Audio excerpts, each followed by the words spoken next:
Hello, and welcome to the stream.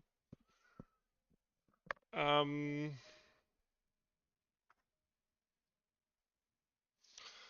so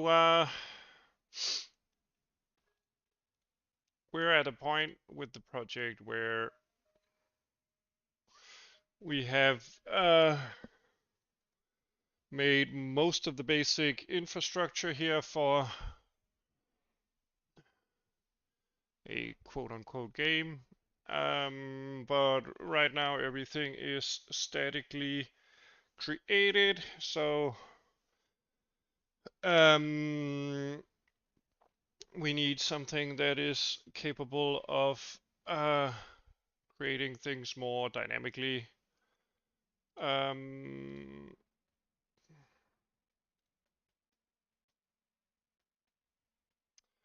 yeah, so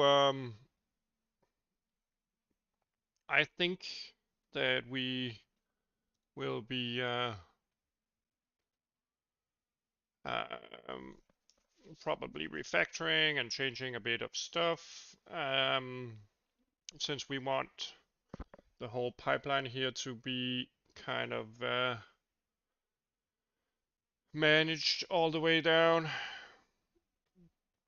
So basically, I'll be refactoring and creating new subsystems inside the renderer backend, the actual render API, and the whole application. Um,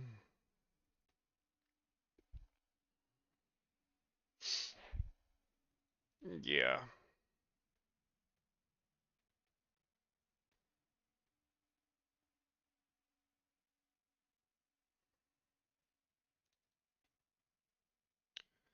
Yeah. Uh, if we look at our resource manager here, we create some different stuff. And it's all fine and dandy, meaning that we can definitely um,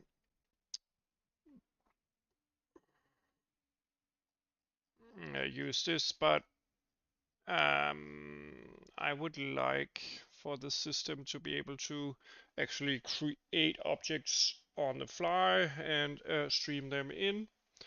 Um, so therefore, we'll right now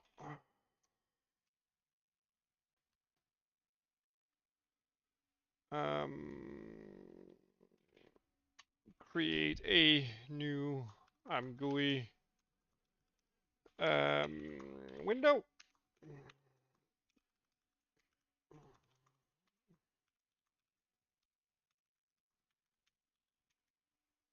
Which will be called tools.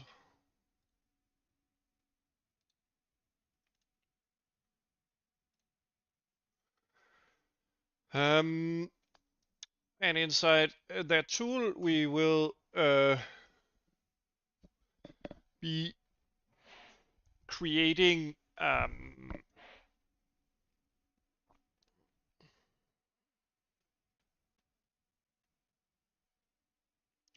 sort of a coupling here. Let's see. Rendering. The renderer. This is not singleton, but maybe we want it to be singleton.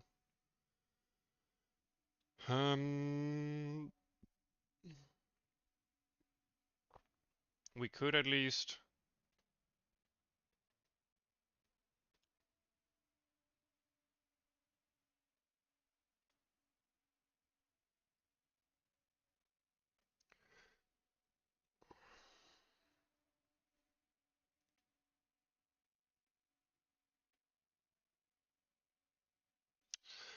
So when it's a singleton, it will get initialized at, or rather created at initialization time for the program. Resources will get allocated for it.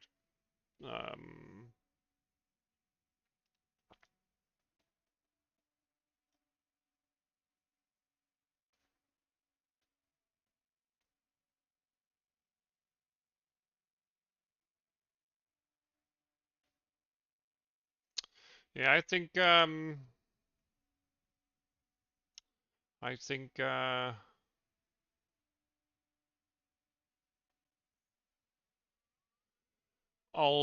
refactor some of this stuff.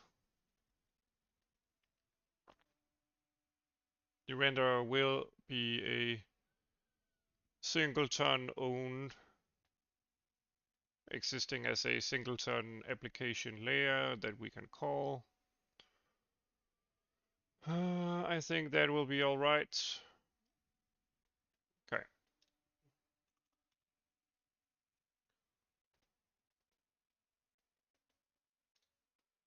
So we will start out by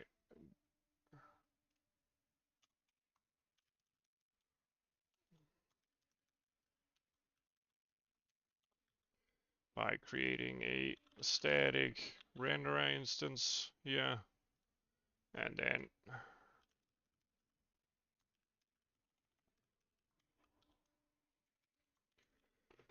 then we will allocate that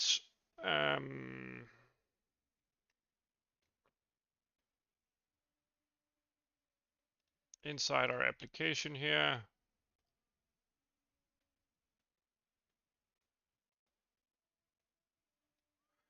Maybe we want the platform layer to be the same thing.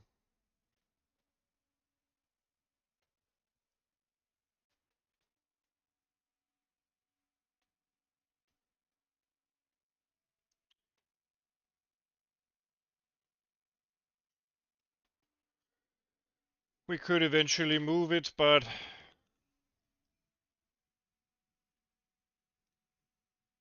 all right.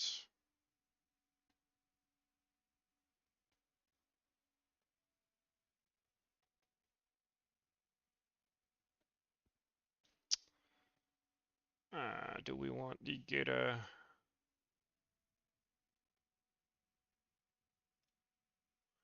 Let's do a static inline static instance.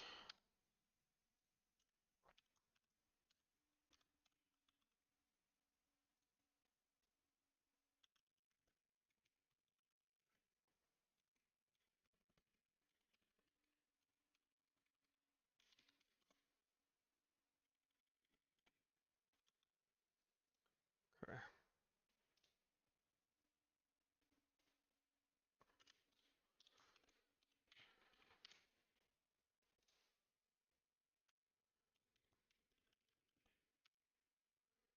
Okay.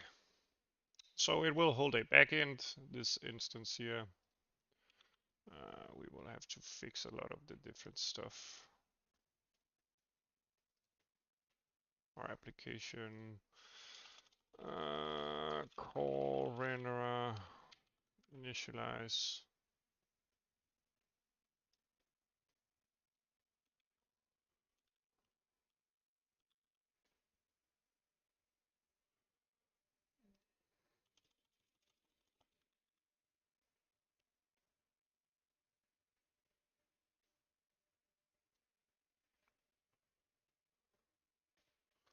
We'll simply stop doing this for now.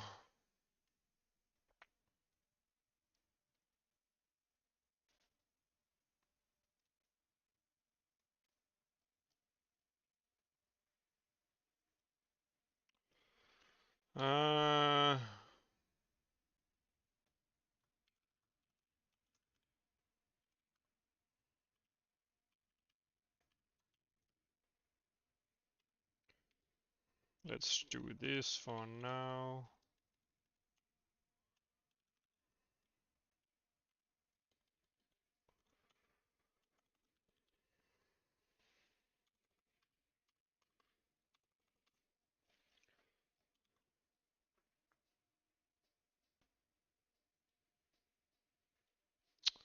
Okay, let's see where the other bugs are.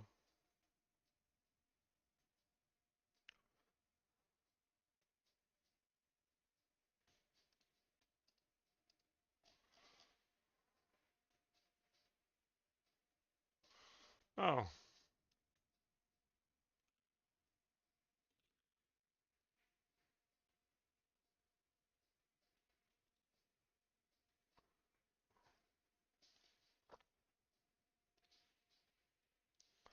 Let's see, where do we have the error?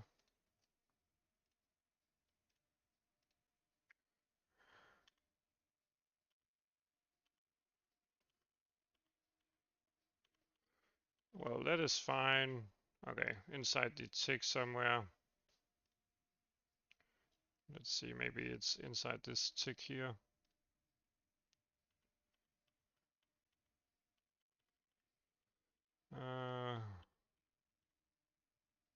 Okay.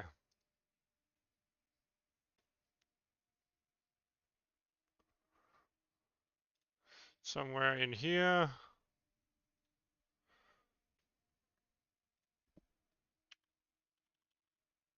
Let me just turn down the music a bit here.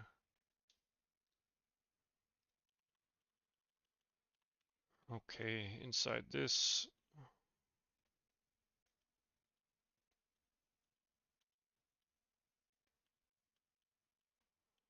Okay, nothing here.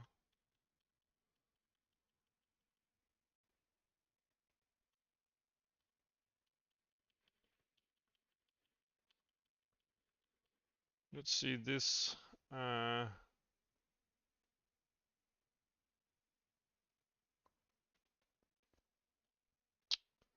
Line vertex buffer. Okay, the polygon. Blah blah blah. Vertex buffer. Oh yeah. Okay. It's because during the initialization step of the resource manager, we don't create the resources. Okay.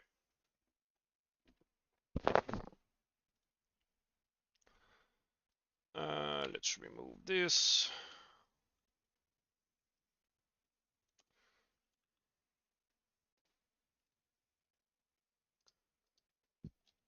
Okay.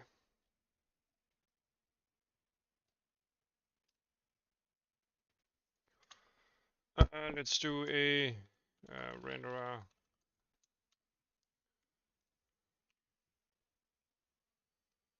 There we go.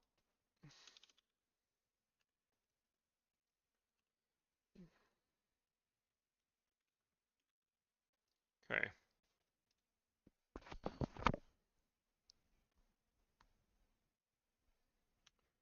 Are we good? Yeah, we're good.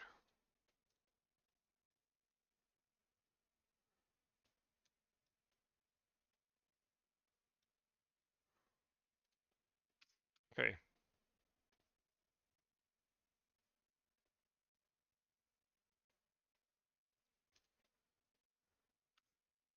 For some reason,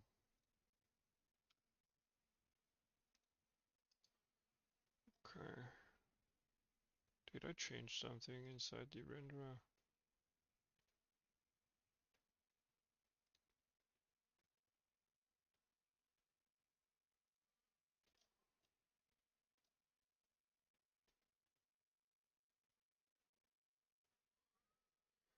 Oh, it's probably related to the lifetime of different stuff.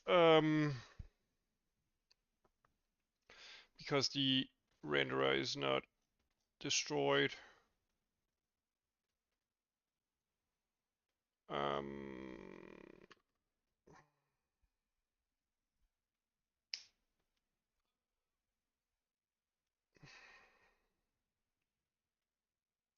We could create a callback to a close application.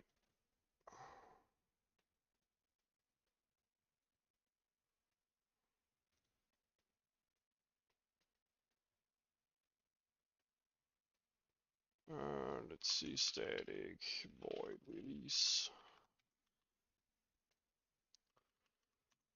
Maybe, yeah.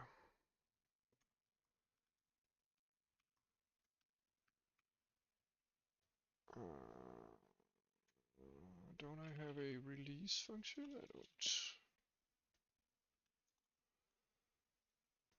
Let's see.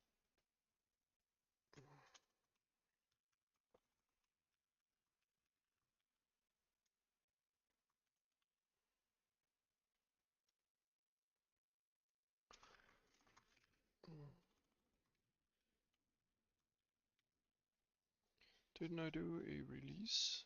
I should have done a release, right?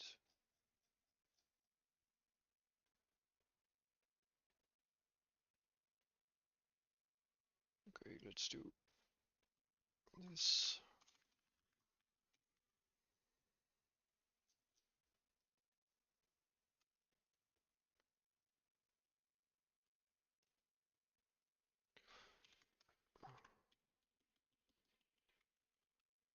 Uh,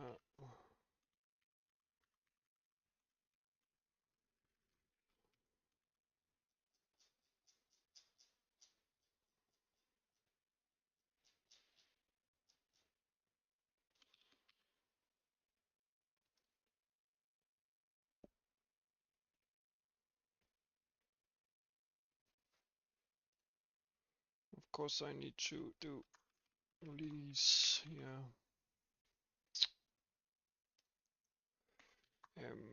Application core renderer release.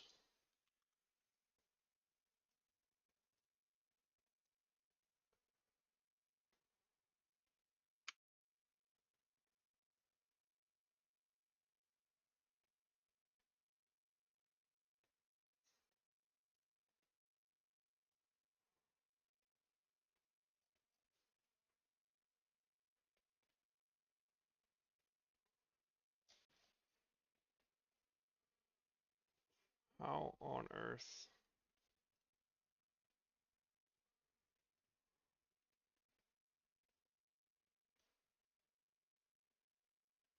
Is it because of this?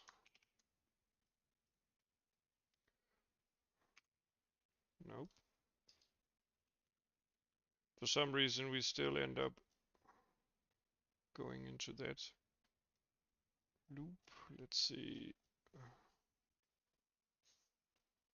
Do we have the bug before or after that?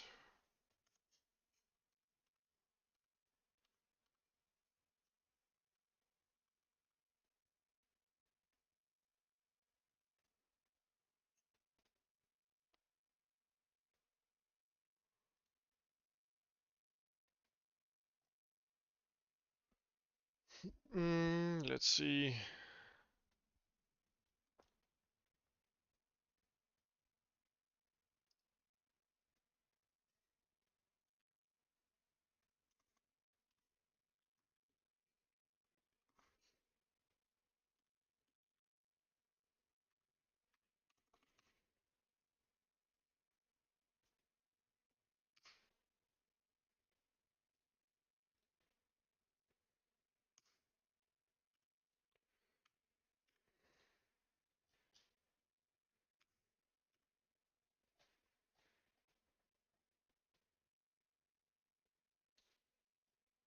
Yeah, and we have different stuff we need to clean up.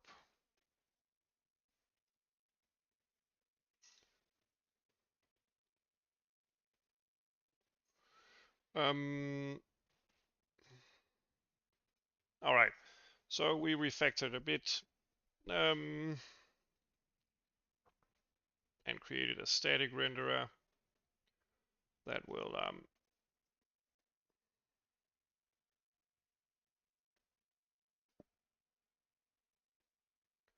hello, no, not currently.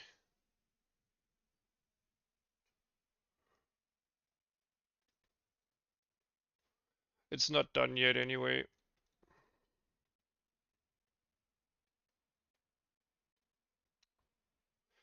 I have a repo for a tutorial that's here on the channel that somewhat resembles it.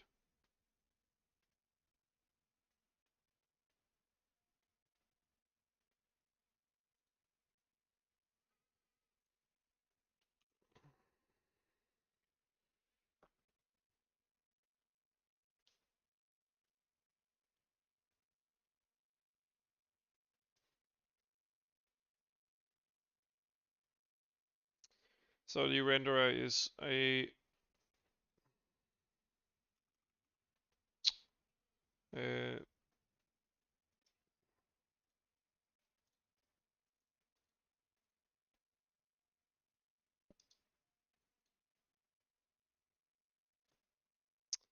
static instance, a singleton that allows us to do different API calls for the renderer.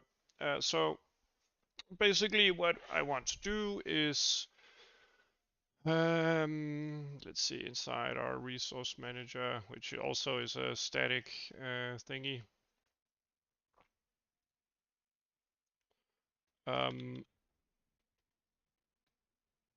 We fixed that bug.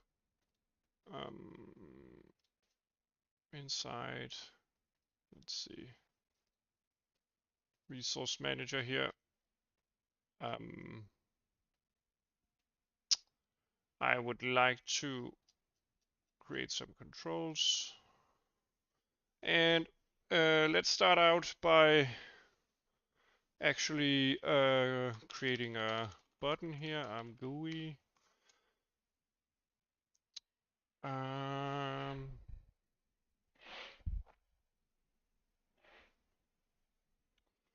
Let's do a button.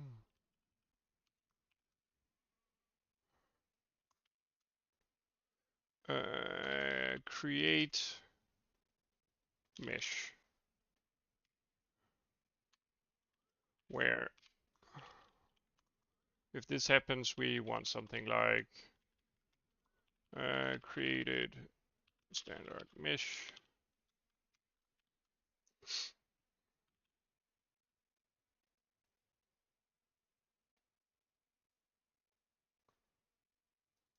And we can see everything procs. So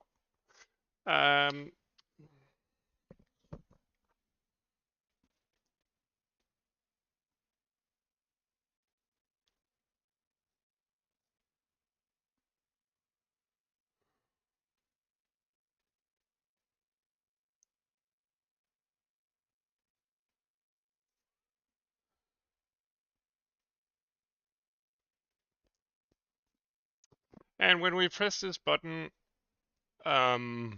we could eventually get a dialog, but I would like for us to actually go through the steps of allocating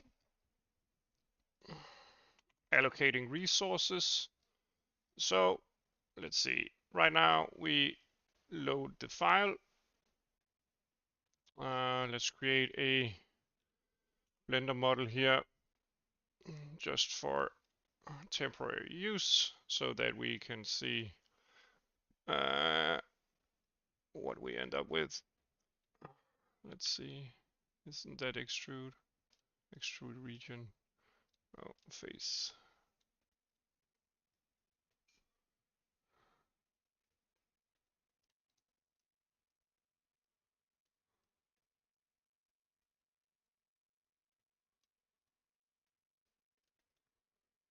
Okay.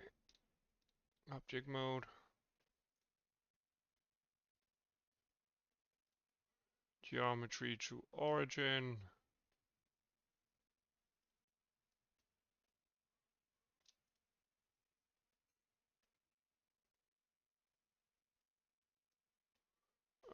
Let's see.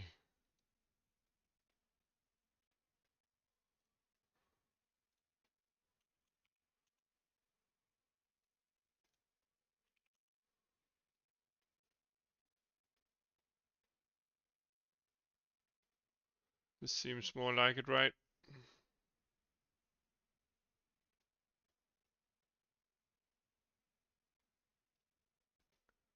Yeah.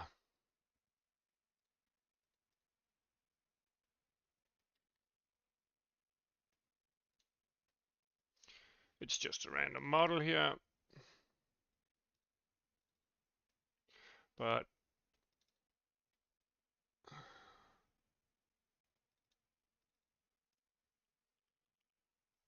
we will export it with the name test. Okay.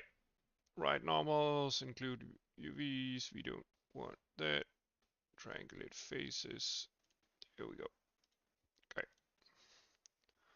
So whenever we press our button, we want to actually try to create whatever data we need. So let's do a obj reader, file reader.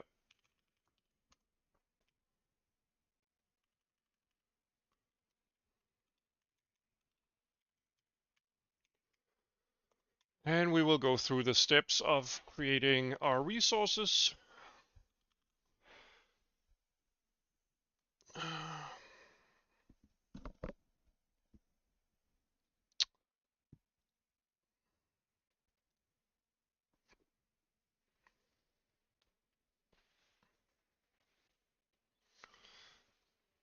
Also, I think I should decouple some of the stuff here.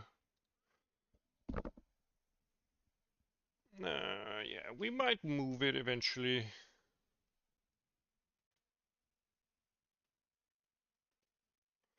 I mean, the render API should be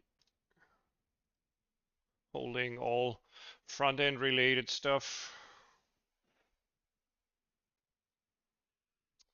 Maybe we don't want the resource manager anymore.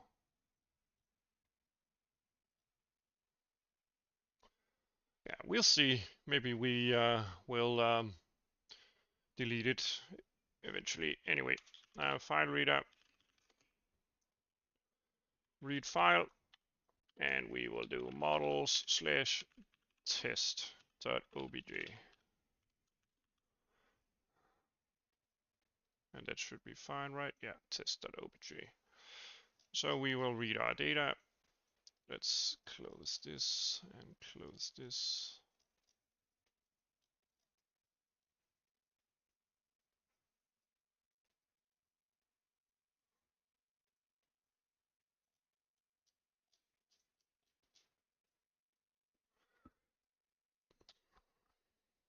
Then we will create an interface here.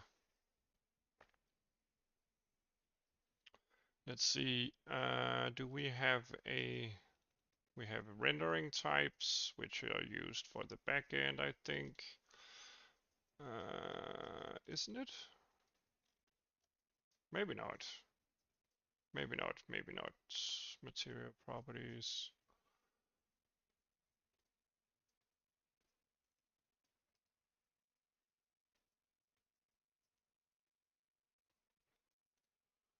Oh, we have the resource types here. Okay.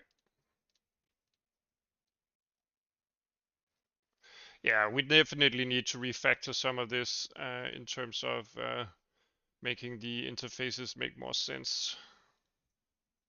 Anyway, so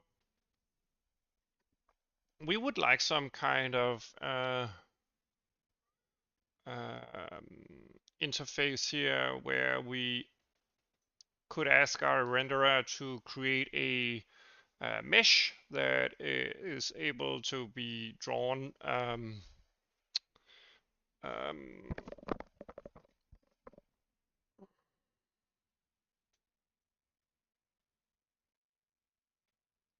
that is able to be drawn.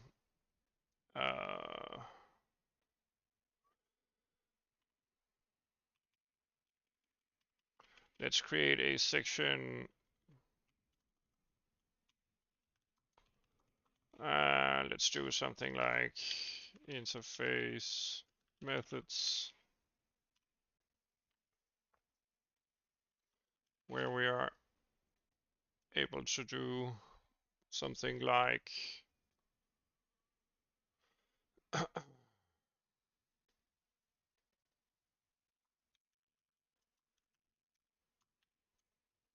create buffer.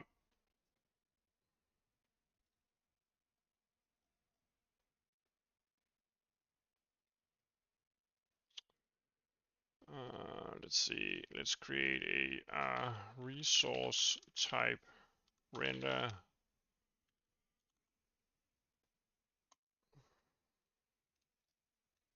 header here. And let's migrate some of this stuff.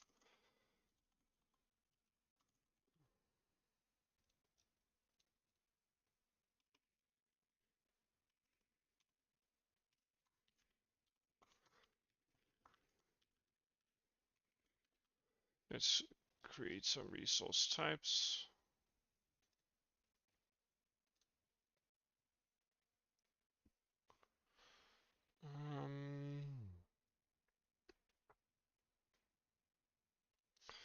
Maybe we want a namespace renderer.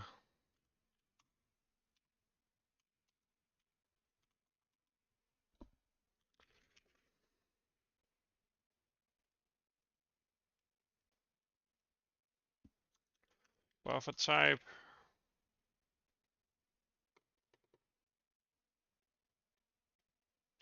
Or resource type. Maybe a class enum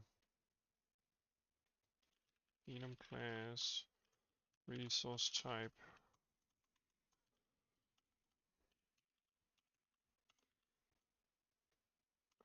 Maybe we want to do something like that.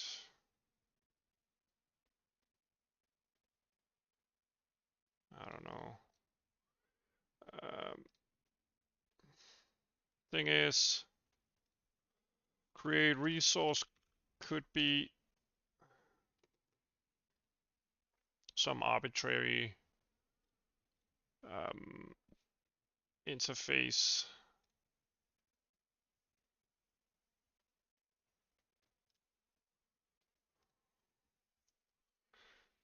Should we?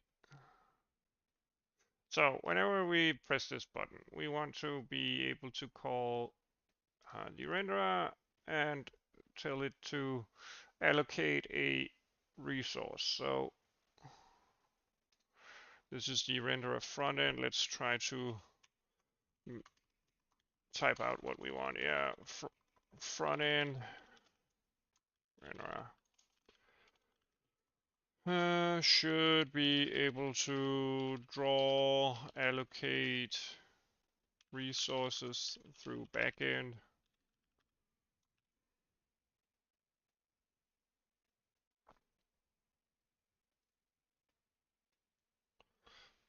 Delete resources.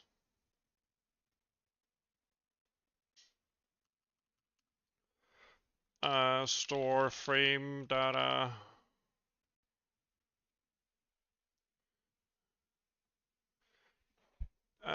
Core frame data. That is what we want this front end to be able to do.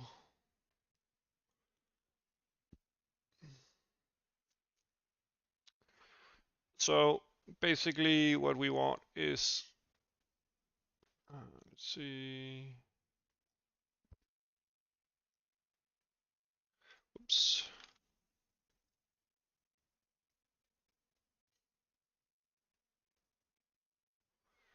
We want this button to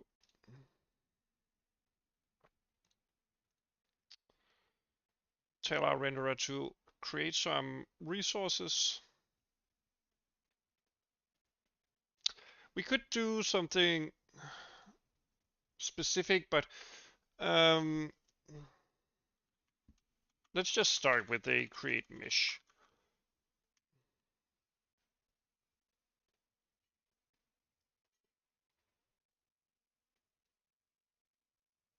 Yeah. Yeah, the mesh is just a series of vertices and indices. I already implemented it in the backend, but I want a more dynamic system. So as you can see here, the meshes are actually loaded into the system, but it's all statically created. So I guess we would like the renderer here to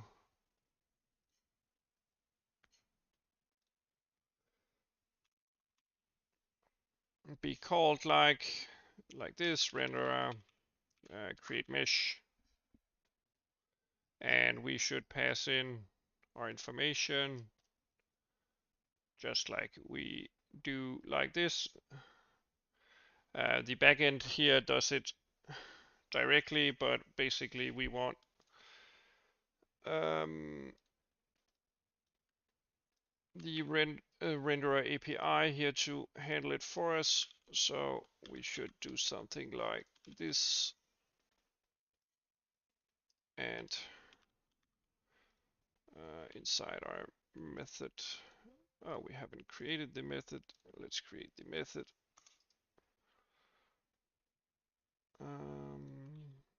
And this needs to be prefaced by DirectX. Let's copy this.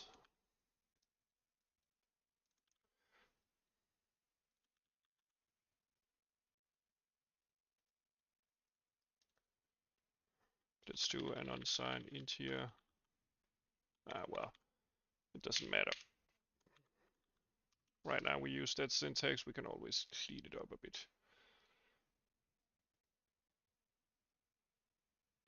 Let's do like this using namespace directx.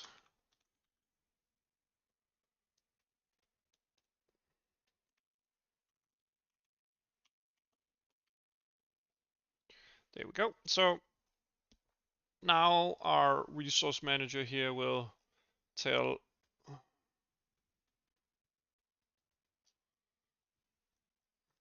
our renderer that we want to create a um,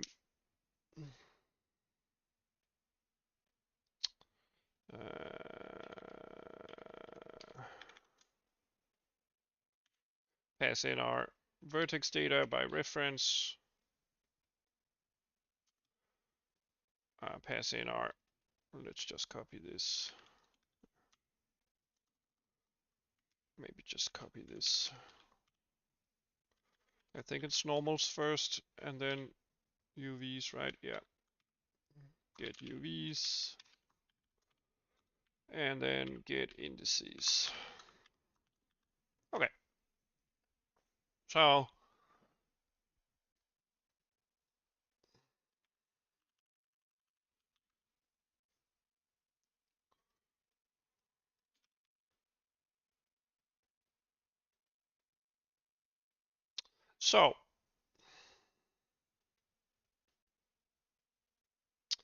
our renderer front end here should have some concept of a buffer.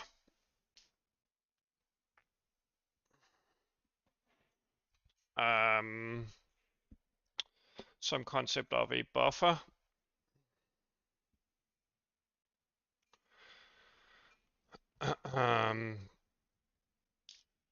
I hope that other APIs do something that is handle based, like a UN64 or something like that. Yeah,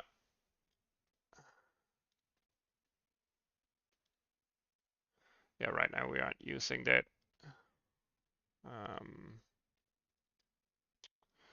Let's comment all this out for now. So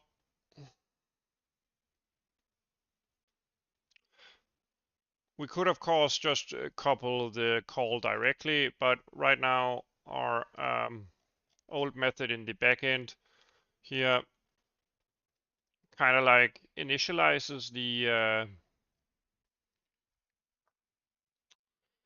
whole underlying buffer system. And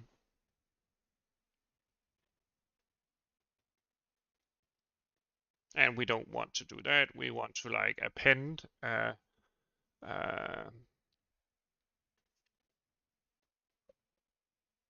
whatever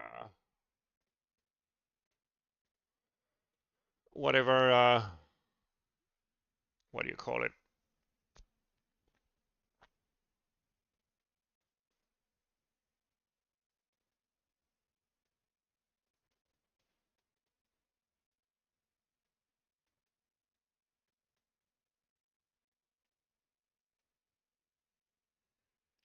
Yeah, we could compile this, although it would create a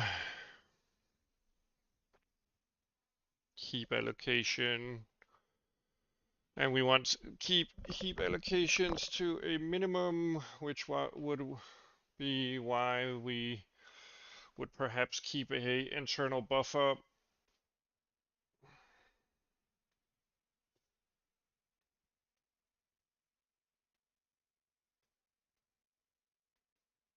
That could eventually map into a internal platform layer memory management system. But we could like process these um,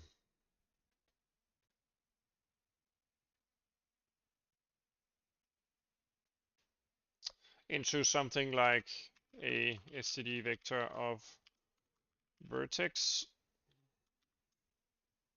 Right now we aren't allowed to use that type, but process it into something that is renderable.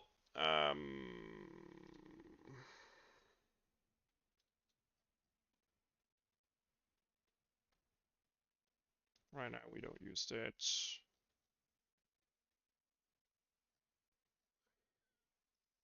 So that we would only submit a list of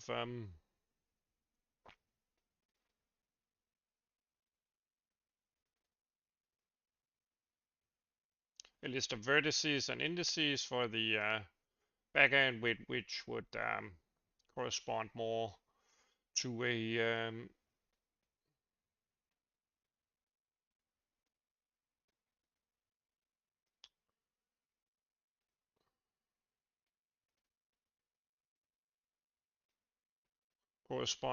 a underlying series of buffers.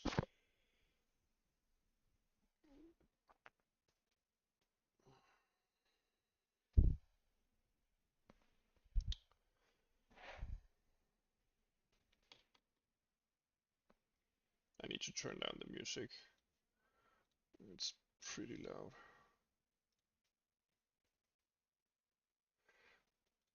Yeah, I think I'll do this on the stack slash rather every time I actually um, call this function, even though it's not fast. Let's see, render types.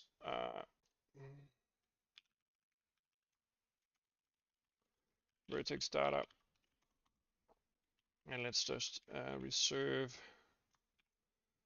vertices dot size, of course dereferenced.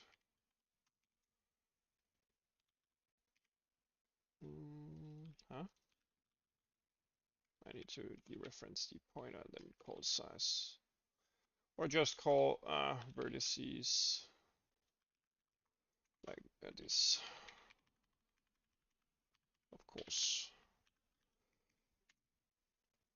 Yeah, and then for const auto reference vertex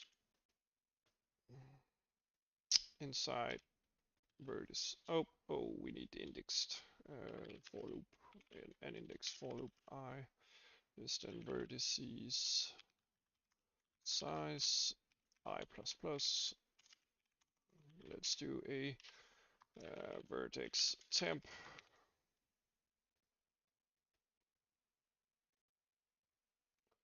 Let's just do like this outside, and reuse that exact point in memory on the stack. Although, let's see, temp position. Let's see, vertices. Do we actually have a call at? Yeah, this is the same as the index operator, so let's do like that. The normal will be normals at I, and the UVs will be at normals at I, of course. Let me keep the buttons correctly here. Wait a minute, of course, UVs, yeah. Unsigned int.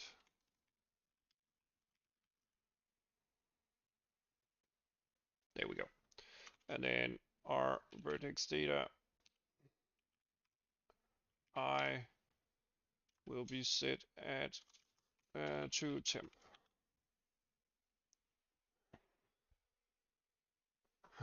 We could move it.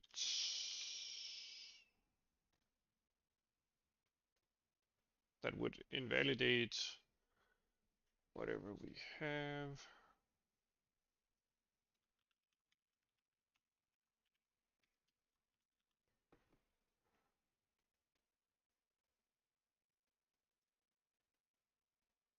And let's see.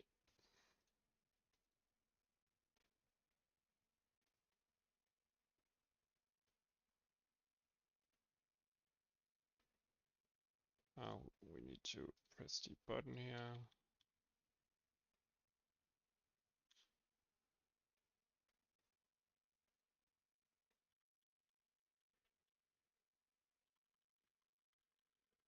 We upload the information.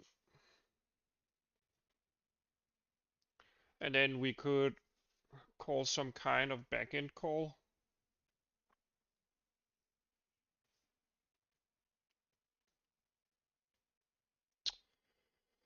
Um,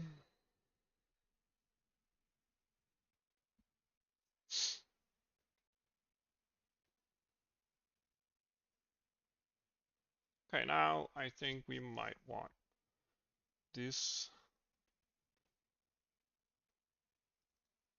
Defines is not needed. Include common is just header files. Includes are just header files. And the renderer.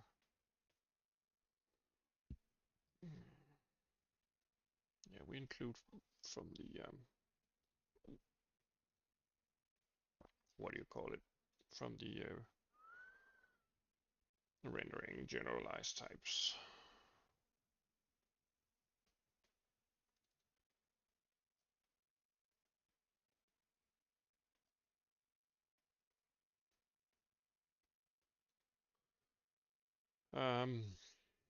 Should we just remove this file and use this instead? So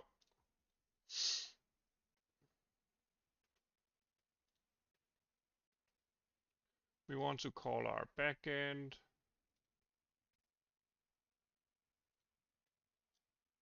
Something like this, but not entirely. We would like to be able to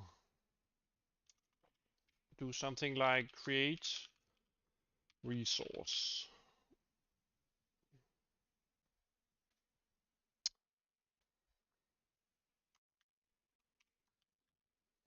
And I think we want a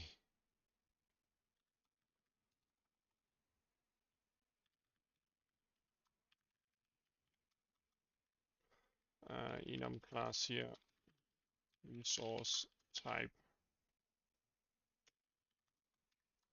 mesh.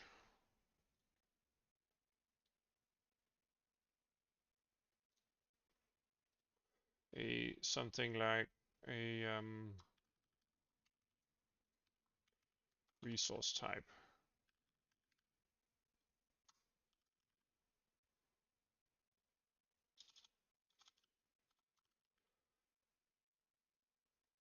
And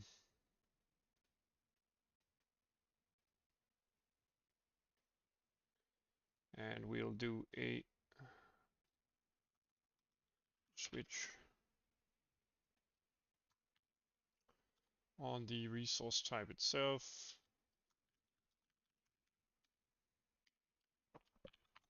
Hello, buddy.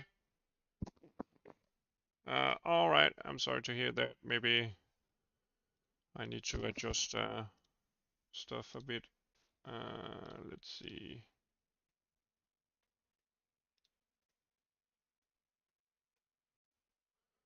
Maybe I can increase it a bit. Does that help?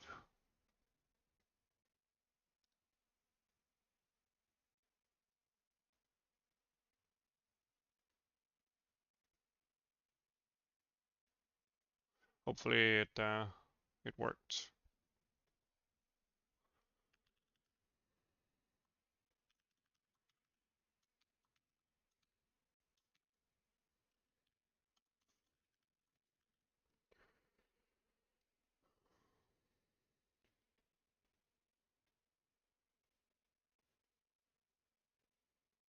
Okay, great stuff, man. So in general, we would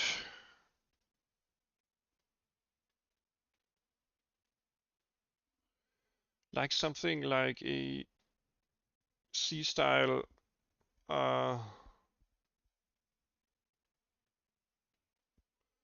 um, resource creation thingy because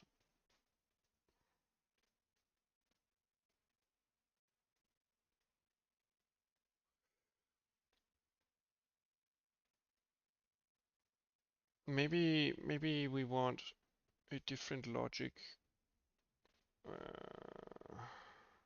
The problem is that the interface would be called with all different kinds of parameters. So the problem is that I would like a sort of like a void pointer to the vertices and a void pointer to indices. But if I were to call this function with another resource type, I might only have a data packet.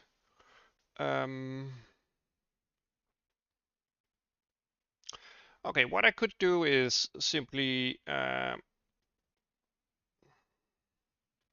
create a data packet that contain the amount of pointers, but I don't know.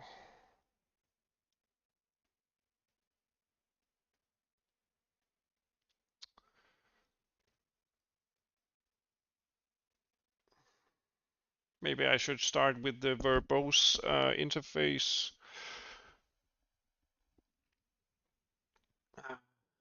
The problem is, so we allocate meshes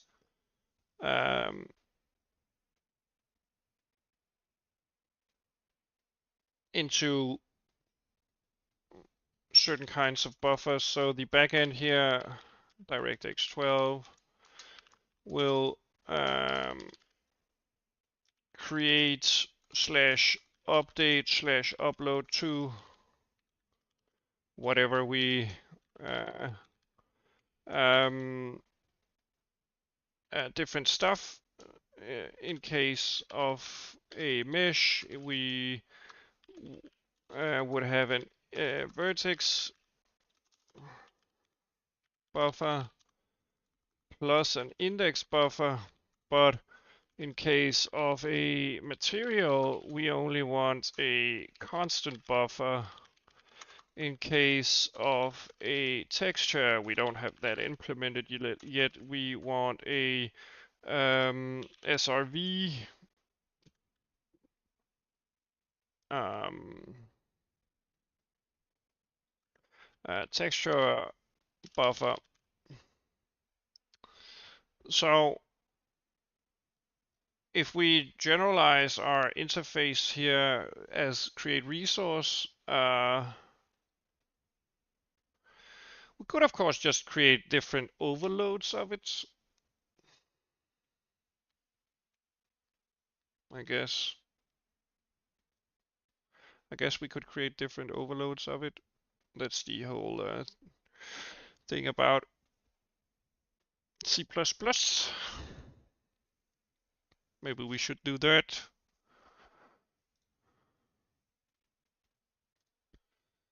Let's create a vector vertex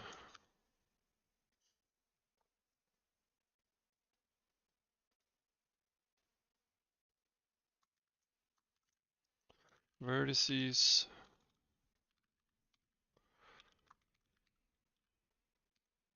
Yeah. Pointer indices.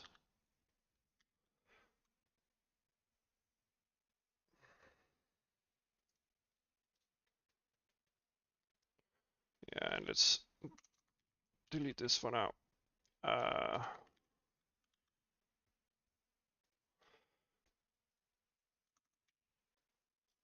I'm pretty sure we won't need the resource type.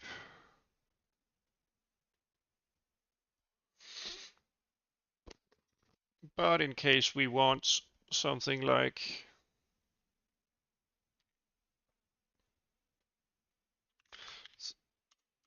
something else that should use this, maybe actually,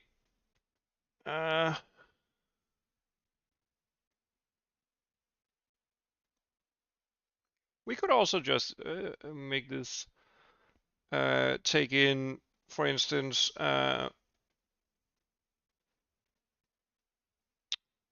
two void pointers, and then we could toggle from the resource type whether we're actually having a mesh or for instance, a debug primitive.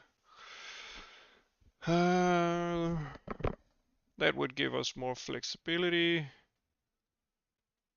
Yeah, I think I'll do that.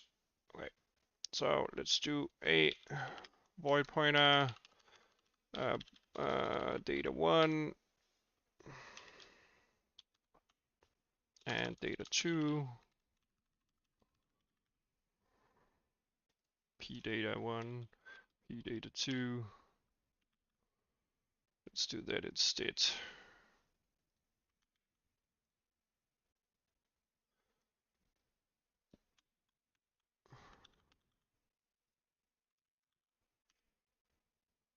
Okay, and inside this we could do something like a debug mesh, eventually at least, since it would also require two buffers.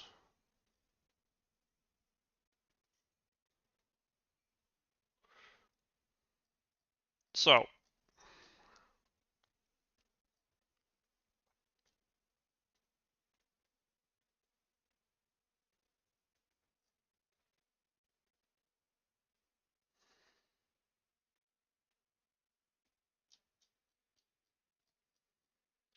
we could do some logic here.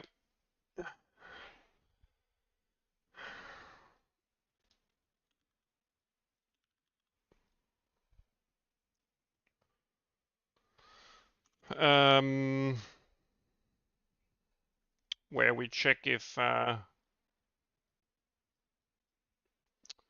data requirements are sufficient in the current buffer.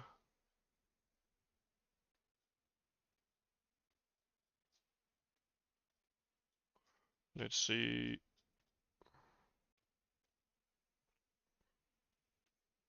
Okay.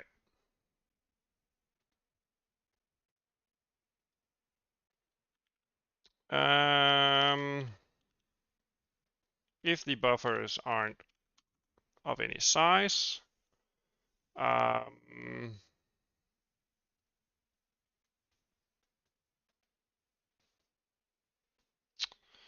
we should probably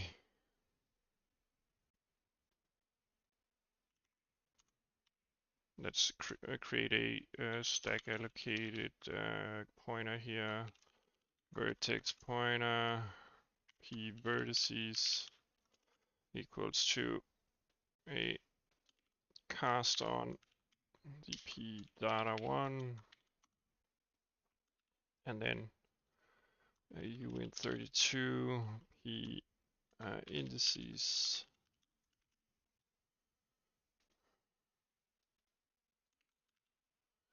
p data2. Okay.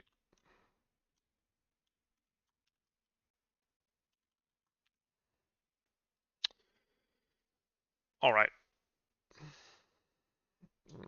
We don't have any buffers.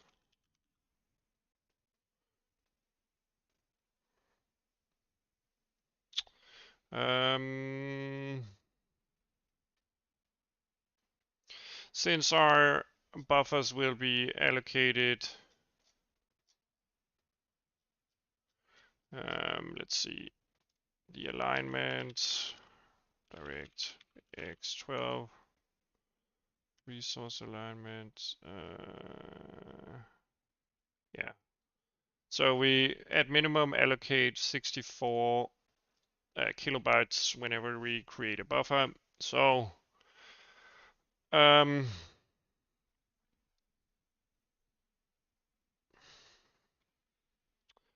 we should do some logic here.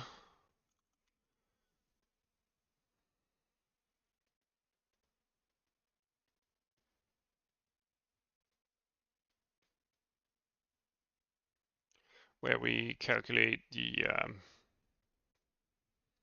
allocation size.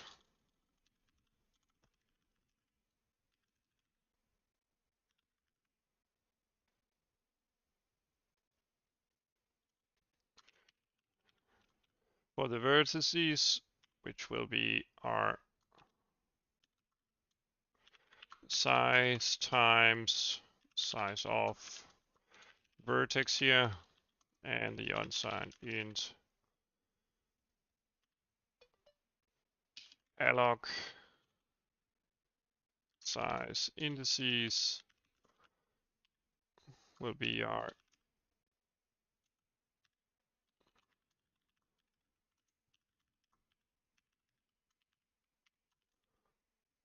okay. So we have our base allocation.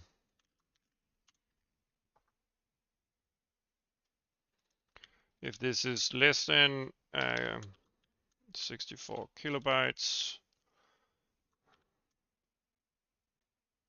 actually we don't need the if statement here.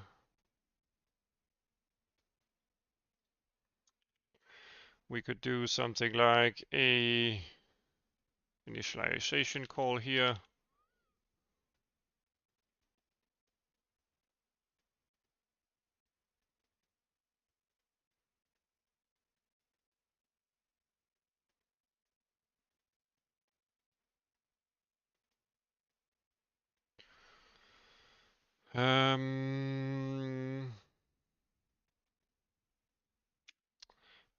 And let's do a statement here if our alloc size. Okay.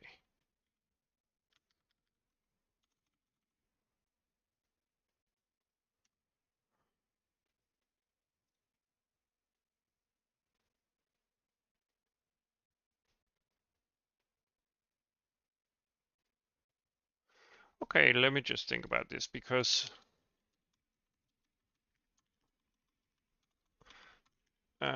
let's see.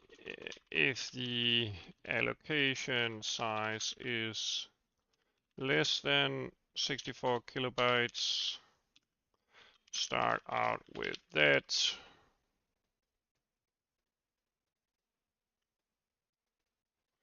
If the allocation size is bigger than 64 kilobytes,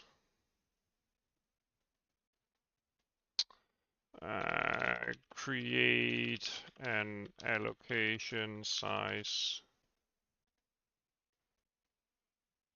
that is multiples of 64 kilobytes.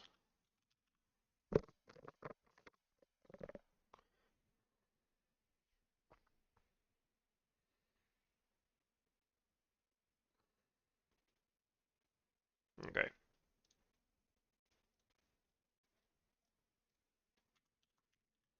Let's call this and let's do some calculations here.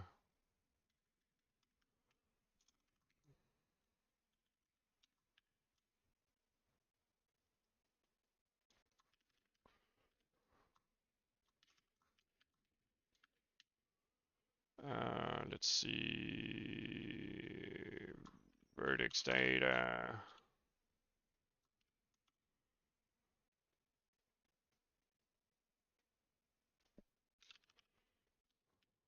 And our indices.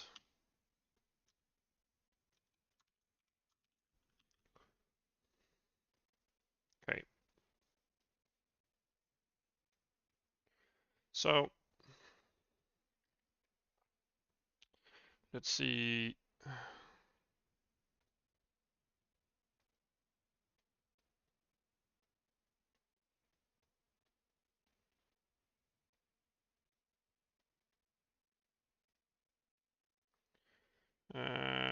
mask of bits.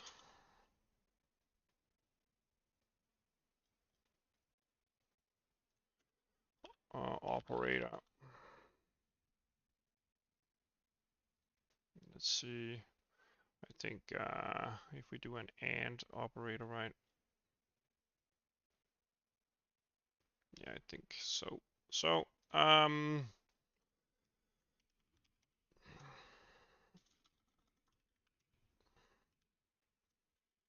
let's just print this for now. Alloc size for vertices.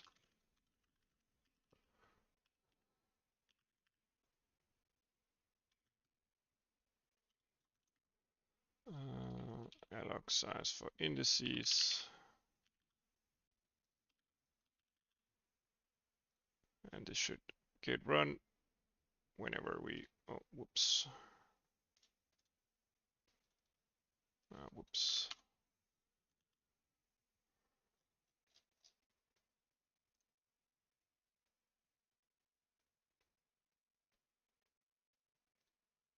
Render.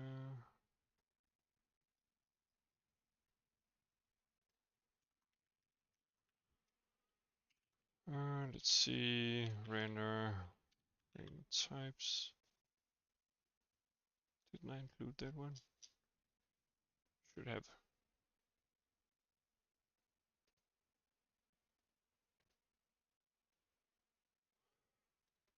Okay.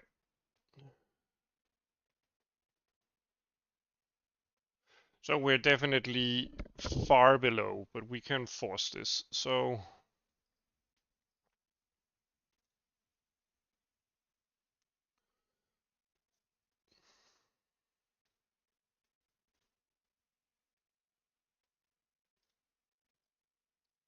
let's do an Antonin temp equals kilobytes 64.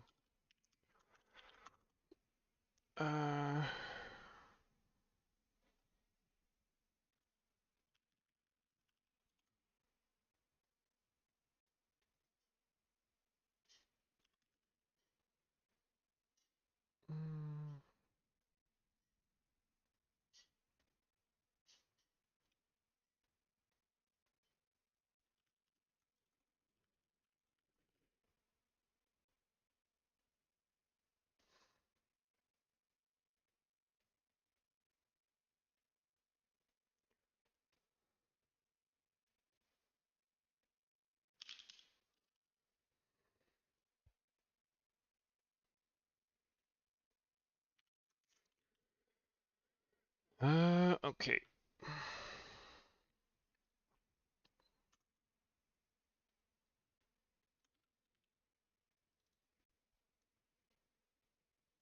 Test comparison.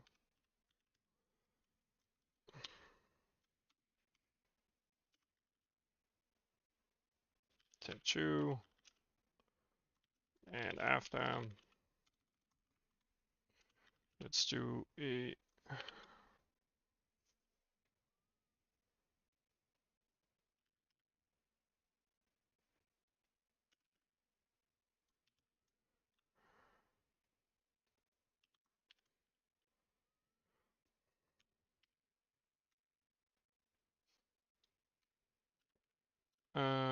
and let's do an and.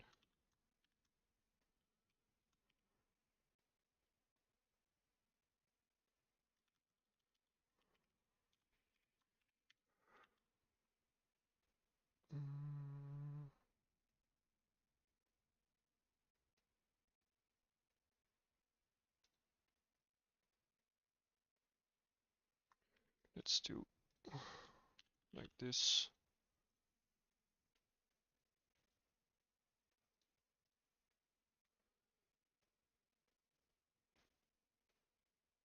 And let's do a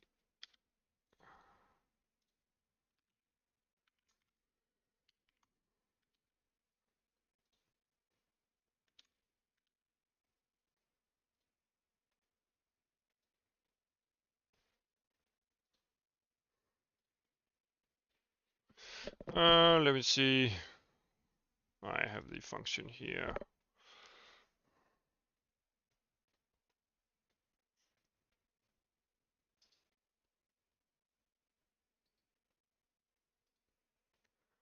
maybe like this then.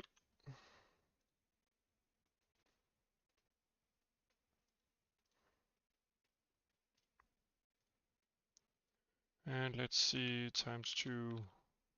Yeah, there we go. So it rounds up to the nearest 64 kilobytes.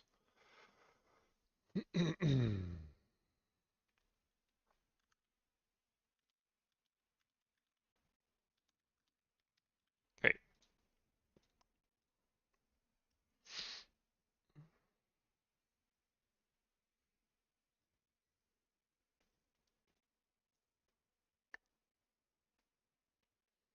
So we basically want something like that.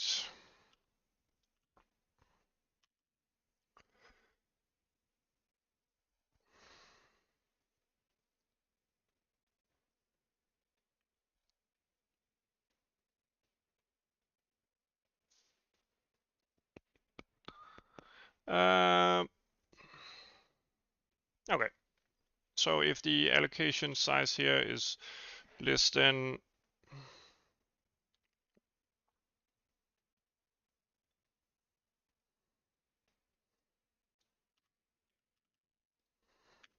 we create a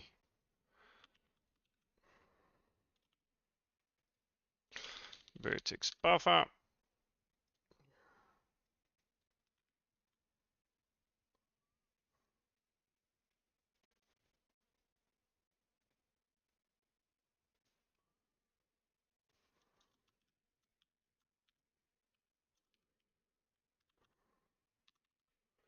With the 64 kilobyte tag.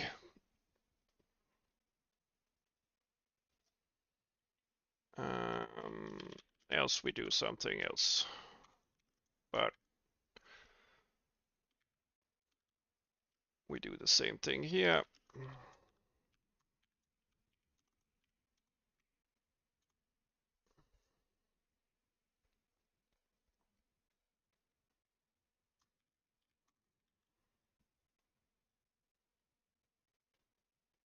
And create an index buffer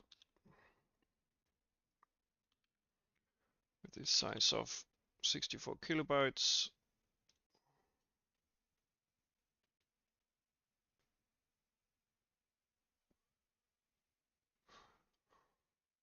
I almost want to create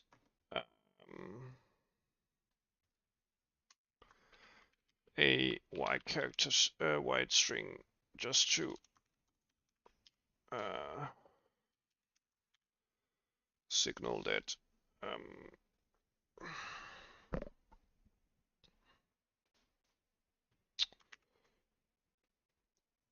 the size of the buffer, but it will appear in the debugging utilities, so there's no need for that. Created a 64 kilobyte vertex buffer.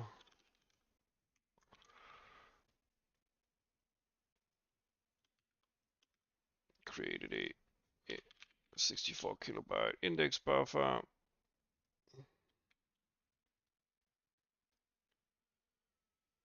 Let's see. So this is the first time we created it. Let's see.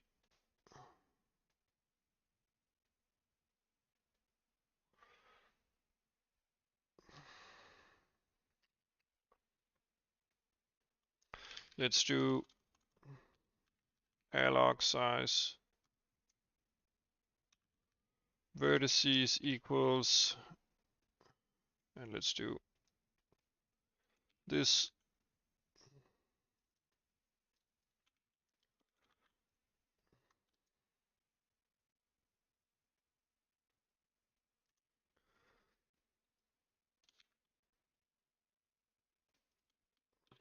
And let's of course do it like this.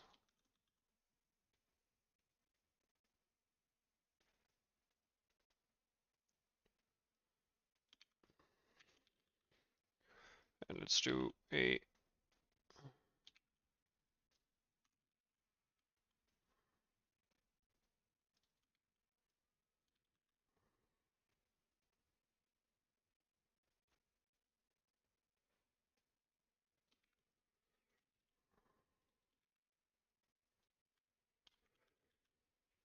Okay.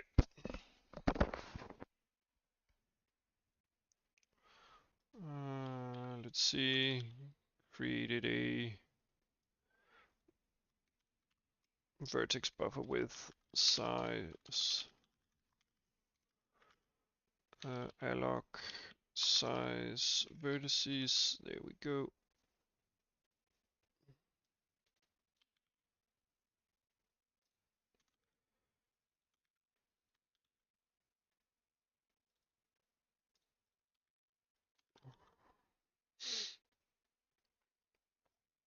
Okay.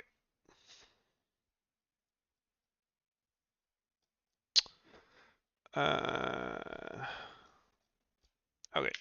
And next we will do some overflow handling.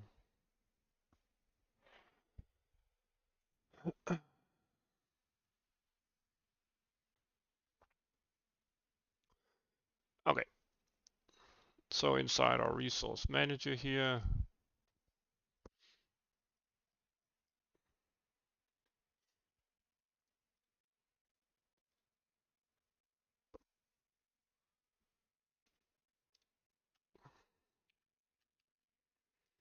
let's disable all of this code here.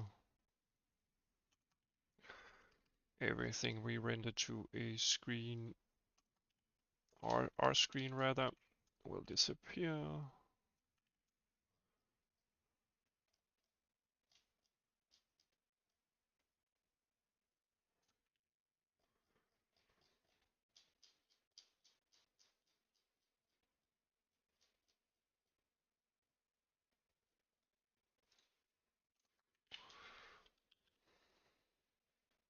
Let's see how many crashes we have.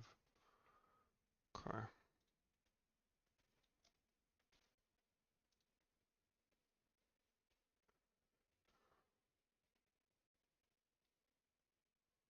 Let's open our application and see when we have the crash. Just to see what we should disable.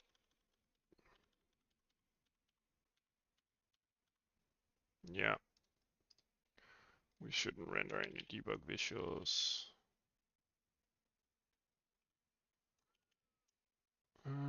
Let's not proc that either.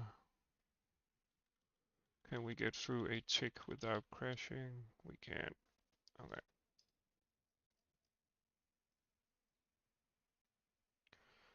Okay. Created a 64 kilobyte vertex buffer and index buffer.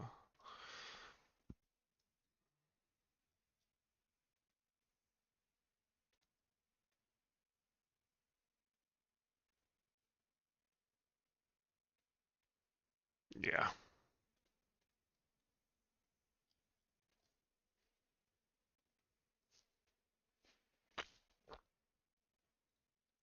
Let's disable the rendering stuff for now.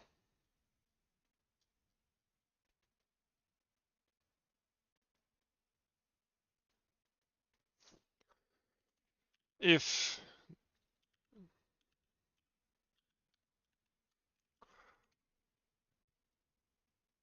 let's do like that, and we should stop seeing errors. There we go. Okay.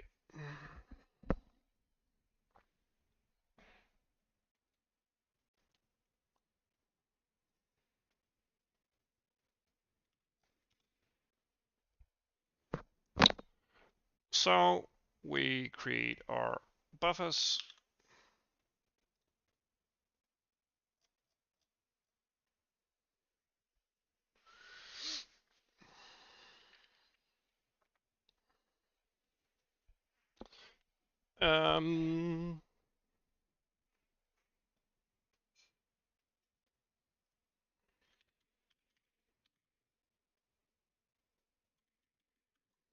Let's call the upload service here.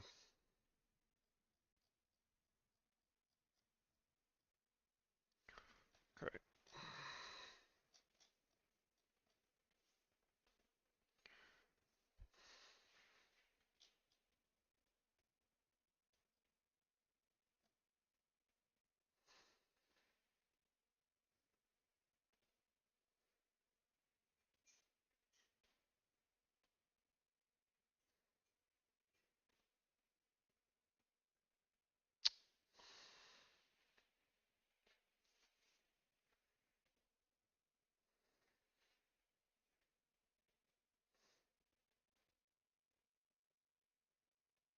Maybe we want to split this off into something that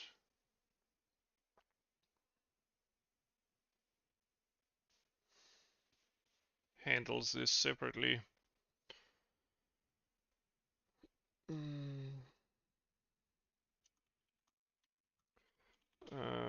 Buffer size handling.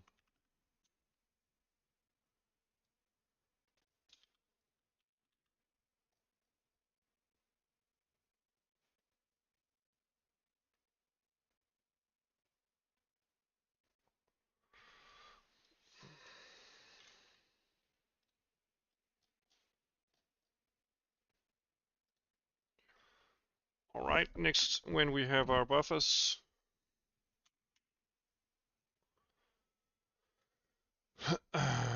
we should actually have some kind of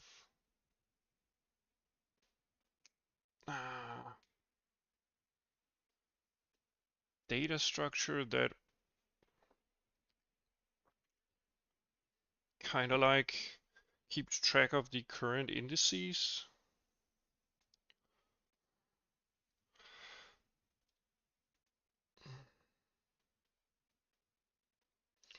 Maybe the buffers themselves should actually create or handle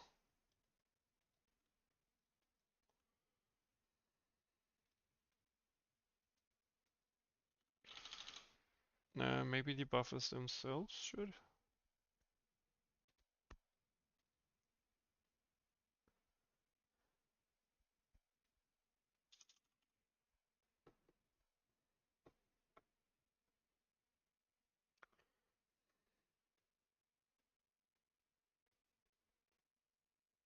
I mean, like, we could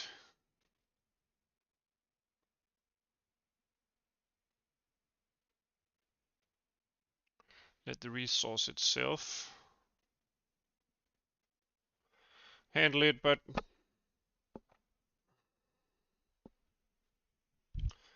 maybe we want some kind of like allocation controller, but then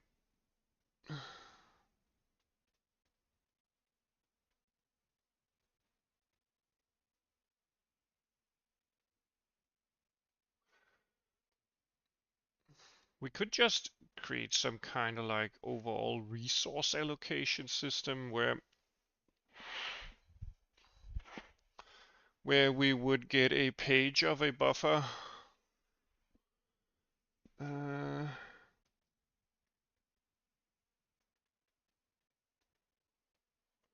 Maybe that's our problem. Maybe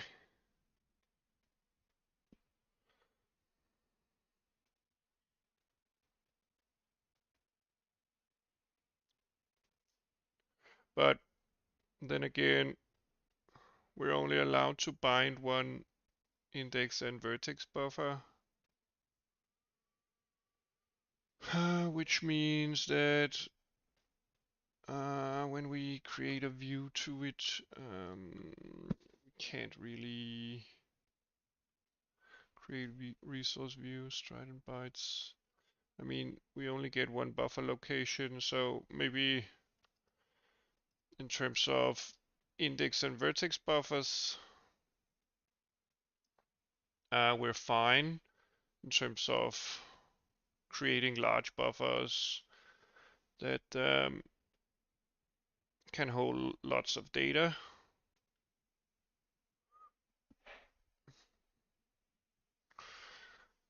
But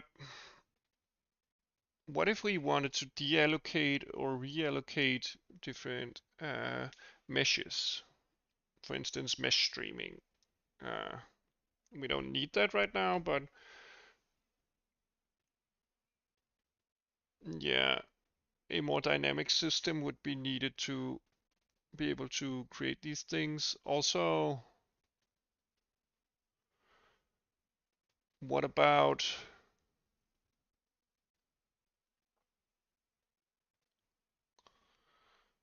more transient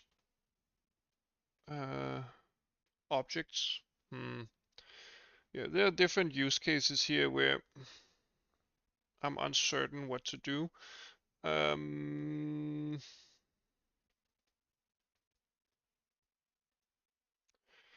Okay.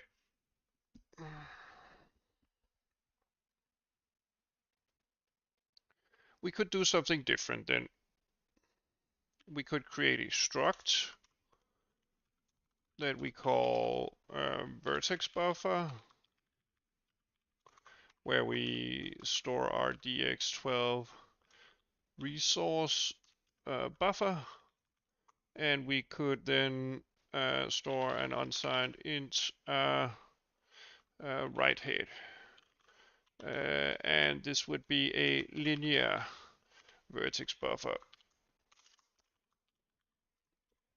Since this would, for us to delete anything from it, would require us to reset the whole buffer.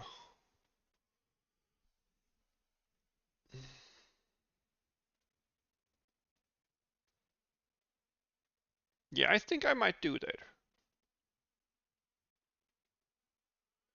I think I might do that.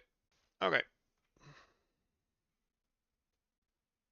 A linear buffer could always be swapped with something like a stack-based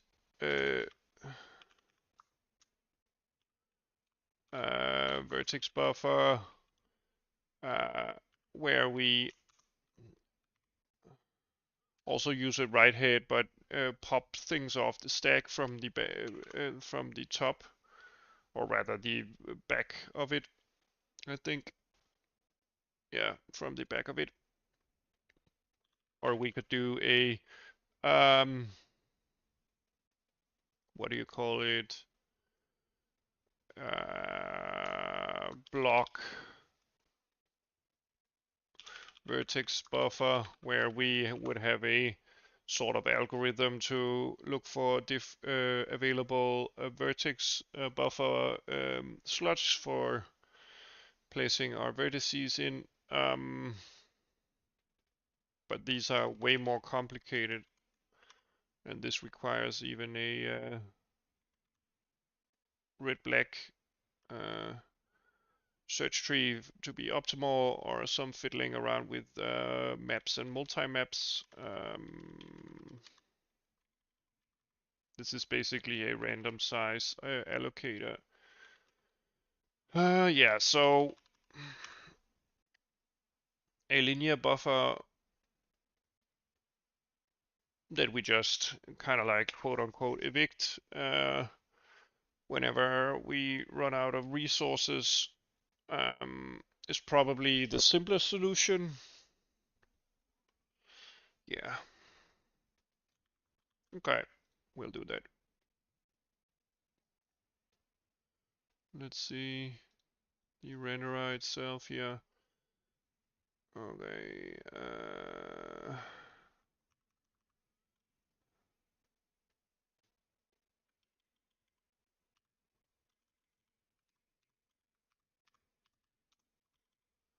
And we have this struct here, and we actually don't want the types to be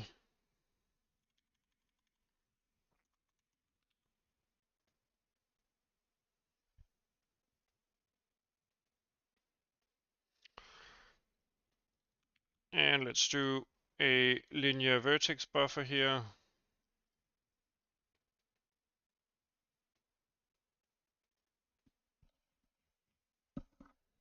You can already see that I've kind of like done some of the same stuff here.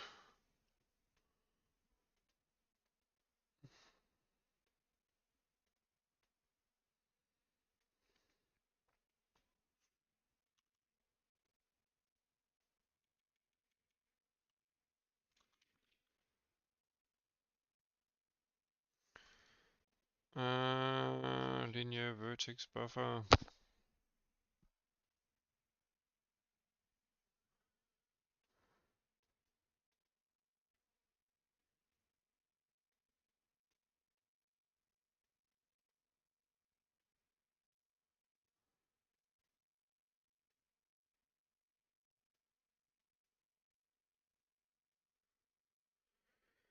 Let's see.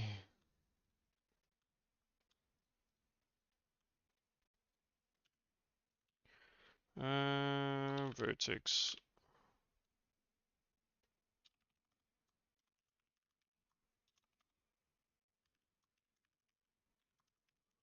Let's try creating something like that.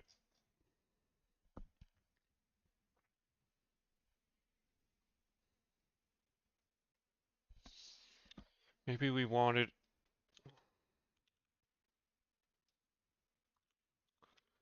Directx12 linear.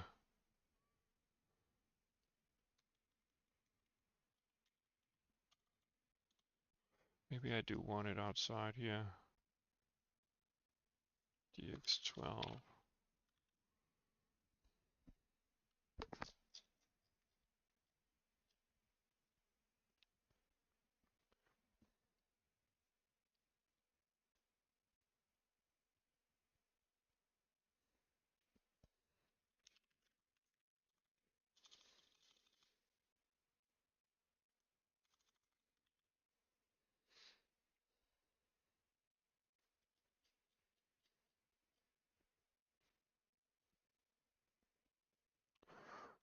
Um,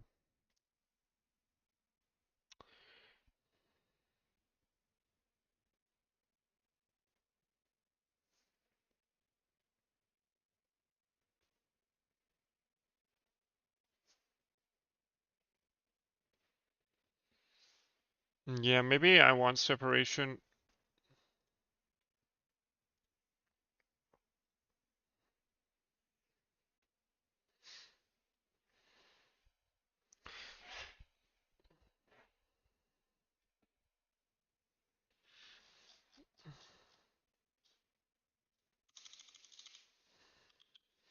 Maybe just a linear buffer, actually.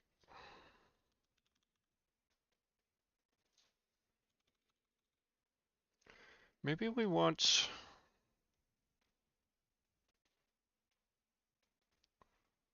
We could also store...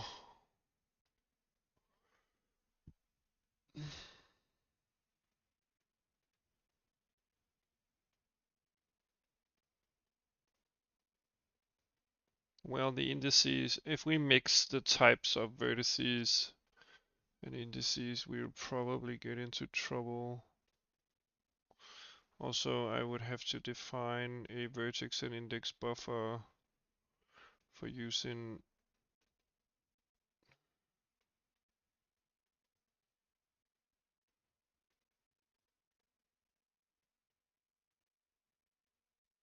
Yeah, I'm pretty sure it doesn't work because the input assembler...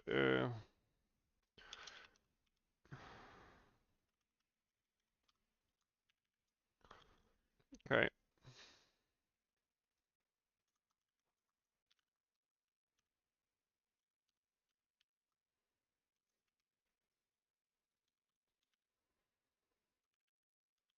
Okay, let's redo the code then.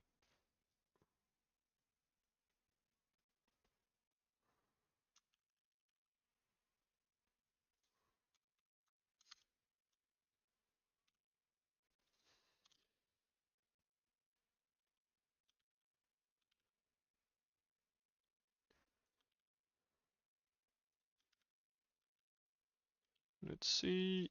Let's just do this wherever we can. I think I'll disable this actually. Right now we're not calling it anyway, so why bother? Line vertex buffer. Did I change that as well? Or did I? Oh, wait a minute. There we go.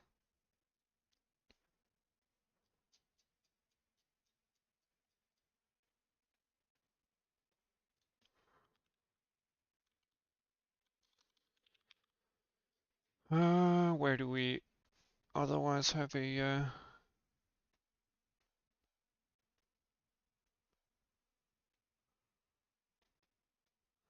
nowhere? Okay. So whenever we write to it, we simply increase the write head. Okay.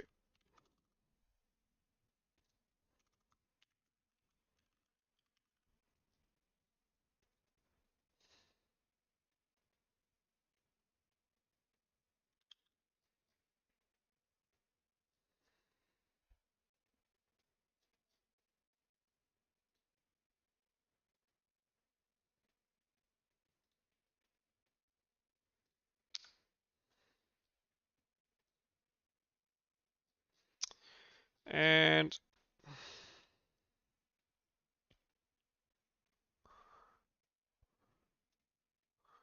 we simply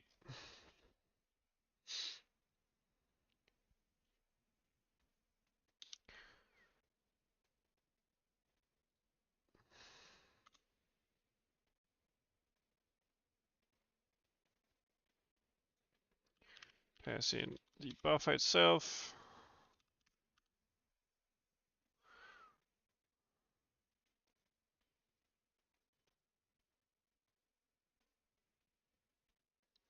Let's see. Okay.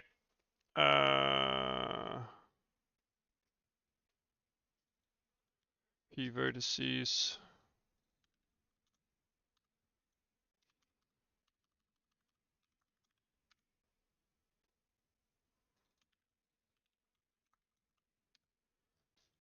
P indices.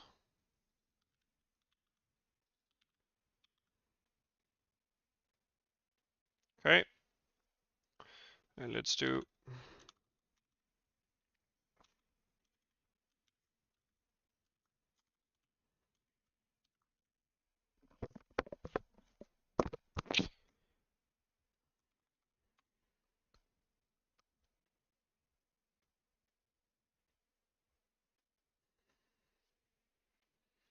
okay, this should happen.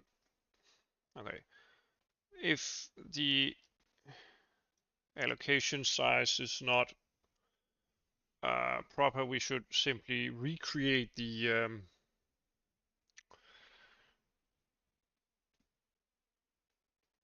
buffer with the new size and then transfer whatever.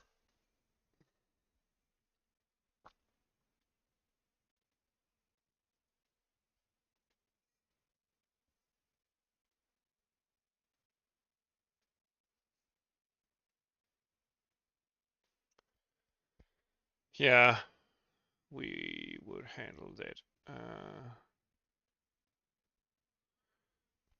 in another instance. Let's see. Let's do unsigned int alloc size. Oh, we already have that.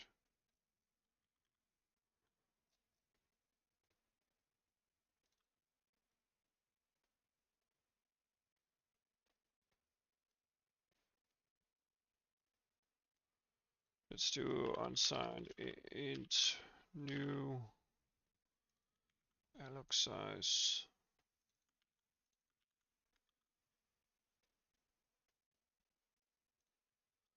Unsigned int new alloc size. Here we go. Then we can use our old alloc size indices here.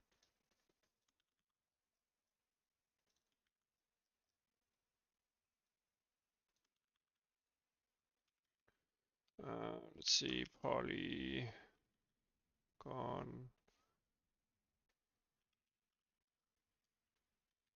vertex buffer right head plus equals this.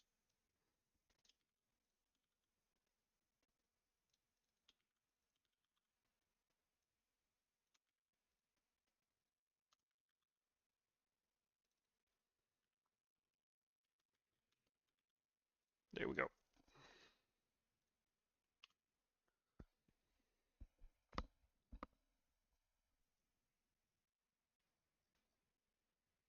Okay, let's compile this and build it as release build so I can check the functionality in RenderDoc.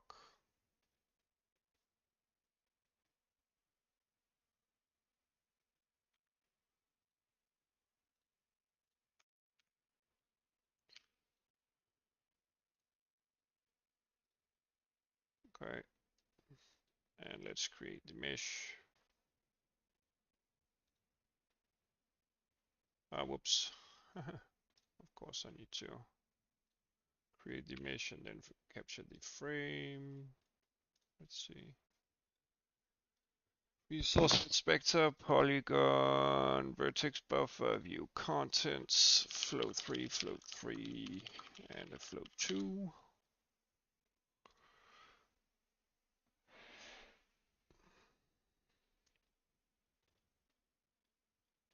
How many vertices do we have?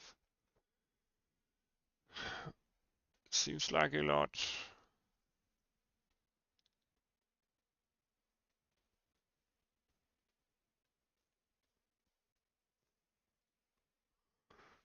Let's see.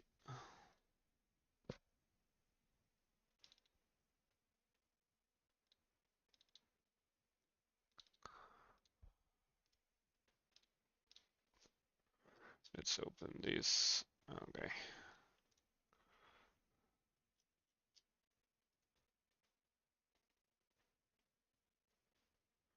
"33 lines, around 100 indices, right?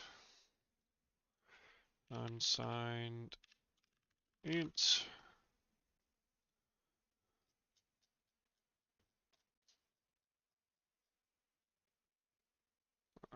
Close enough.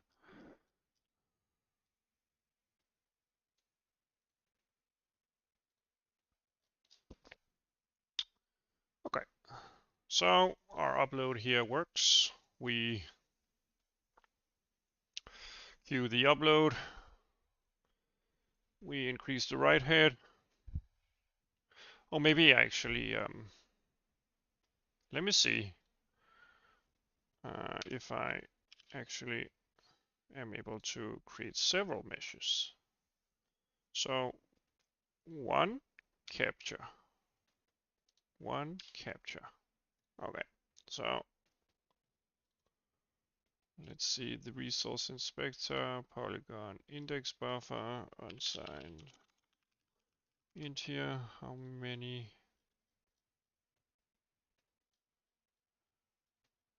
130.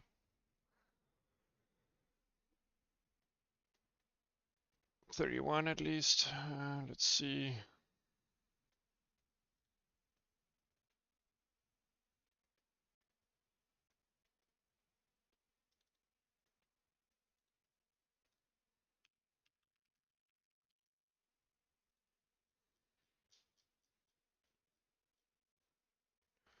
No, it doesn't work.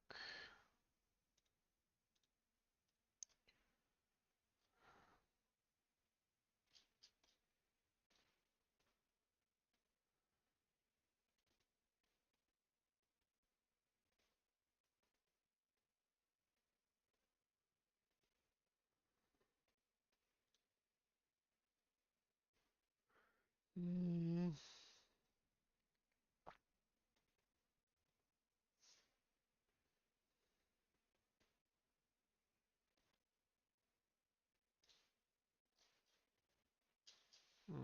Let's see.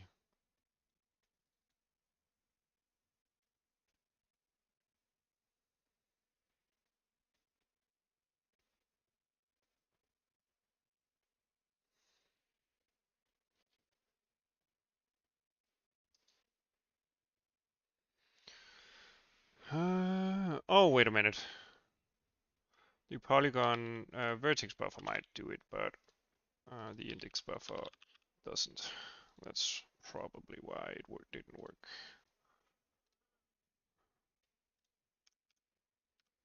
Okay. Let's do different frame captures.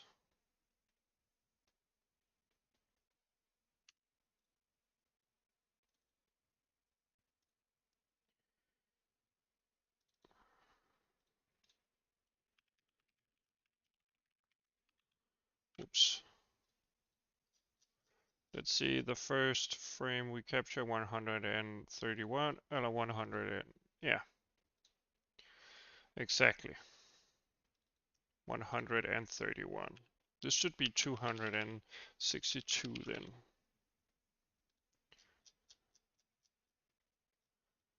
And or yeah, close enough.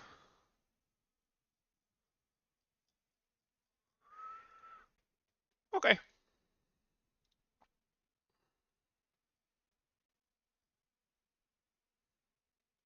Okay.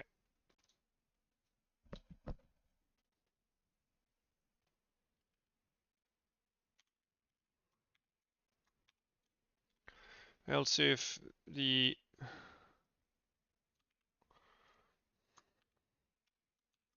thing here plus the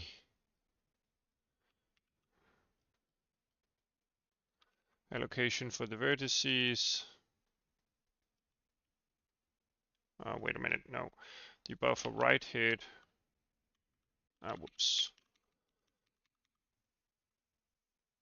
This needs to be moved.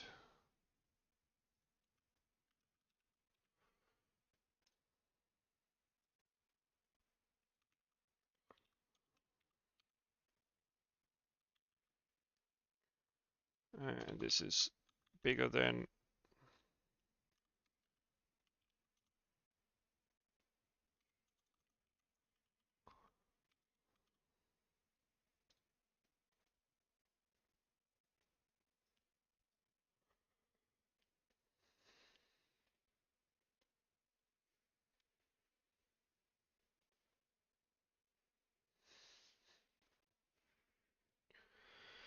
Okay, we could do this check for either of them.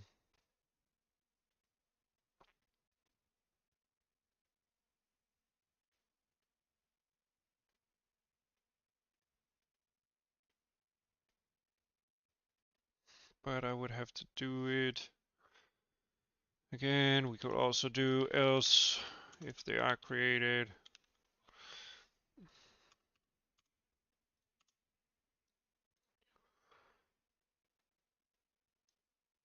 Let's see. Vertex buffer overflow.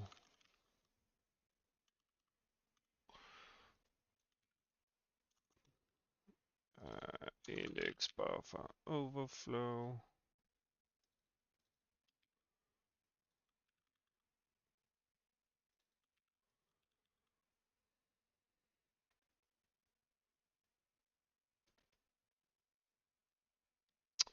Okay, now we should be able to make it overflow, even though it will probably take a while. Okay. Vertex buffer overflow, index buffer overflow. Okay, great stuff.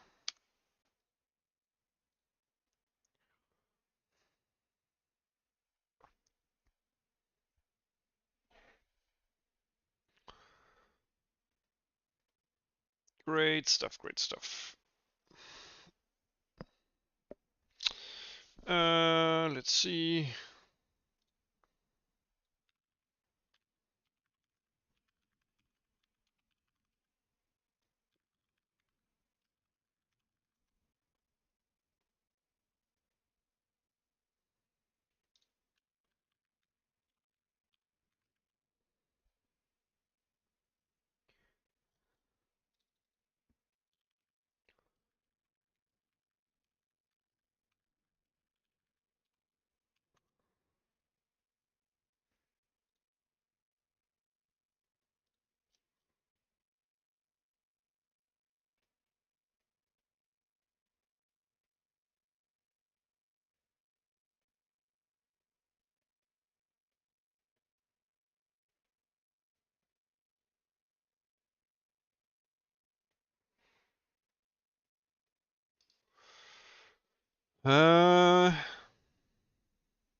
Basically, we would need to implement some kind of method for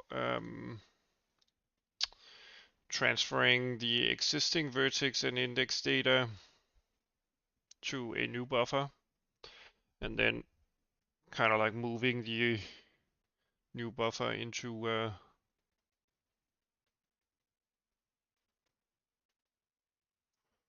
into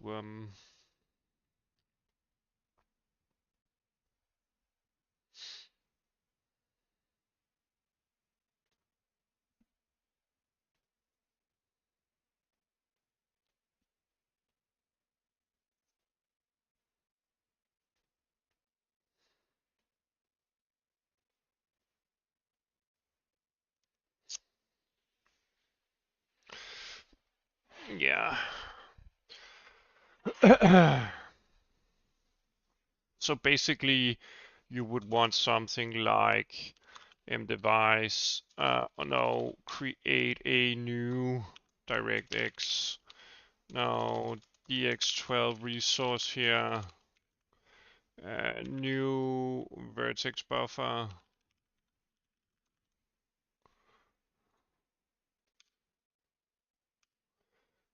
uh, which would be initialized with a device,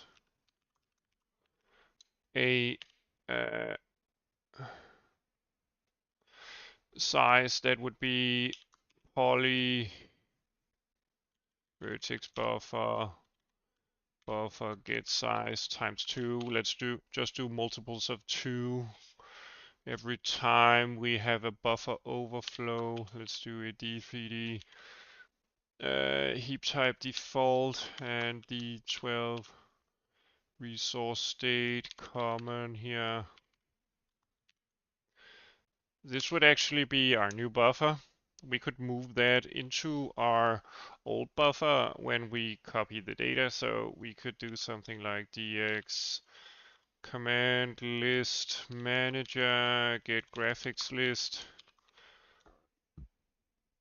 coffee coffee coffee copy copy resource. Let's see, what is the method?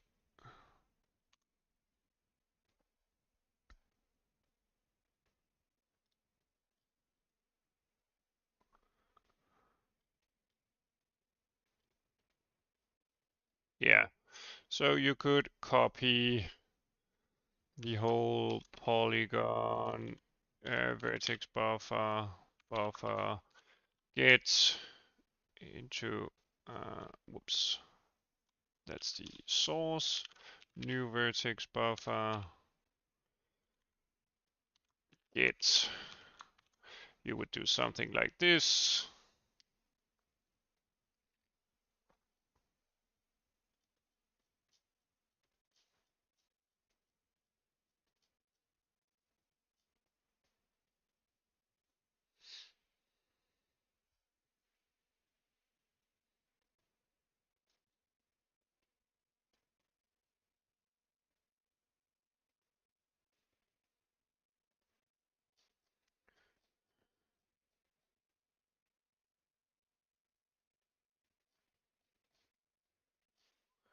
Um,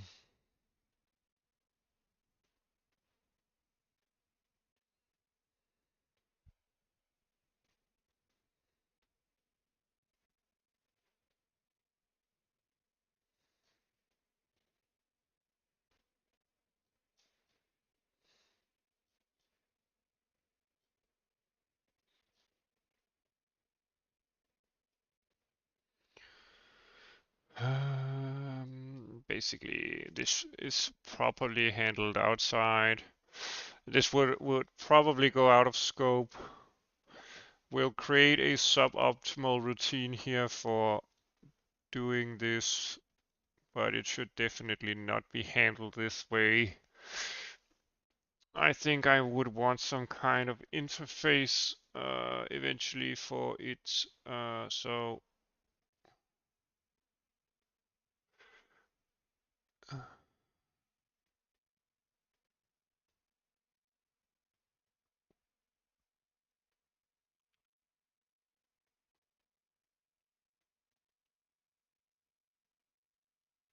yeah, we would want something like that afterwards.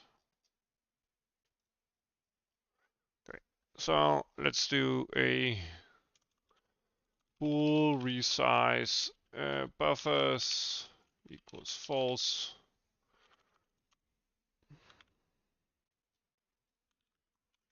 True.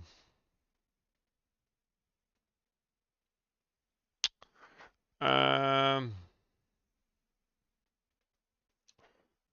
well, again, we have the problem of well,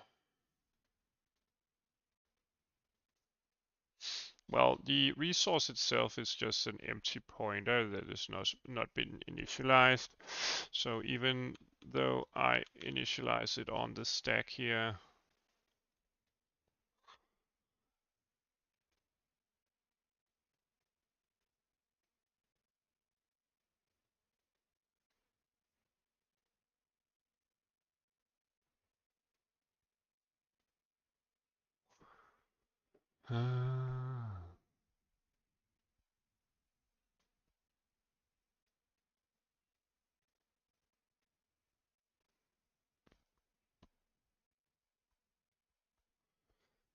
maybe we just want to handle it.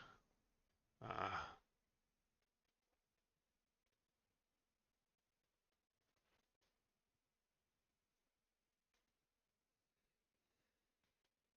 I mean,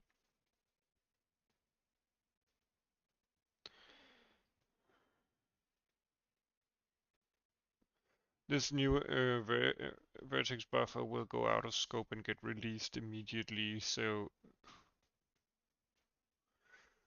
we could also just create the empty buffers up here, even though new index buffer. Although I don't like it.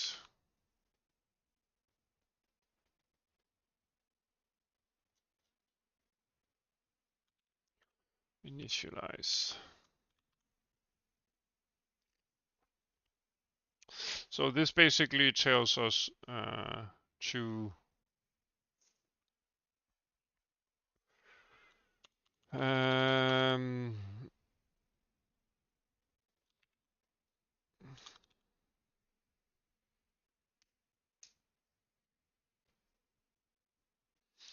first we need to,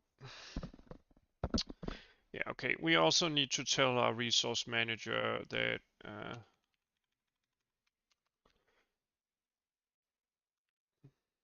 yeah, we should create some kind of poly index buffer here.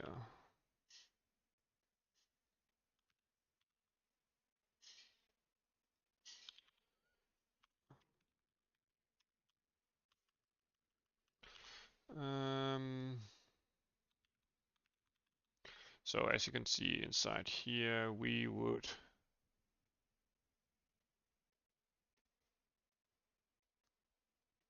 don't we actually transition the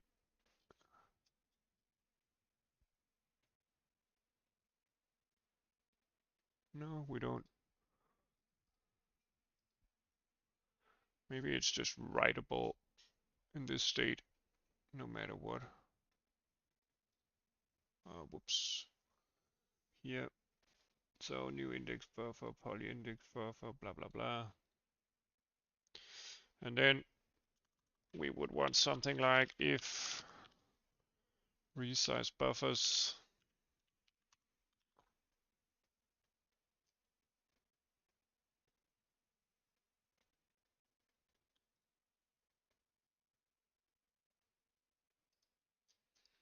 and then we want this loop here,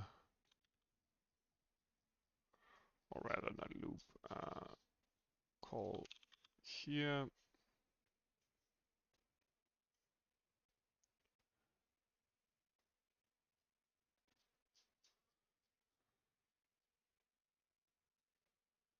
And then we want this to happen.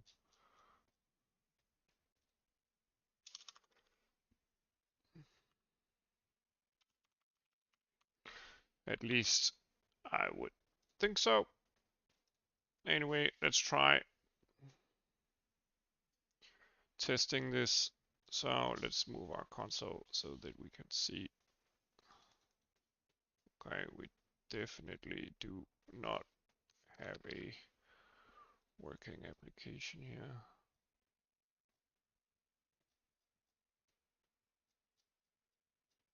Huh.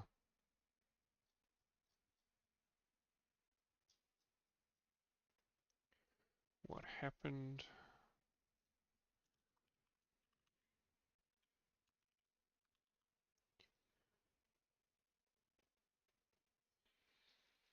Okay, this works. So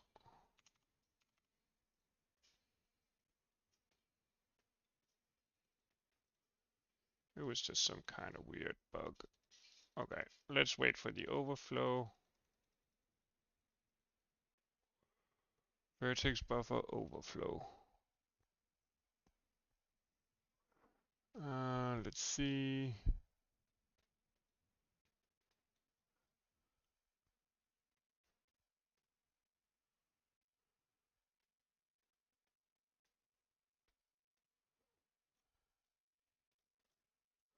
Okay.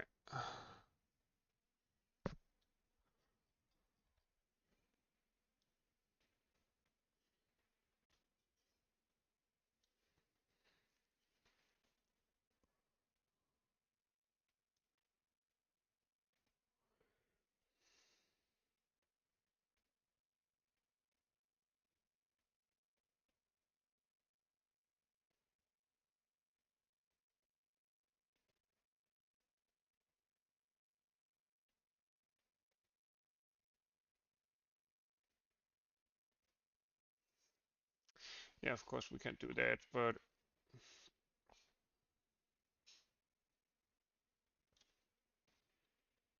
okay. Okay, let's do a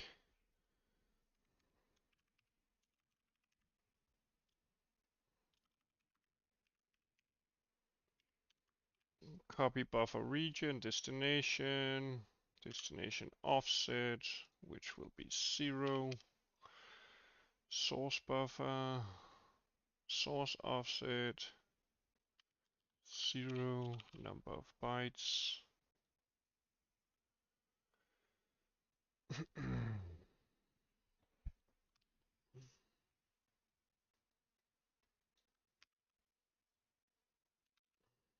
Let's do the right head here.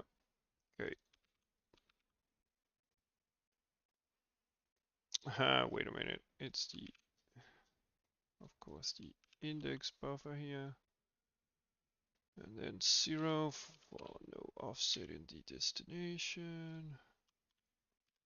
0 poly index buffer right head. Okay, afterwards we got the ability to poly vertex buffer, the buffer equals move new vertex buffer. Let's do resize vertex buffer,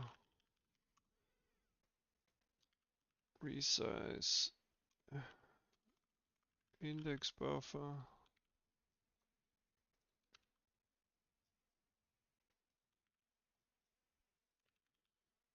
Uh,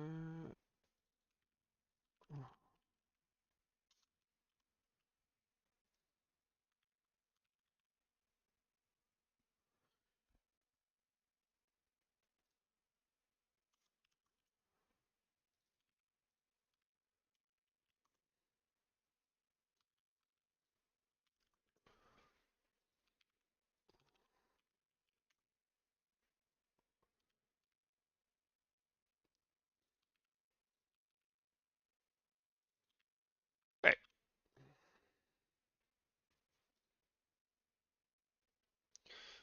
Let's see.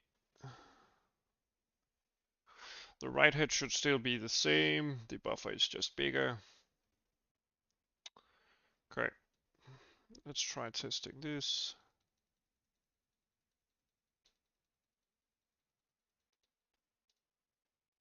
All right.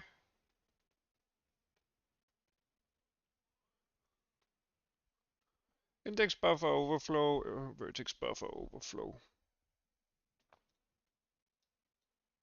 Let's see. 125 megabytes.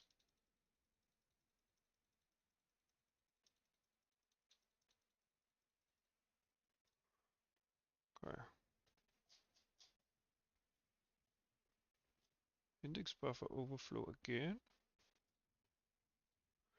So whenever, oh, maybe when I move the underlying buffer here,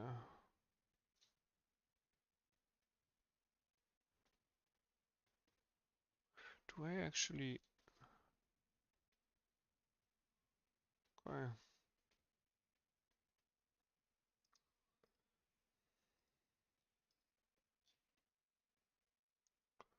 Let me jump into here.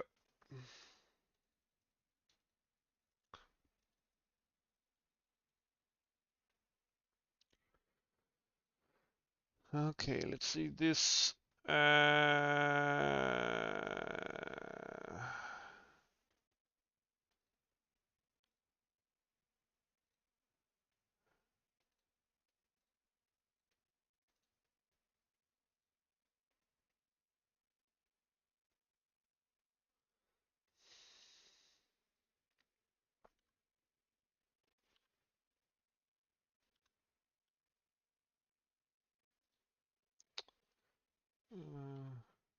Okay, it does update the size.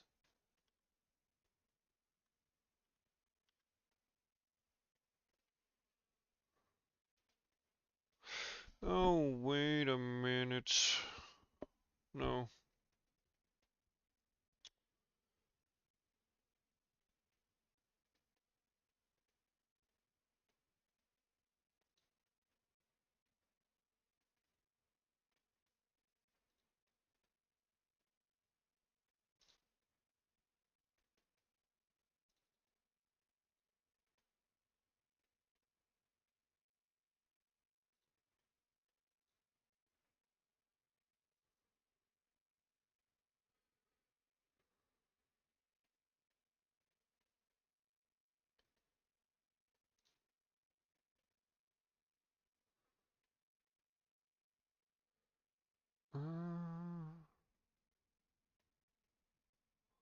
Okay, so when I move the information, I of course lose it. So new views have to be created.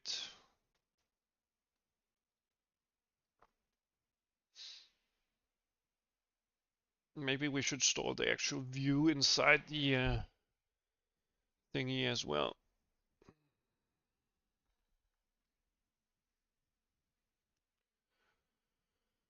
Yeah, I think so.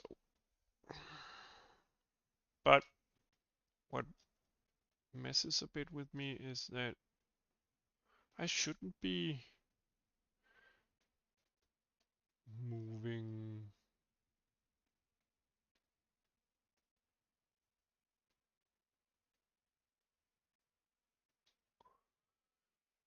Let's see.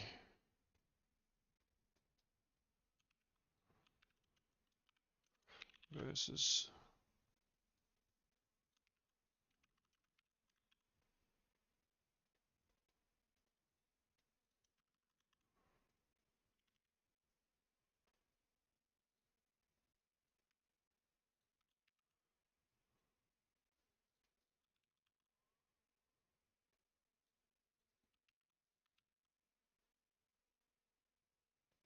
Whoops.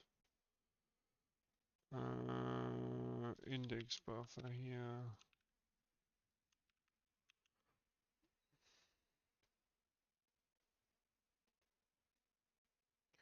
Is that it?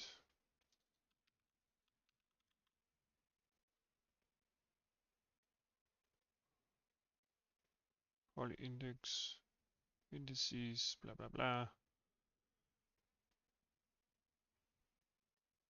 Okay. Let's try redoing this then. Okay.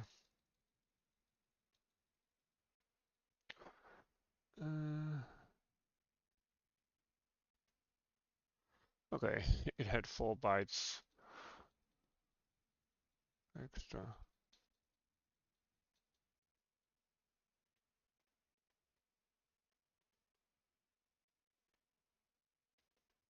Well, this shouldn't. Okay.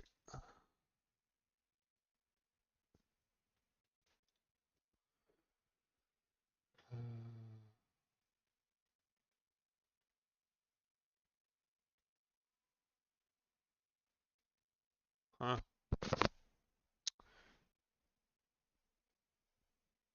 Is it correct? Let's see.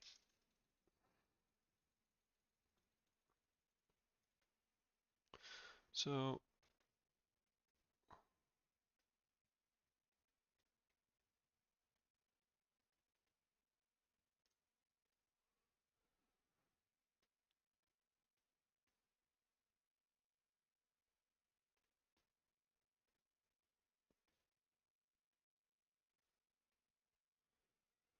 that's not correct, is it?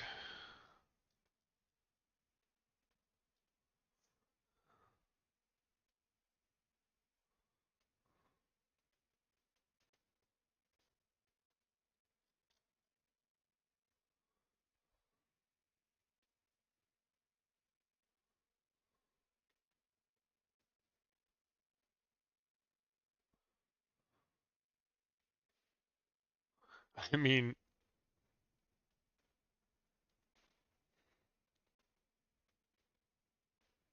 this is not bigger than this one.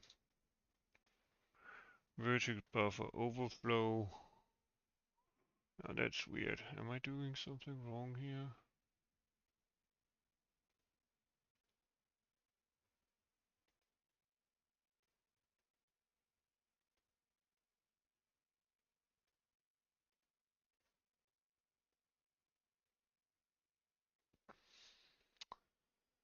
And that's weird.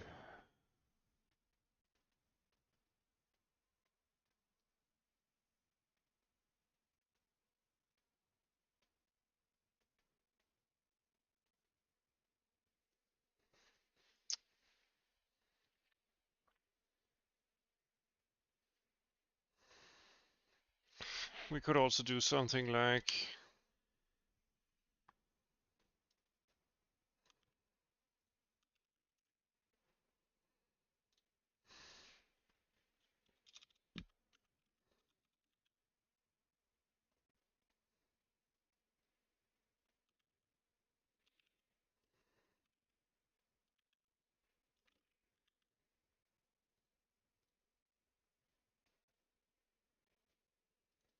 okay, let's see, blah blah blah blah blah blah blah.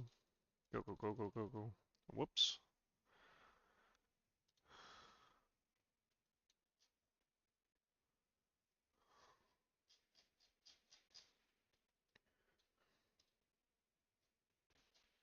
Okay.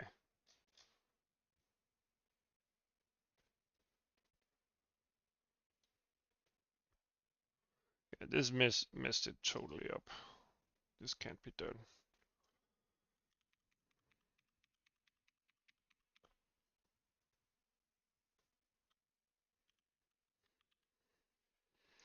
So when the write head plus the allocation size in bytes gets bigger than this,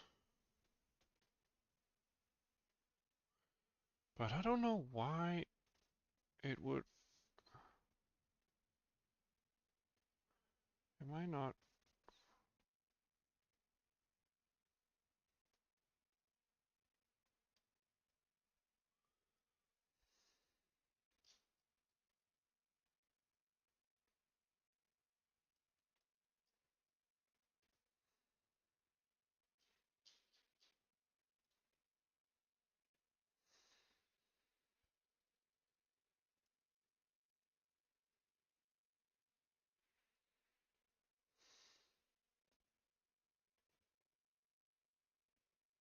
I mean, this is not.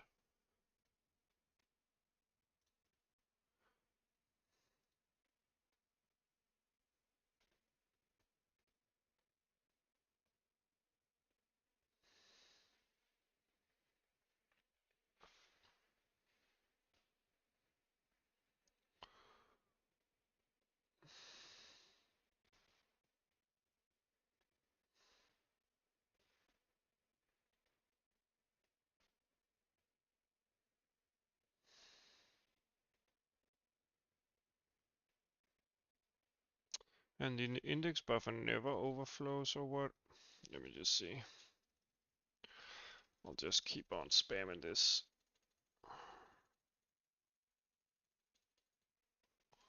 Vertex buffer again.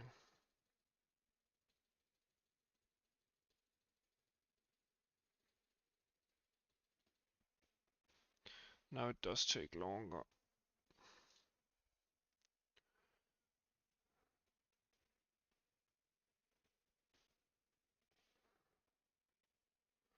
I mean, it's still fine that it kind of like errors on the safe side. I don't know.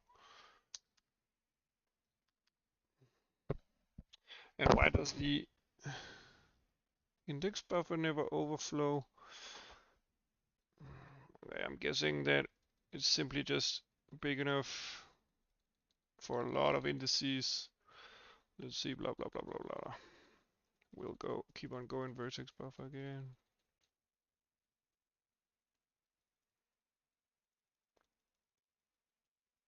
Vertex buffer, index buffer. Now this is bigger.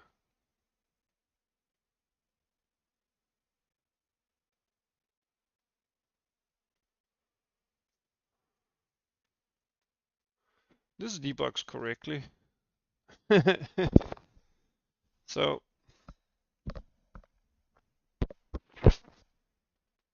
what is... Oh my god, I know. The algorithm is doing it correctly, but the debugging output is not. So I'm adding too small a number. Okay. Should be fine now. Okay. And the buffers will double in size for each time. Yeah, everything looks correctly.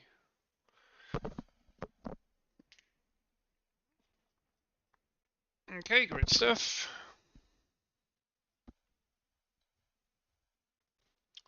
Next we should probably recreate the views themselves. So inside our renderer here, we will create a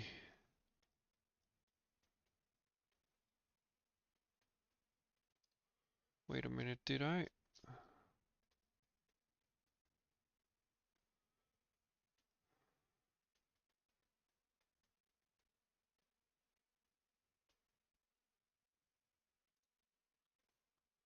The create resource view.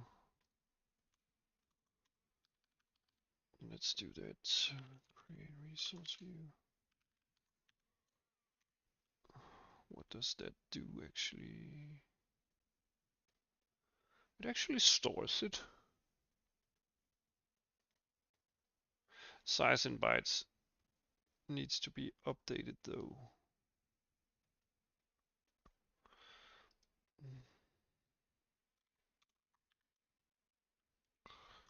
Dx12 resource type,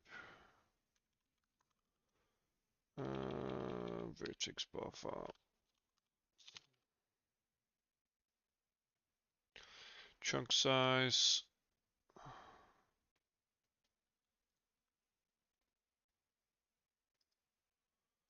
okay, size of vertex,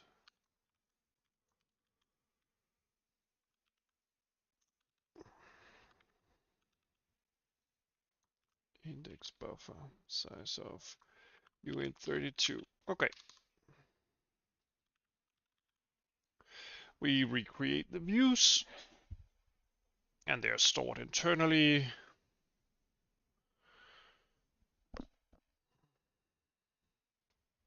Maybe we should just simply handle it in the move operation here. So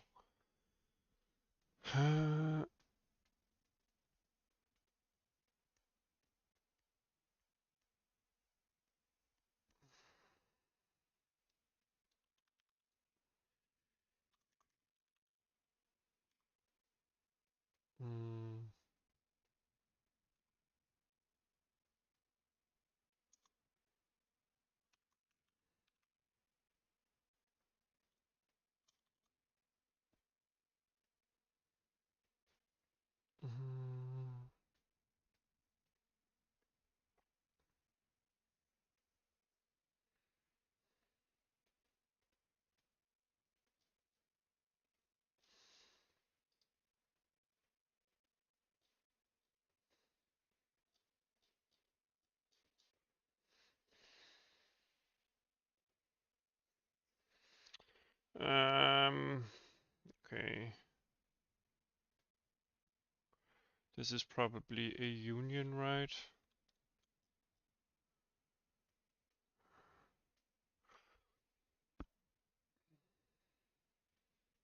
Can I?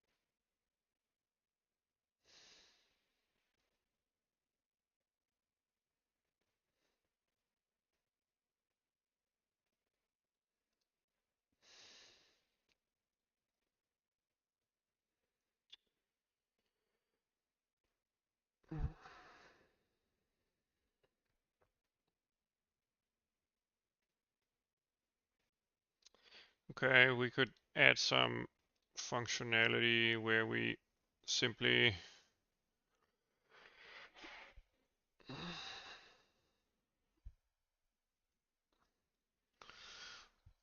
I mean, during this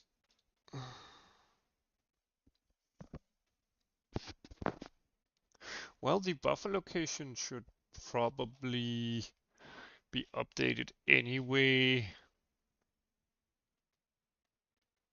It should probably be updated anyway, otherwise we probably can't find the resource.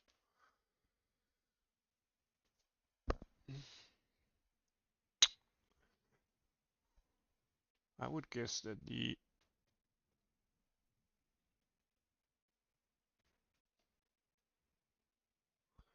thing there.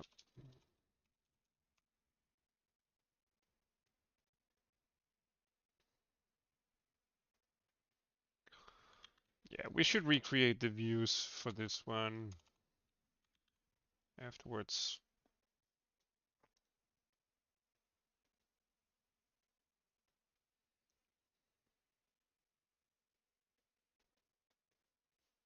Okay.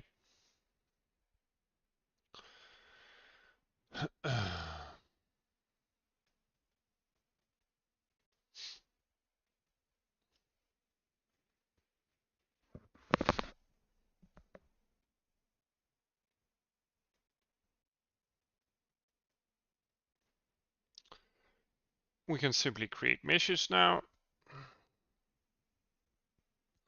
and upload them to ever-expanding index buffers. Yeah, we could redo this thing here.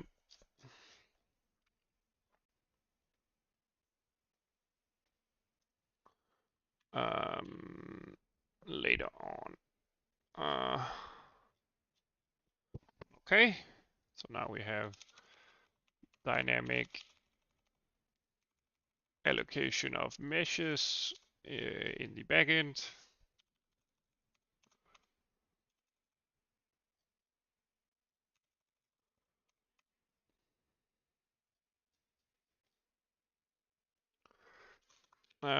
Let's see, reshape, underlying buffers, upload old data, upload vertex and index data.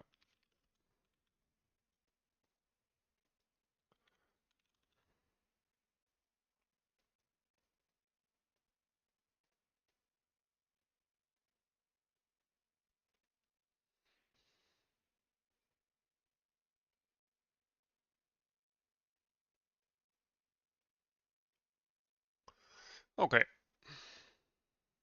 now that is great stuff.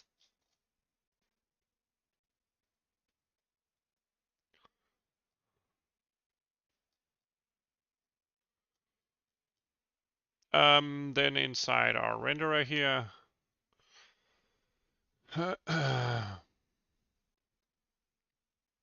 we should probably create a mesh of sorts. So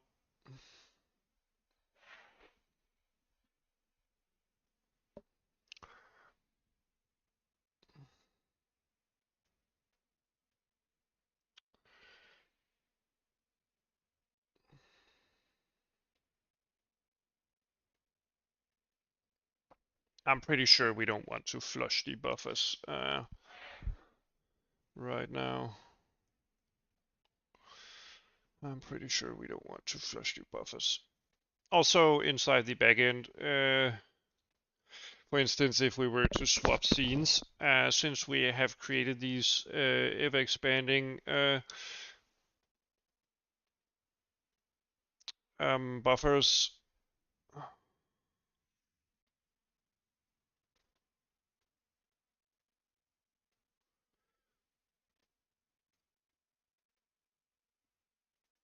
let me see.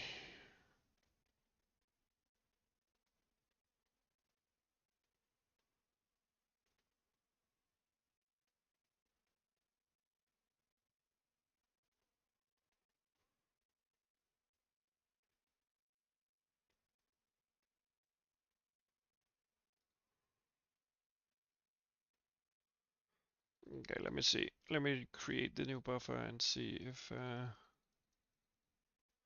Wait, how many objects do we have here that we? Oops.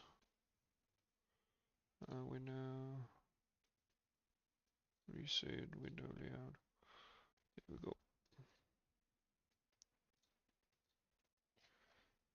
Let's see.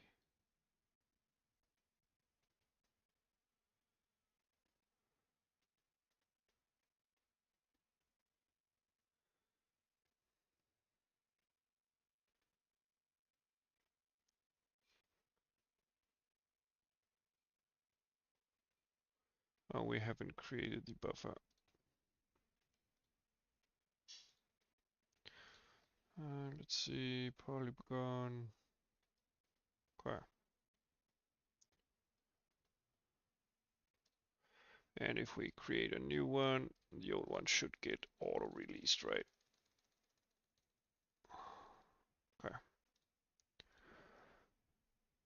Let's see.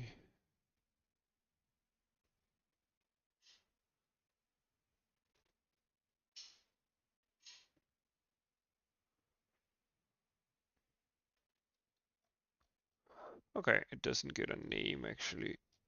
So let's redo that, but it seems like everything works otherwise.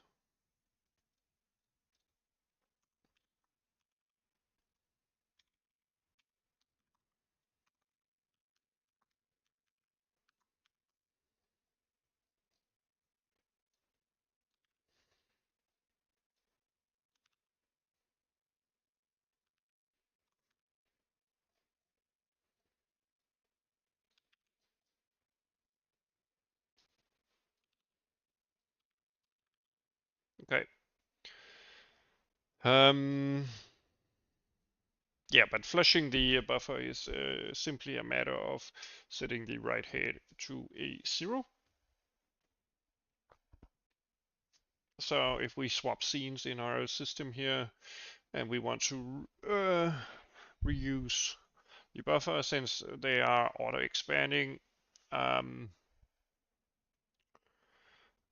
um, we should probably not deallocate them since a new scene might eventually end up having more meshes that could um, than our buffer currently. A basic buffer would be able to contain, so therefore there's no need of actually clearing the actual data. We can now choose to reuse it, or we could choose to instead simply just move the write head back to the start and thereby flush the data and upload whatever new data we have to the underlying buffer. So that's pretty great. Inside our renderer here, we want to move some of the code from our resource manager. Let's see, we would want something like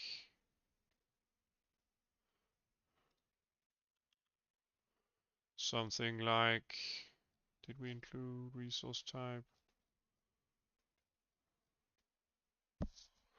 No, we didn't, but we will.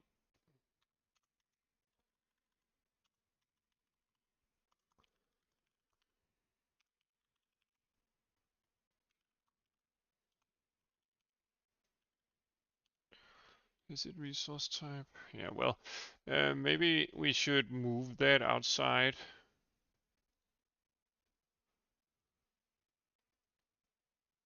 No, no, no, no. Okay. We can make it stay in resources. We should probably just step out of that directory, right? Resources, there we go. Okay. So the renderer itself will contain some meshes.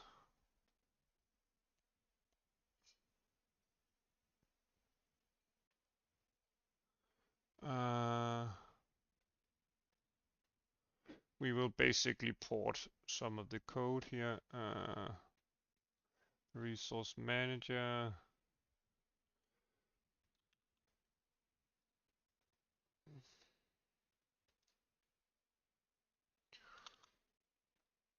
Private.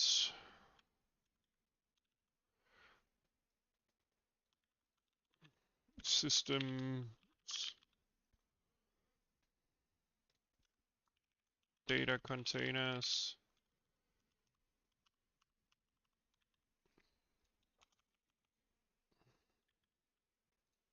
Okay, inside the create mesh, we want to add our mesh here. Push back. We want a mesh, temp mesh, temp mesh.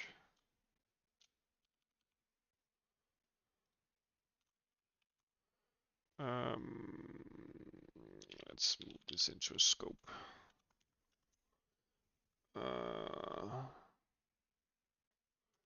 We upload resources to the GPU through backend.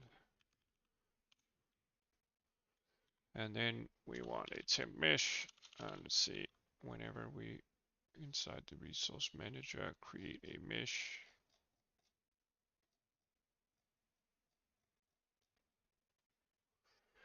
We could also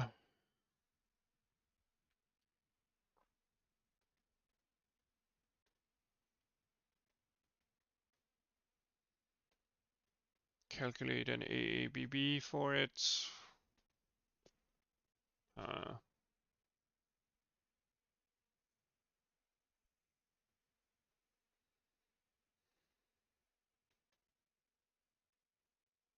I'm unsure whether I would want to do something like that.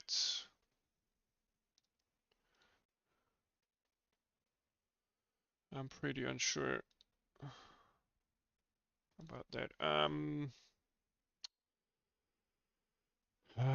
Let's see.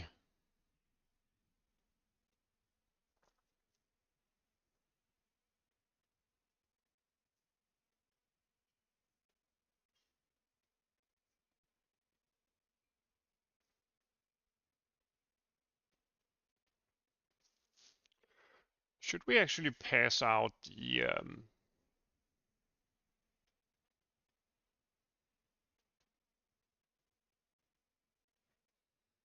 information?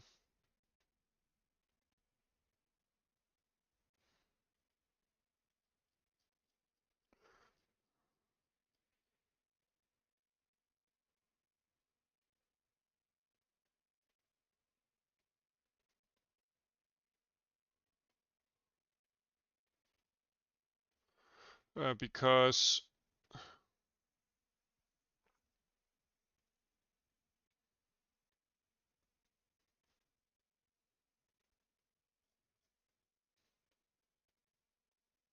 our create mesh function here, right now I call it inside here, right?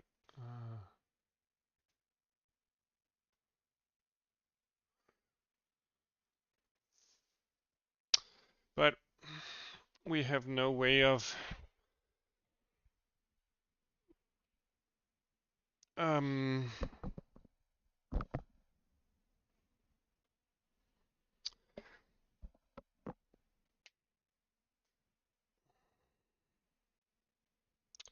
maybe we want to pass in a void pointer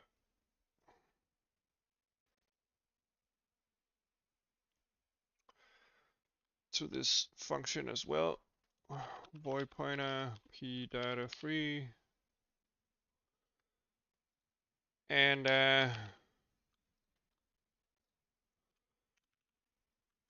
this is our outgoing data.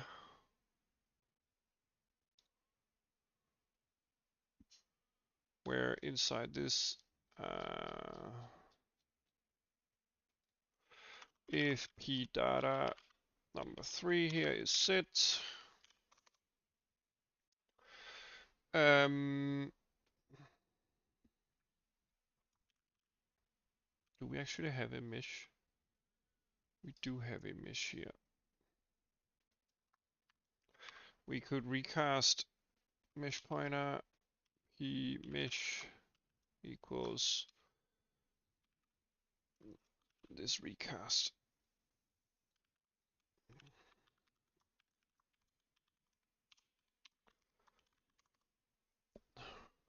Okay. And we could set our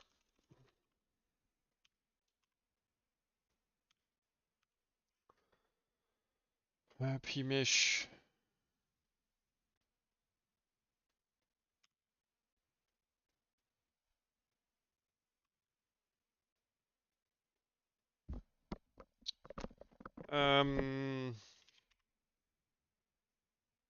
this is basically more a C style function actually.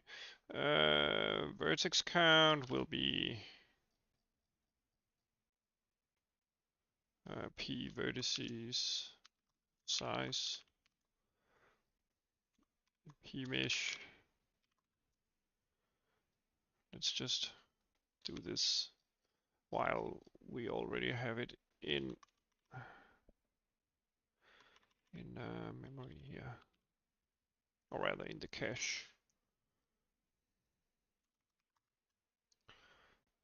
Index count p indices size.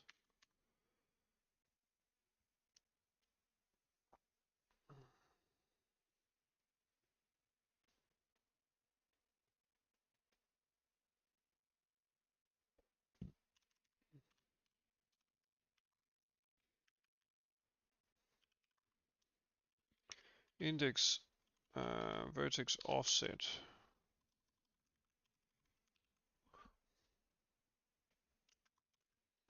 equals m polygon vertex buffer right head divided by size of vertex, and then a p mesh vertex index offset here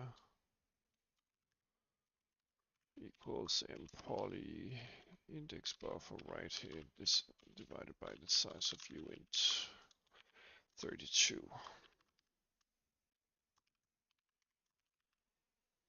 Okay.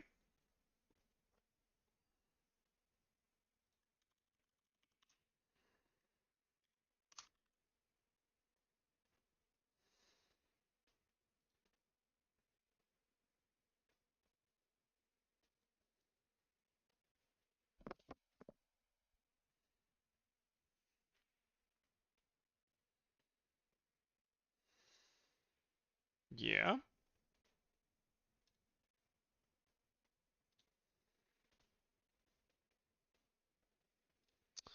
So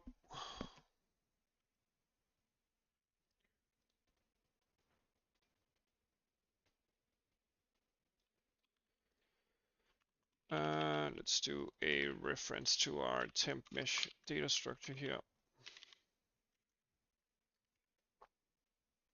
And it will fill in the data. Let's try temp mesh name.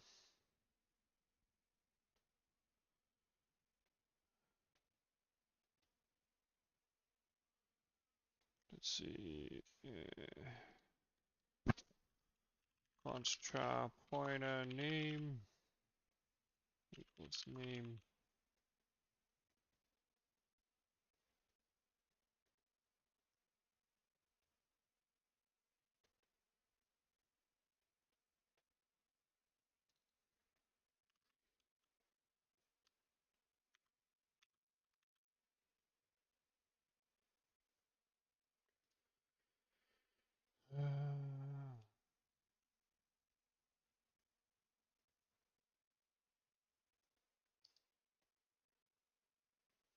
Yeah.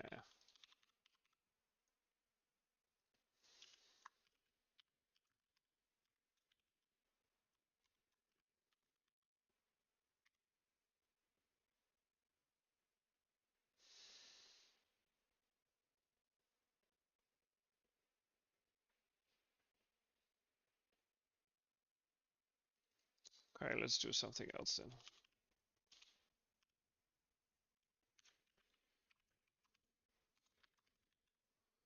Okay.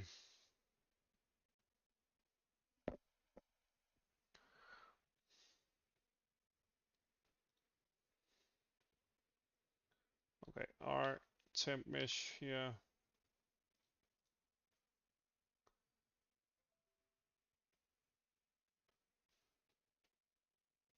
We had a disconnect of sorts. Anyway, temp mesh.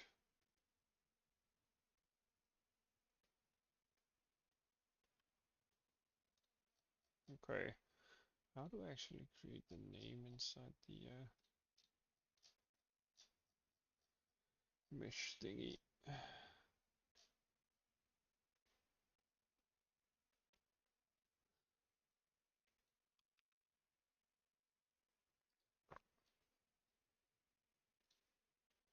Okay, let's do a const char pointer. Still name here.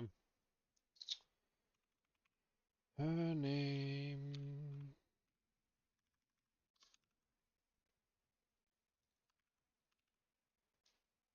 Name.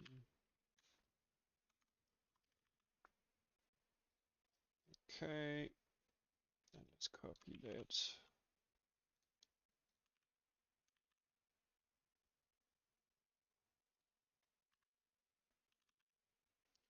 Great stuff. Okay, inside our resource manager here.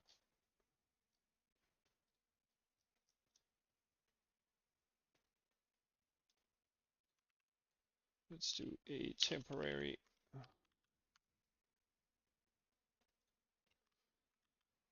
There we go. And then instance meshes pushback.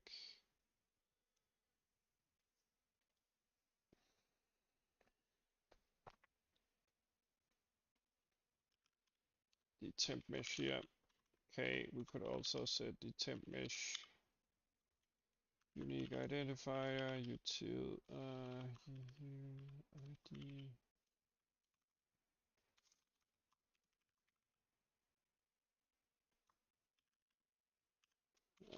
Where did I put it?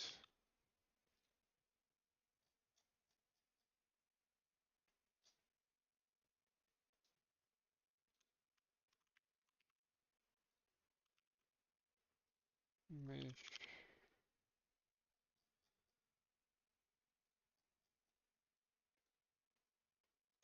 I'm not sure I'm gonna use the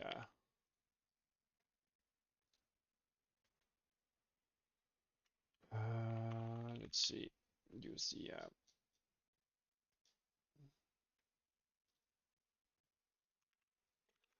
the unique identifier, yeah. But we'll store it for now. Okay.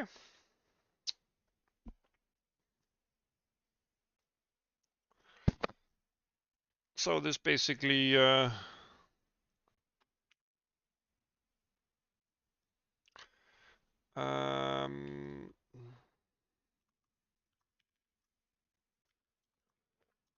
creates a Directx12 resource, or creates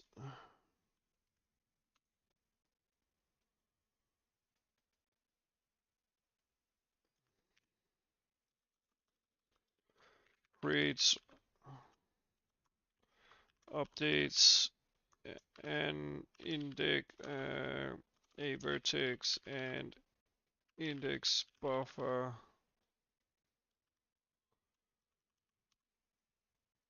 Directx12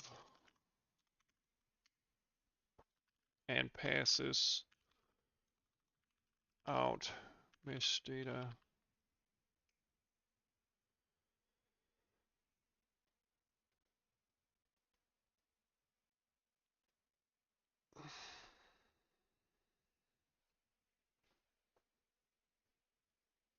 Maybe I should move some of the code into a sub-function.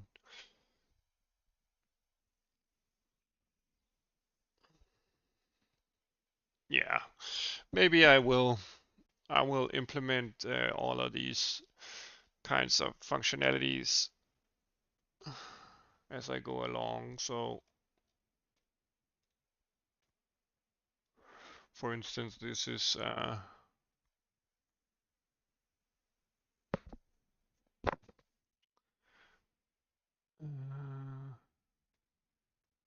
did I comment that out?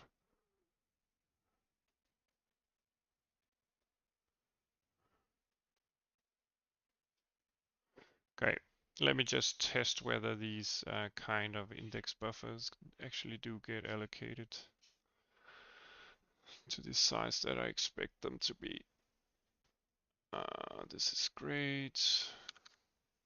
Okay, render doc.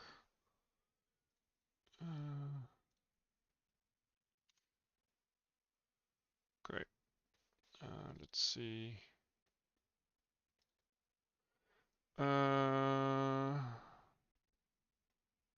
Line root signature, but I don't create the.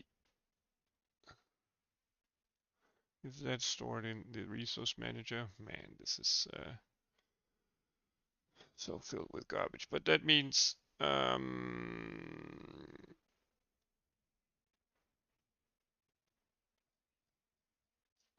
but we could do something like that just temporarily. Okay. The model loading here and the mesh specification is done. Therefore, I'll remove it from the resource manager.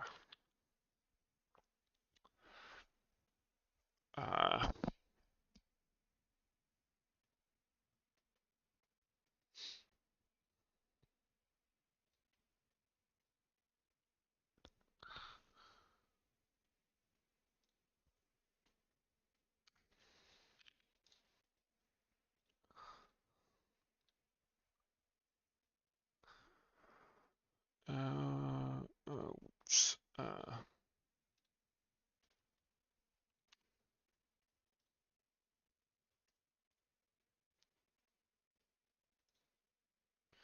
Okay, line, vertex buffer, view contents.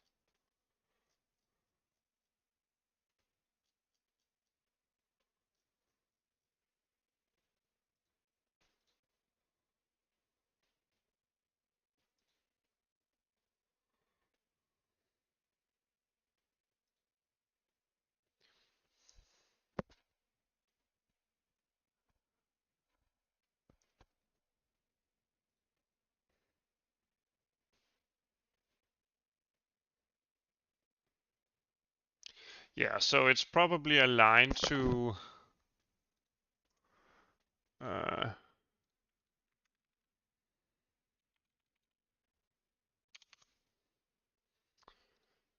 whatever.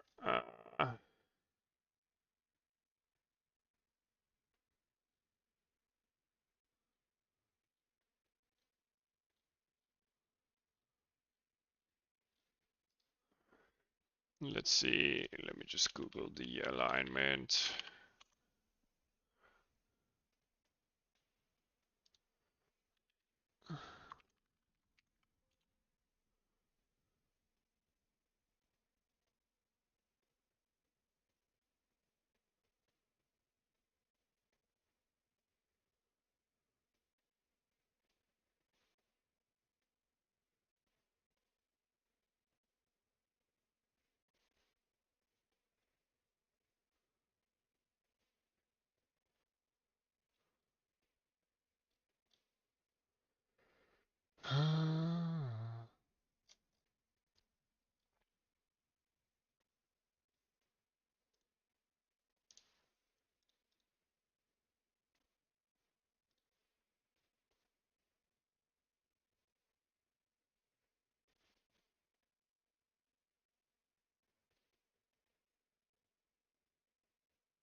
Let's see.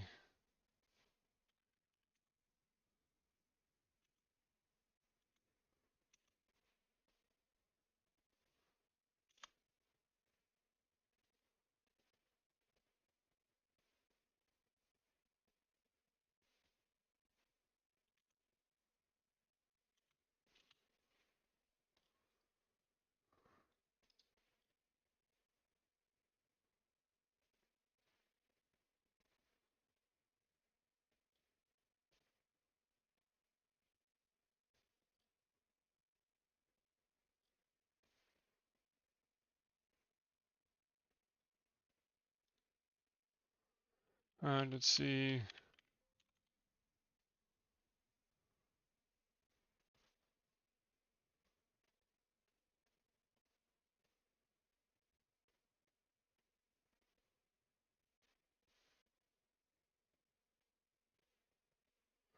Okay, we can test this, I guess.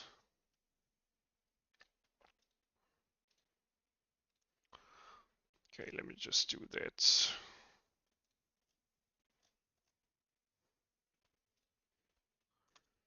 mDevice.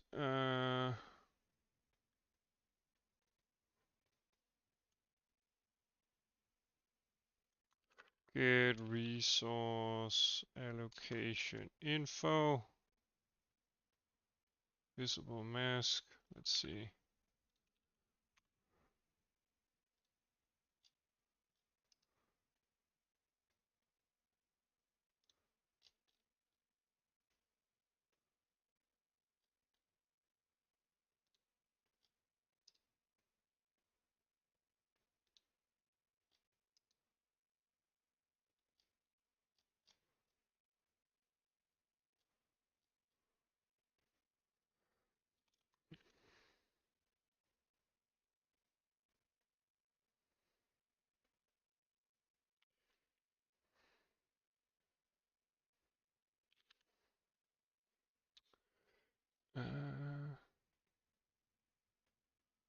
Okay. What?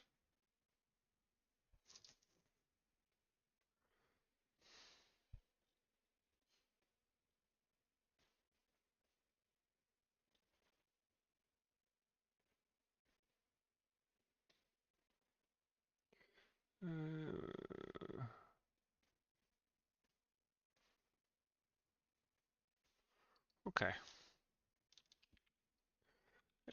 Info equals a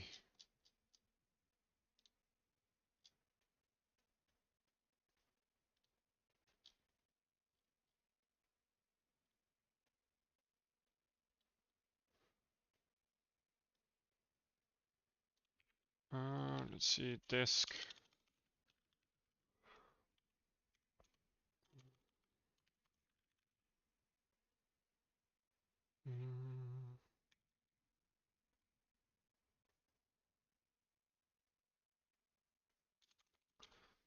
Disk equals m line index buffer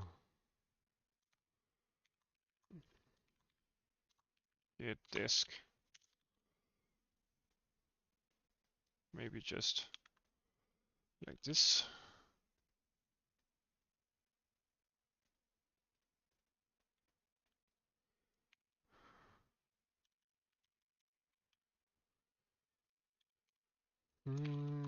Exe core print alloc info dot alignment and size info dot size in bytes. Let's do that just to check. Let's see, I'm having a mistake somewhere.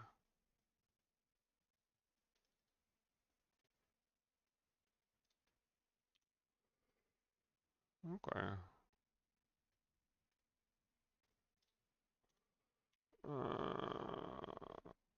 The 3D resource description disk equals this, and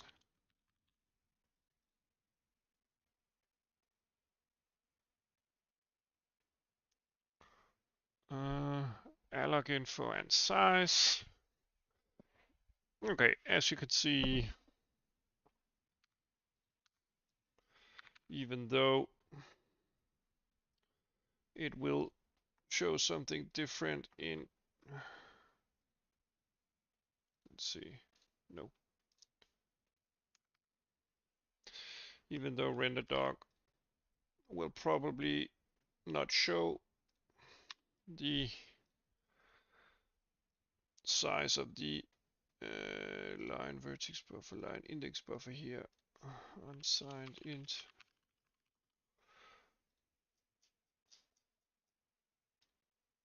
It will still have a size,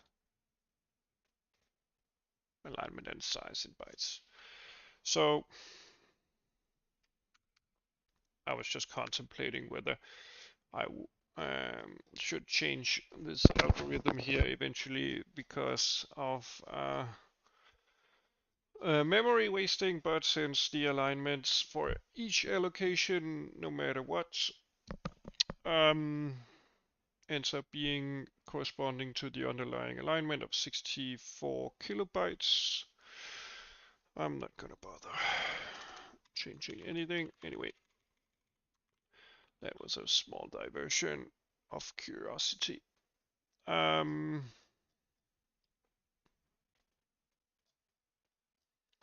We have basically created a mesh.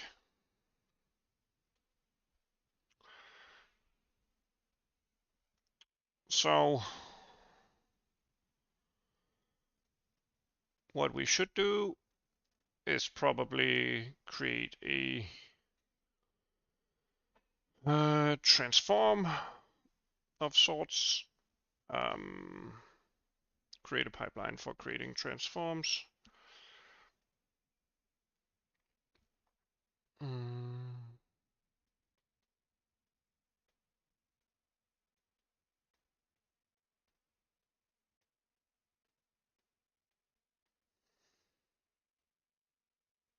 But I think that is more elaborate. Actually,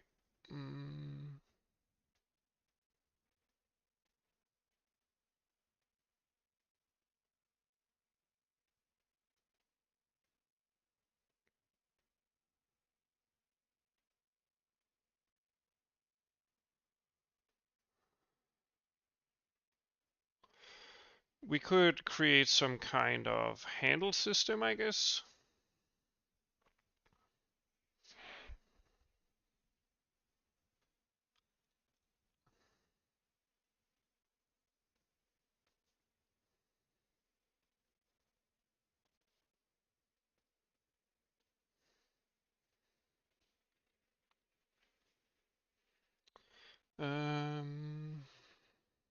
Okay.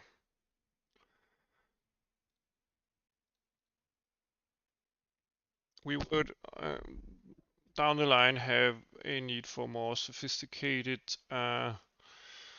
resource management systems. Okay, so let's start porting this code here. We have a button that is called create mesh. Let's create a button that create a transform transform matrix.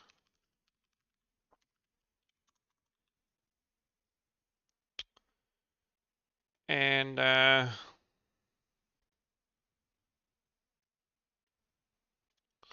maybe we just want to create something that is a drawable mesh,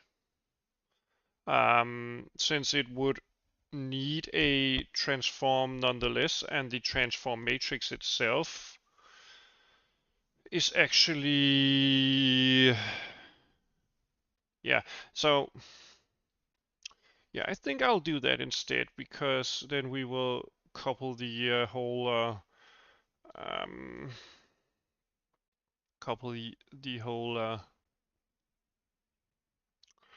what do you call it, whole system, and we will basically create a draw call with all the resources that we need,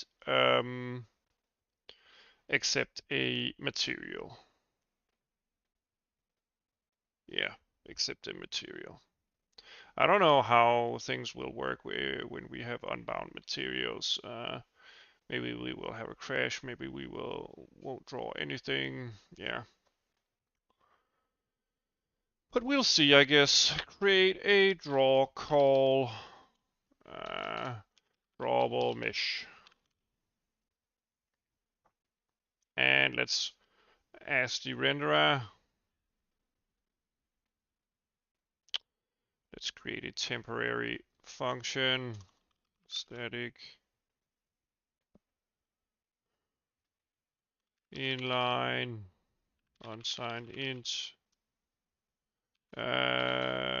Get the number of meshes. This will be temporary. Return m instance m meshes. That size. Temporary stuff.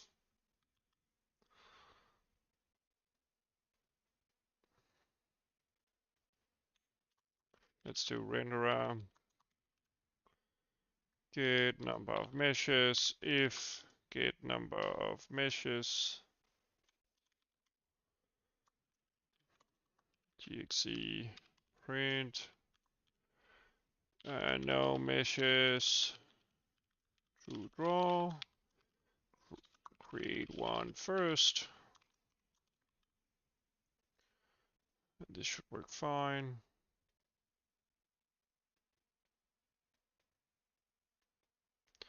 So our console here should output exactly that, and blah blah blah, no meshes. Create a vertex buffer. Okay, it needs to be a new line. Okay, and now nothing happens. Great stuff. Okay.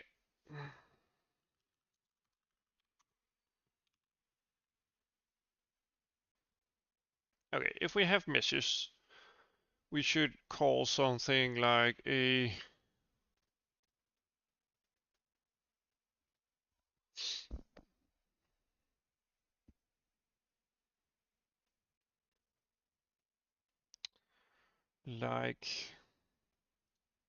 function here where we do static void create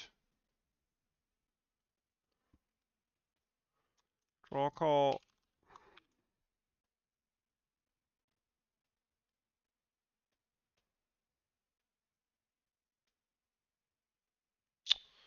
And let's do an unsigned int mesh const unsigned int mesh. Drawable mesh, maybe. Create drawable mesh, maybe that's better than draw call because I think draw call should be something else. It's probably a backend submission of some kind. I mean, draw is even called here, so we would probably, before we call draw on the actual renderer here, we would submit our draw calls. For instance,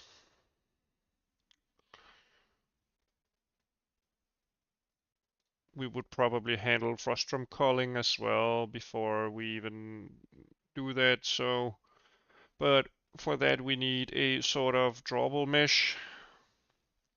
Actually, now that I think of it, for frustum calling, we actually do want to create a bounding volume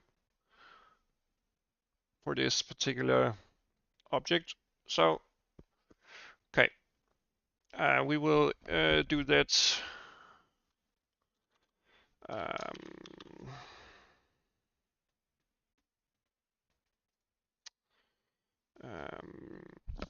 right now. Okay, so for that we actually need a bounding volume here.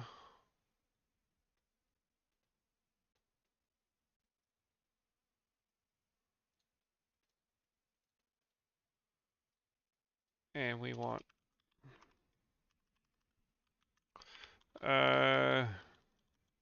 let's do mesh ABBs.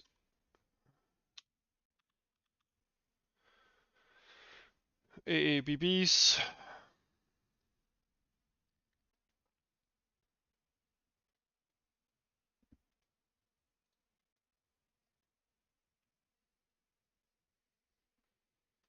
Okay, and also our mesh here should probably be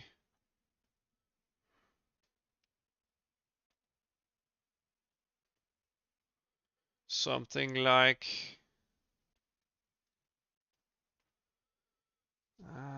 do we want to couple it inside our drawable mesh here? I'm unsure. I'm unsure.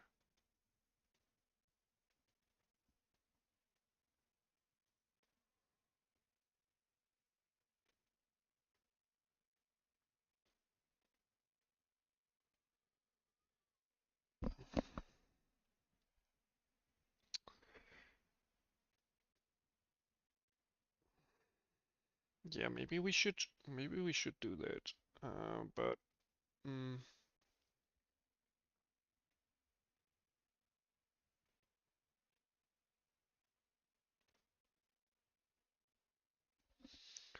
we definitely don't want buffer IDs. I mean, so we could create a unique identifier.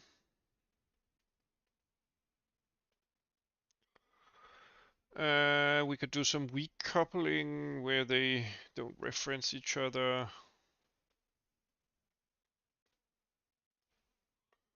I mean, the way that we do it is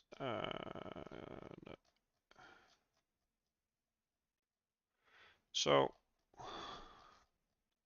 all of this stuff here pre-calculates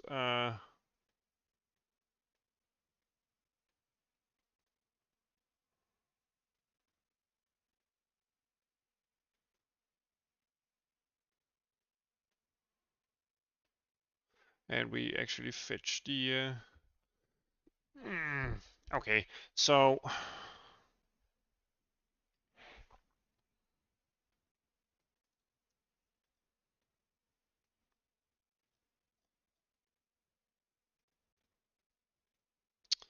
it would happen kind of here, down here, calculate ABB. The problem is that we would have no way of actually coupling the bounding volume. We could also just store it on the mesh itself because, well, maybe maybe we don't mind the memory usage. I mean, the mesh itself would almost always want a AABB for bounce checking. So, I mean, everything that we want to do, if we were ever to interact with the mesh itself, either in the editor or in the game or whatever, it would need some kind of either bounding sphere or bounding, what do you call it? Bounding box. So in general, I think there's probably an argument of coupling the bounding volume here.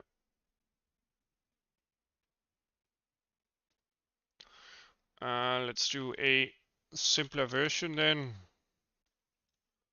Let's do a mesh bounding AABB, and let's do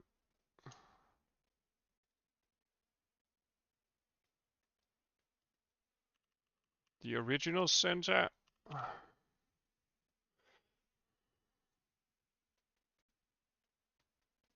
Since the mesh will also only contain a original center,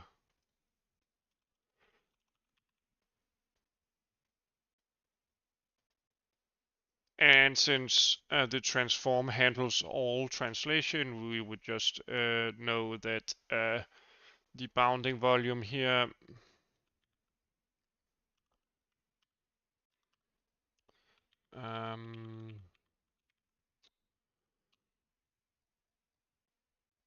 should be translated whenever the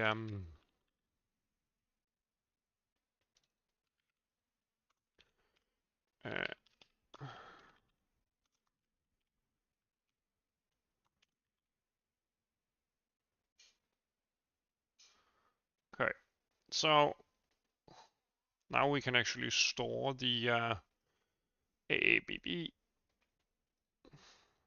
inside our meshes, and we don't need separate storage for that.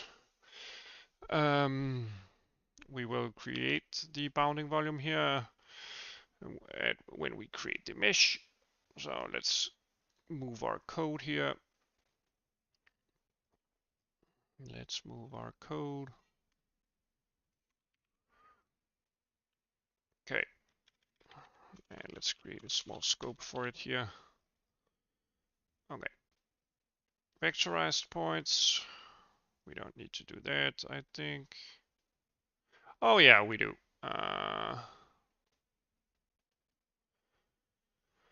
That's for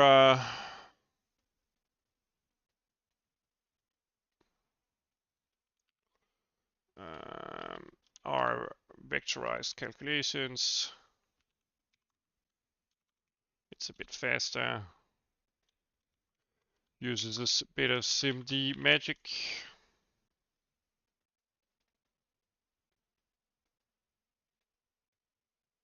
We could also just use the stack value, I guess.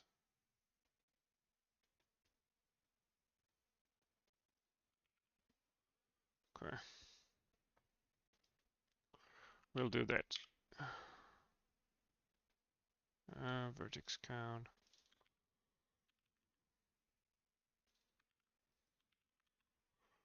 Okay.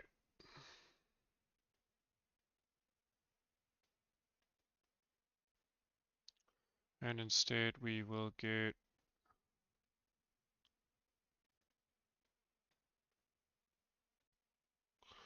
the at I dot let's see,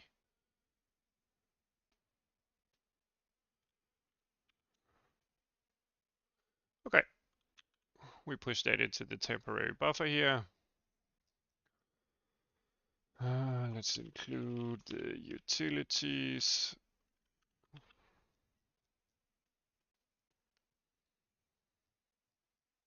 Okay, let's go through it. So we create a vectorized series of points. This is created on the heap. A small allocation. We find our, first we shove the vertices themselves into our temporary buffer here, and then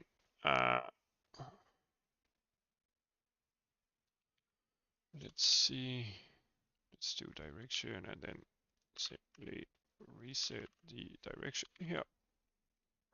So we set the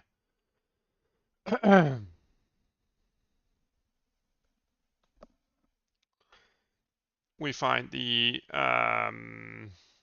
minimum and maximum point along the x-axis and grab the x component. Then we find the same for the y and grab the y component. And then we do the same thing for the c. And then we calculate the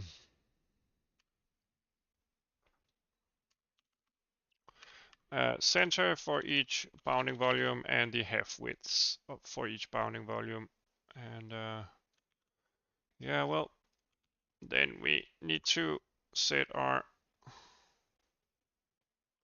temp mesh dot ABB center to our center X, center Y, center C, and our half widths here, half widths, half X, half Y, half C, and we simply store that. All right, let's see. Okay.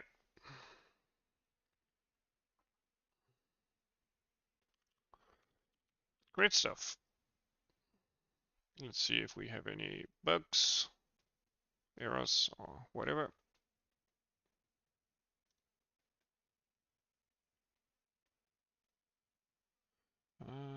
Let's see, create a mesh. No crashes at least. That's a good start. Let's try stepping through this. And wait a minute, I don't want to watch it iterate through the loop right there. Let's just okay. I don't want to watch it iterate through that loop, so let's just try. Whoops.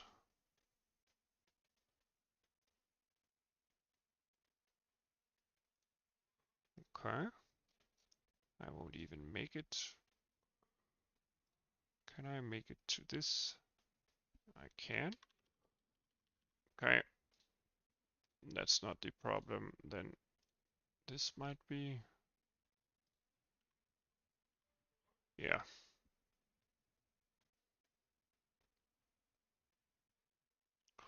Okay, what was the assert there again?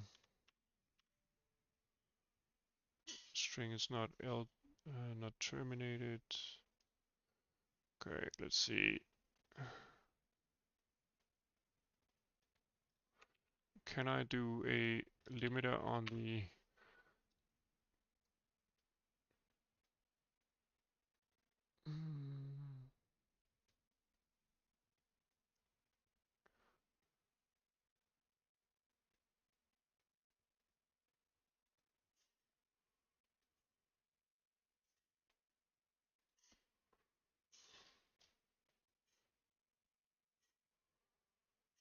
can I add a null terminated string to it manually?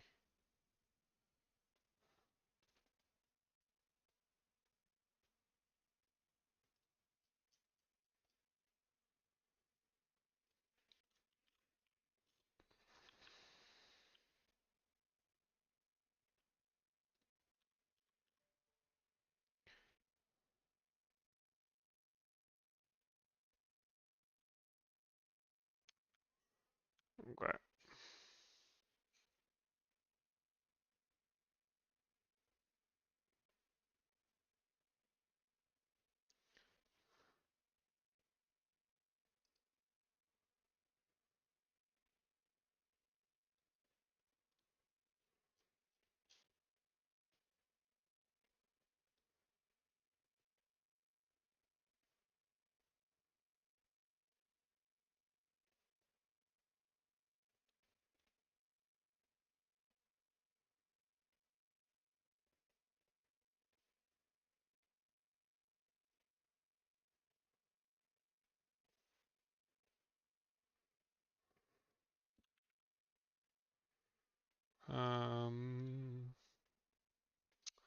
Oh well. Oh well, well. Okay, I'm almost in for a break as well.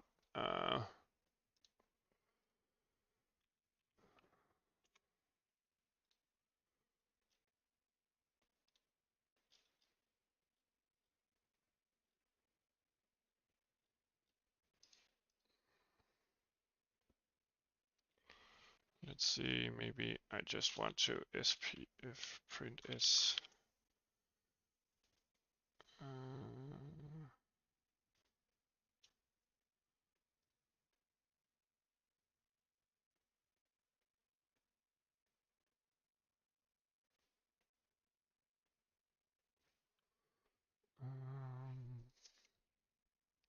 Let's do temp mesh name %s name. Let's try doing that instead.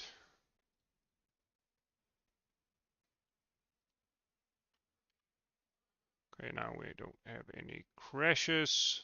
That's great.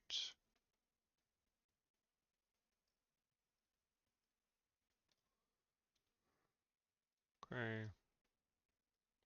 Our breakpoint is fine. Let's see.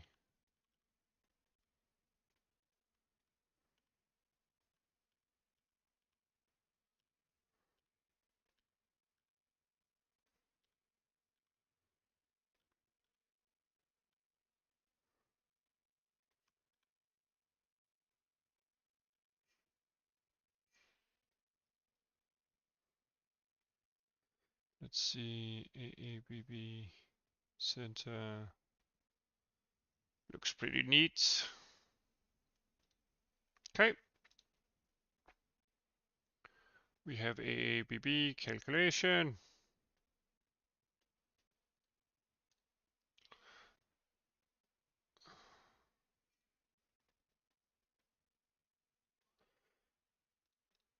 Let me see. Okay. So we create the bounding volume as well. Okay. I'll do some last stuff before I end the stream for today. It would be nice to actually end up with a simple draw call of sorts. Excuse me.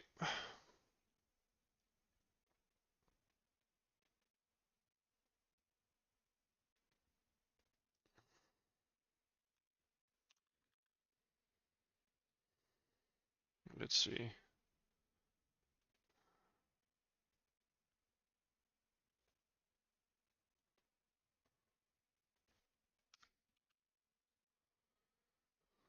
Okay. So what was I contemplating before I got distracted? Okay. So if we have a series of meshes, we would actually like to be able to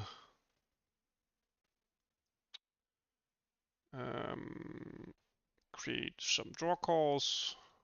We created an interface here, create drawable mesh, which we will call, and we will call the mesh index 0.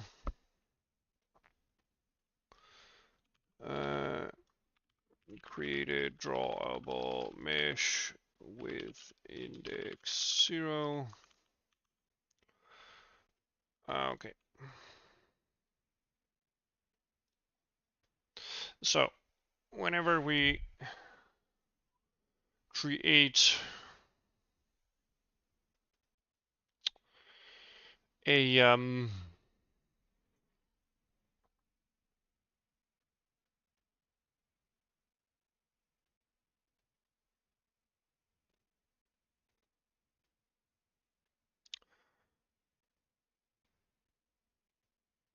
whenever we create a drawable mesh, we basically want to create a vector of drawable meshes here.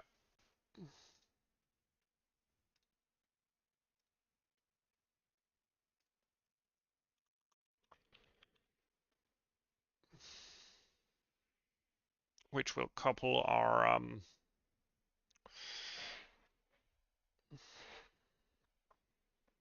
mesh.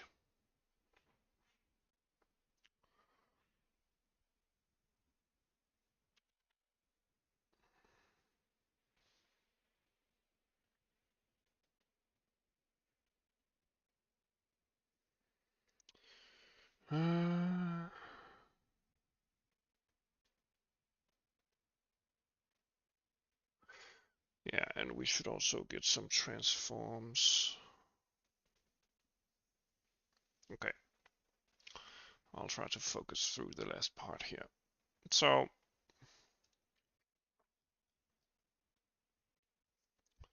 let's create a drawable mesh, temp mesh, where we set the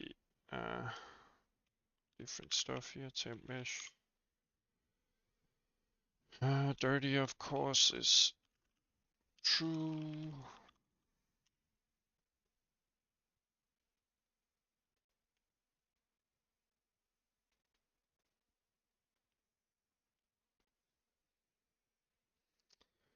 Temp mesh.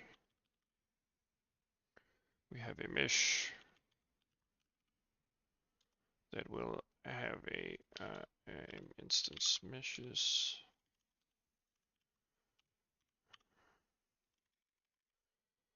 Unique identifier. Yeah. We will use it for now at least.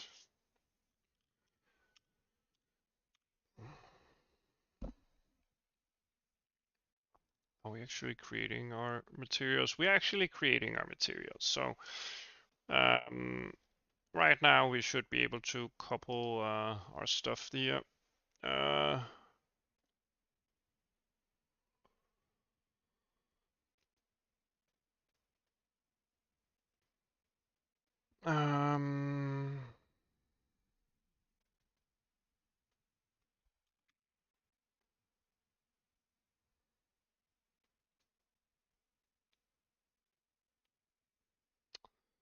Okay.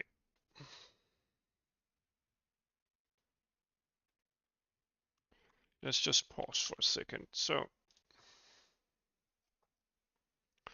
whenever this is initialization, we don't want to look at that right now. Let's remove this. Whenever we want to create a resource,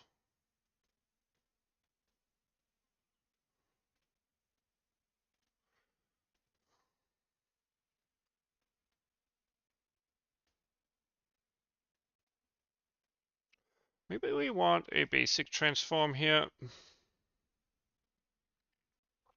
So inside the resource types, we simply store a transform.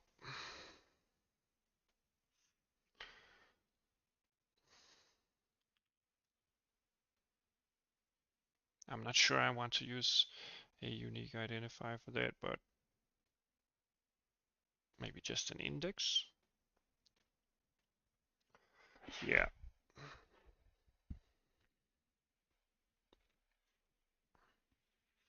Maybe just an index. So our renderer should store perhaps some transforms.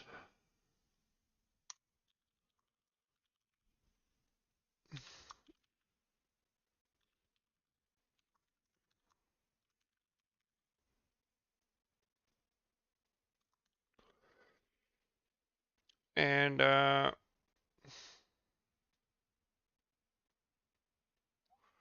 whenever this happens, let's see, let's do a standard dot value for this, so it will always spawn at the origin.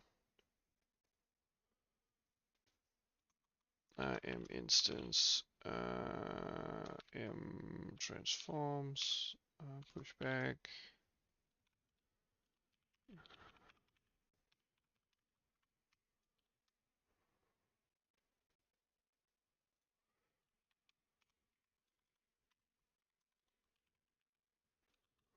Okay, let's push back the transform temp mesh.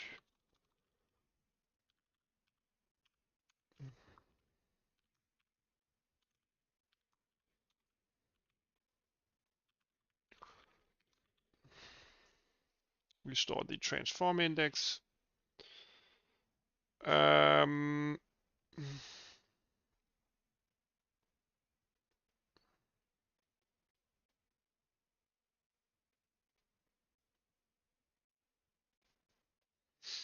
okay, so we create a mesh, we create a transform, we set the temp mesh material here to 0.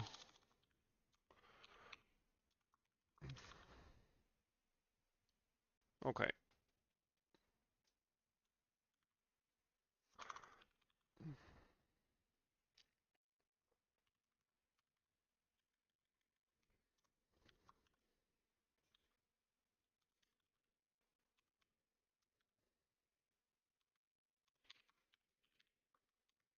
And we put it in the buffer.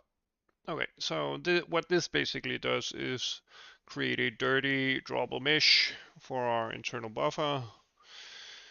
Then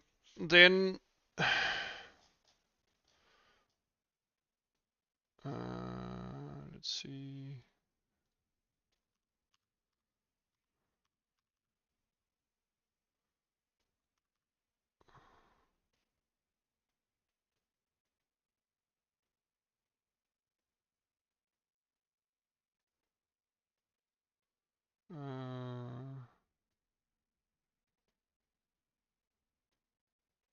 This could actually be up here.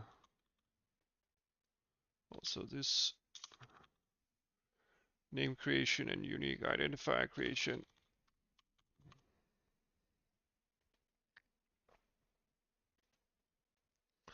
Okay, so whenever we draw, we want to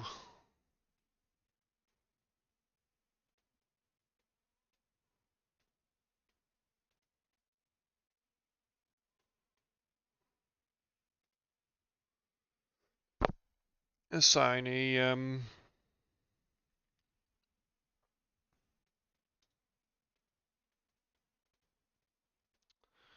well, right now when we create the resource, this should actually be deleted. We won't be using that anymore. This one is temporary. Okay, we have a render. Let's do a submit instead. Let's see. Do I have any errors here or here? No. So I managed just fine deleting that function. Let's see. Okay, so let's remove that. Whoops. These create functions here. Okay. So we have a draw command. We have a, I mean, these are general methods where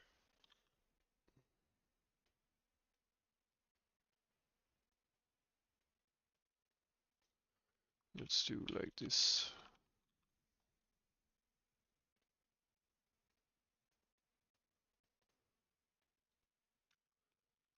Also, let's do like this.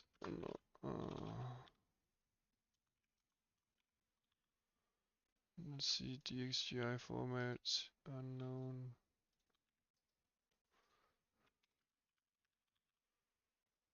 and a null pointer. There we go.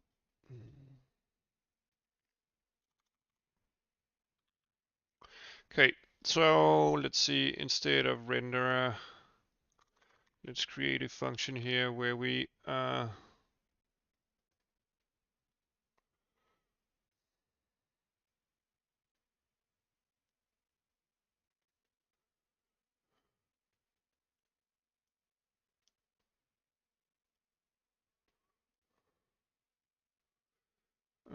let's do a create.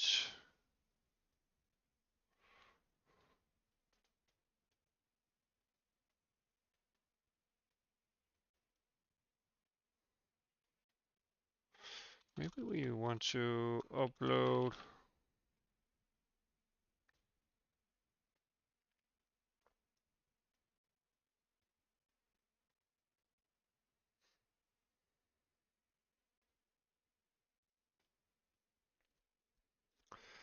Upload.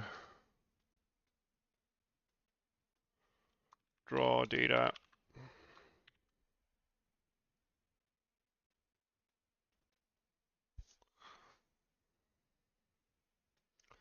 Okay, so our renderer will hold some mesh information and the transform and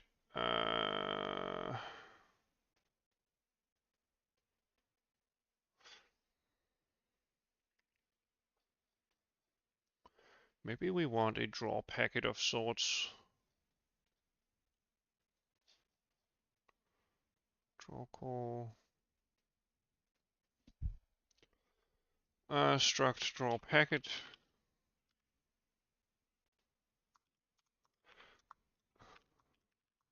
Let's try that.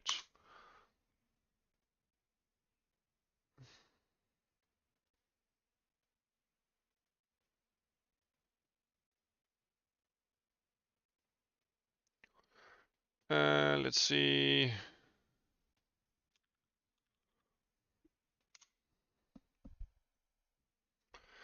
Index count, vertex count, index offset. And then we want a bool create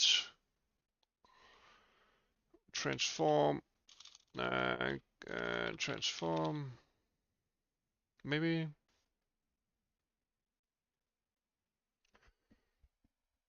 Nah, the problem is,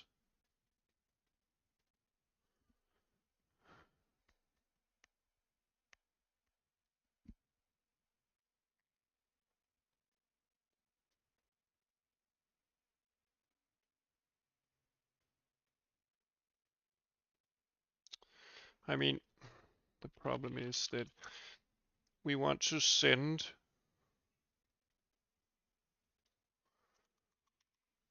for a const auto reference, maybe not const auto reference at least, drawable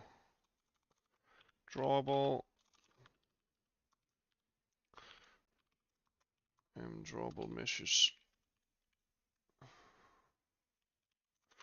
For each of these drawables here, we would like to grab the mesh and unpack the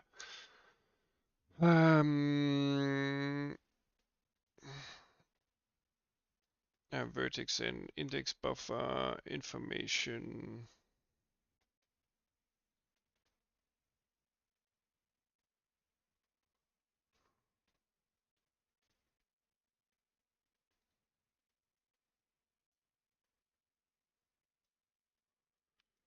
Let's see.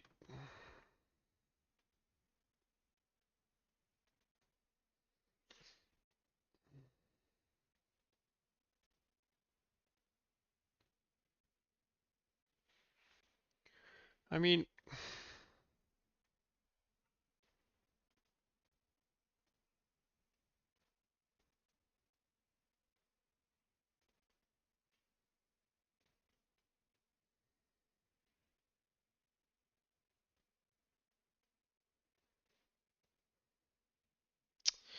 so Let me just type it out. I have render front end has vertex count. No, index count, index offset, vertex offset. It also has transform data, either old or new.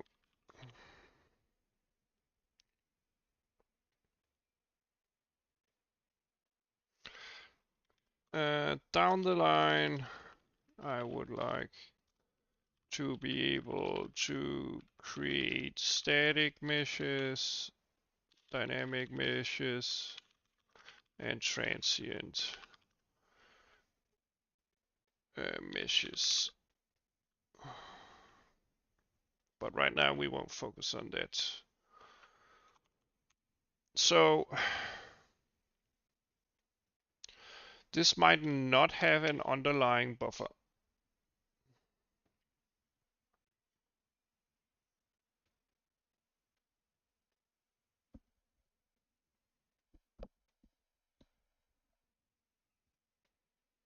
This might not have an underlying buffer.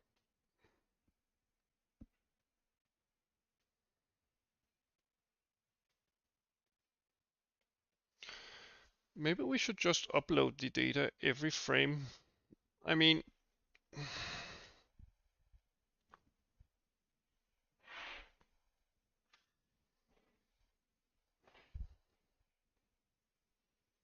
we could simply do that. Then we would submit some kind of transform data. That would be very dynamic.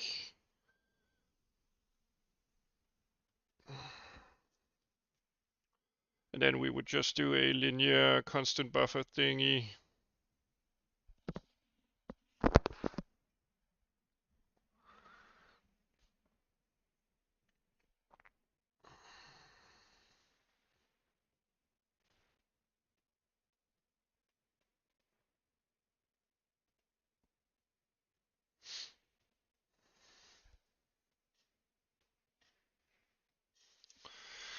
We could do that for now.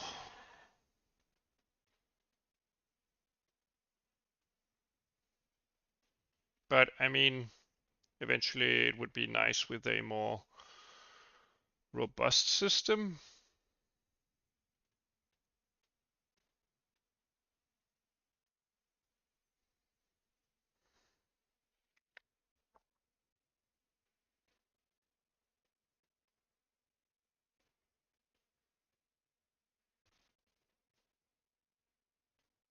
This could end up being somewhat slow. But how would I keep track on?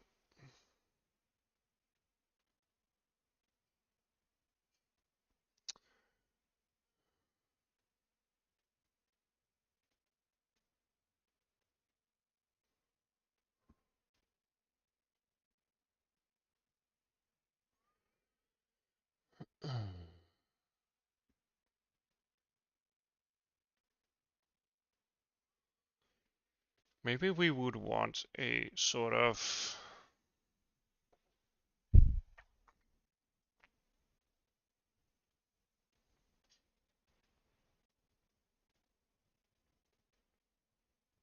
well, the draw calls themselves get deleted every frame.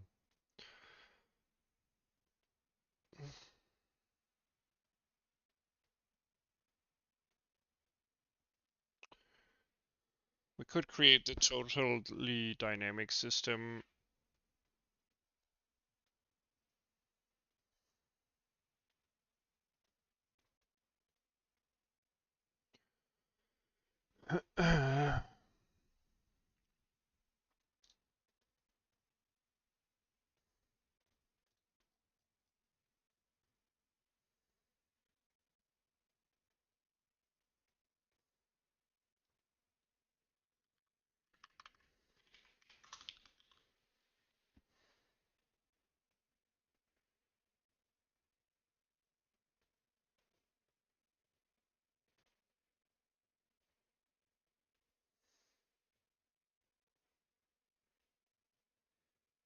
So if we cast that allocation,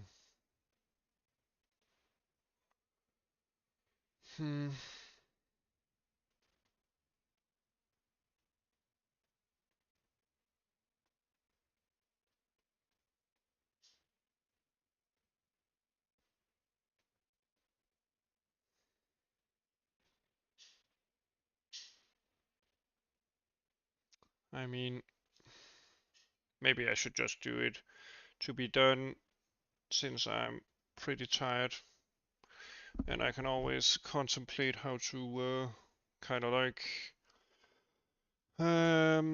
couple buffers. Well, we could also maybe create a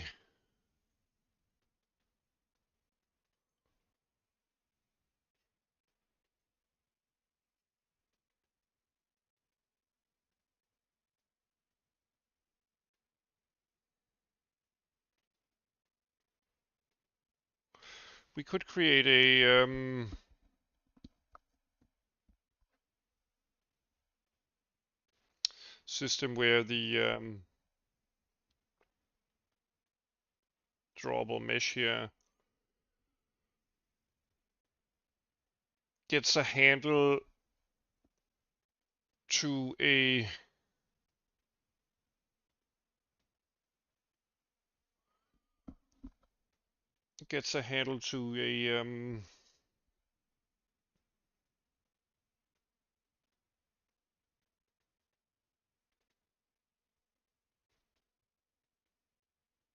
we could do something where it gets a handle to the underlying constant buffer, but then if we change the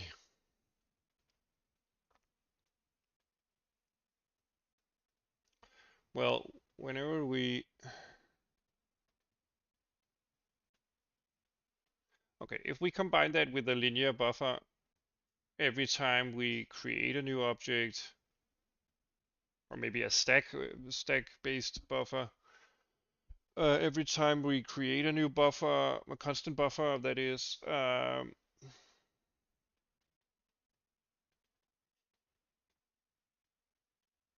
well,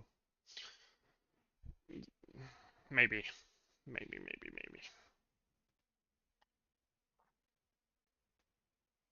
Right now, we will do the simple implementation, and then we can always do whatever optimization later on.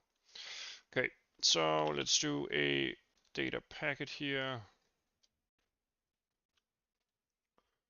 Directx flow exam float 4x4. A transform matrix.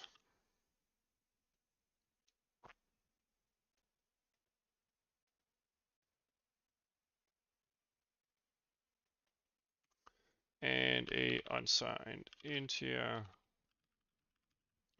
material.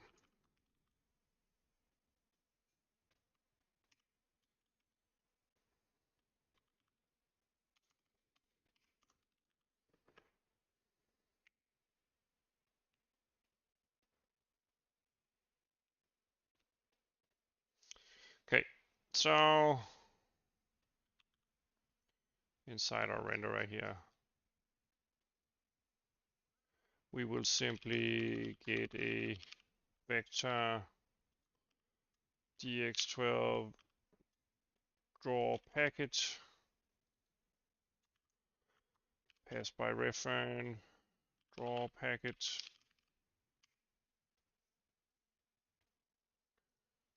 Let's see, we will create that upload draw package data.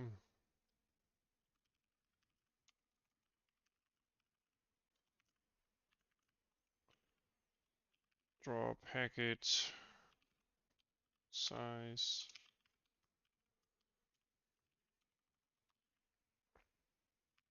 I++.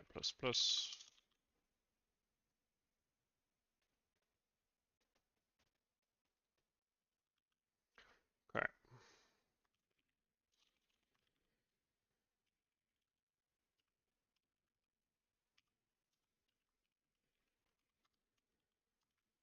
Let's see.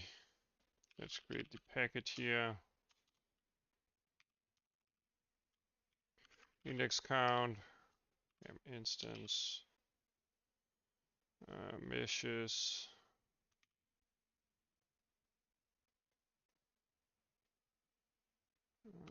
Let's see, add drawable dot mesh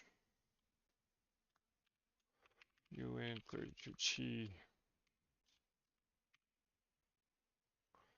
index count.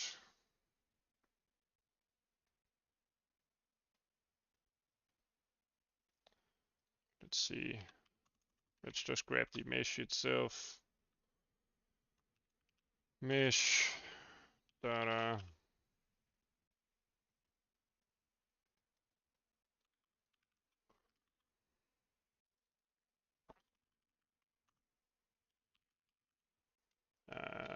Index offset data, index offset packet, vertex offset data, vertex offset.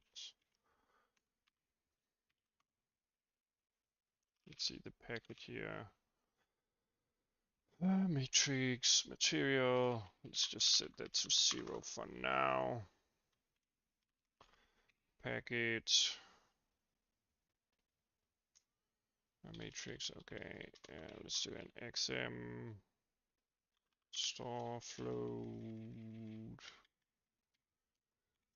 Packet. Reference packet. Matrix.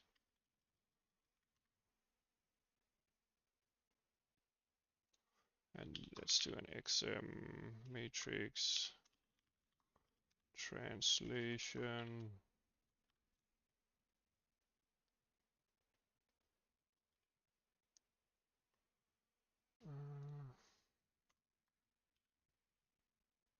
XM float 3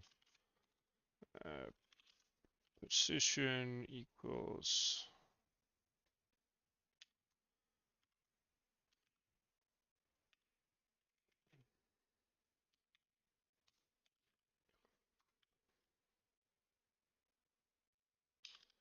drawable mesh dot not drawable mesh transform rather.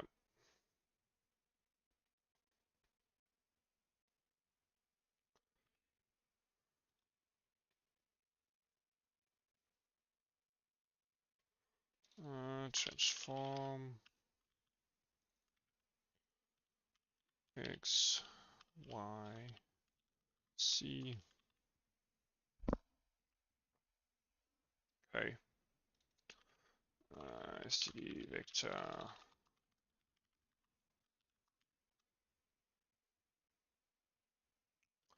packets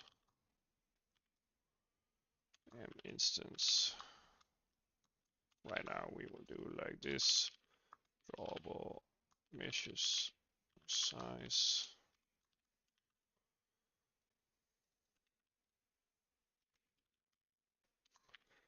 Packet here. Okay.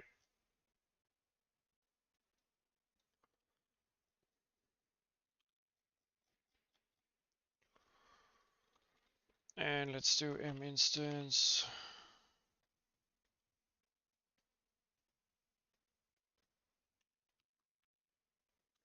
Not like that. MDX12 renderer.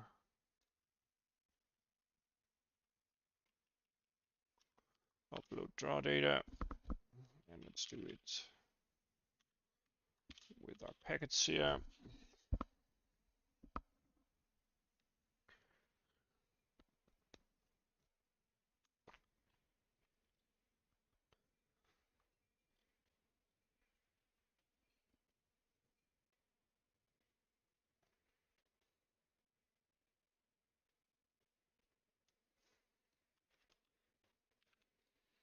Right now we will do like this. And we will do like this.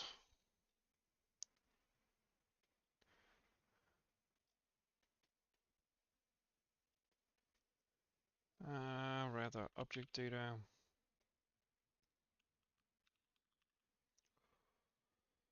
Okay.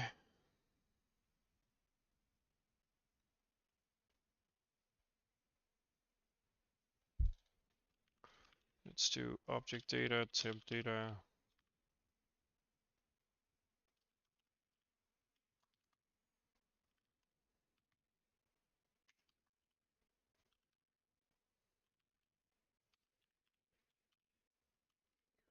Material, temp data, world matrix equals draw packet, matrix.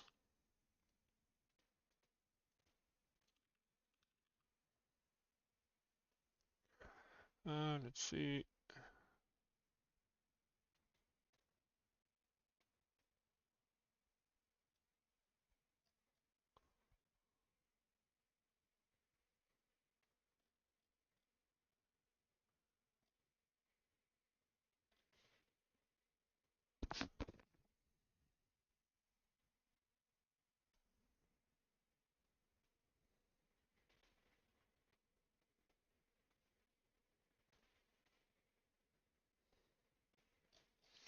Yeah, let's just do like that.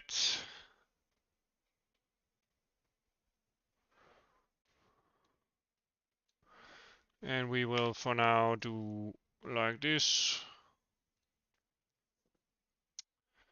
So we copy over our object data here.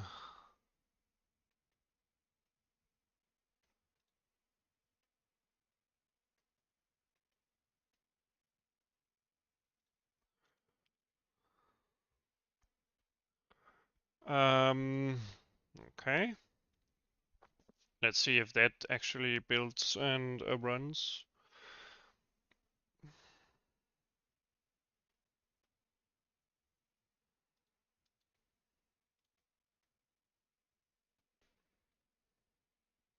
Okay. Let's see if we actually transfer some data. Exe print data transfer.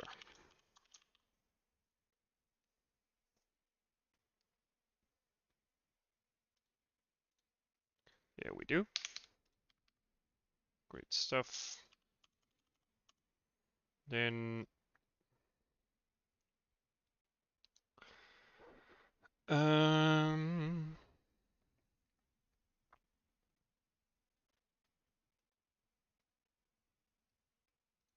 let's set a byte pointer here.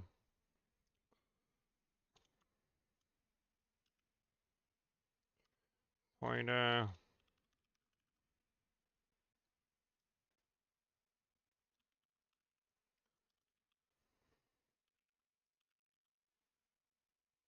Oh, that's on CPU side.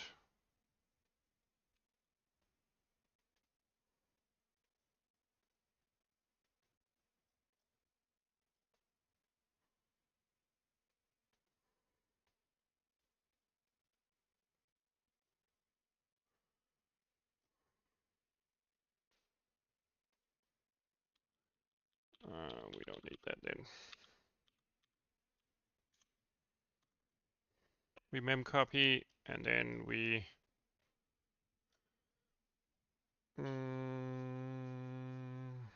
create a Directx12 draw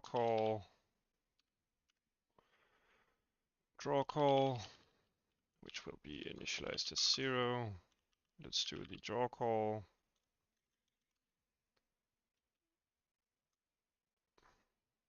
Maybe if we downcast the packet, draw packet, let's see, draw packet I. If we cast it to a Directx12 draw call,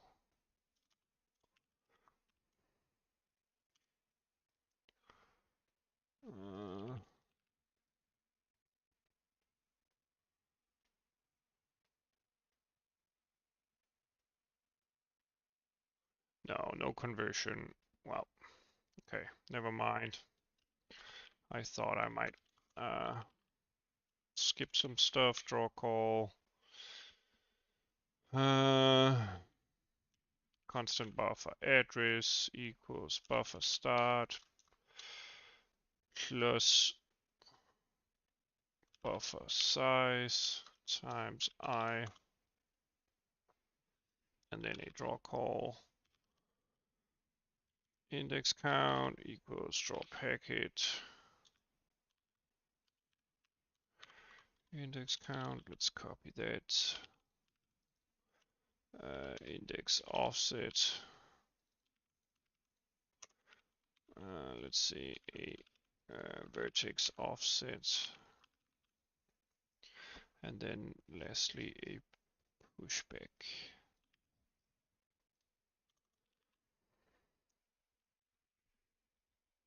Okay.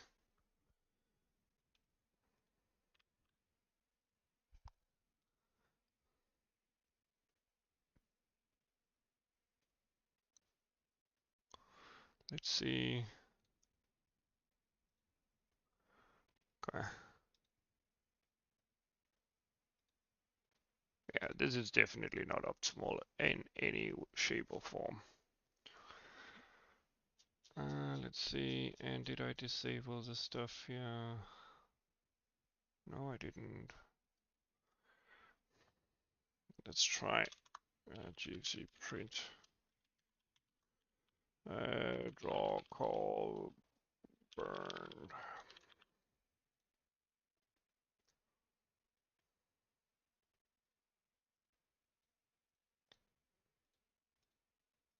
Okay, so it actually does do a draw call,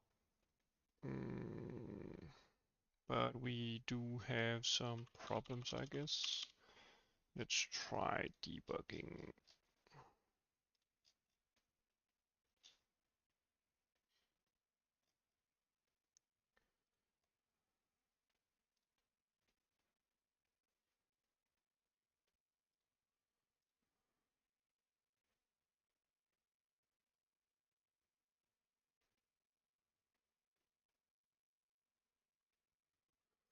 Let's see.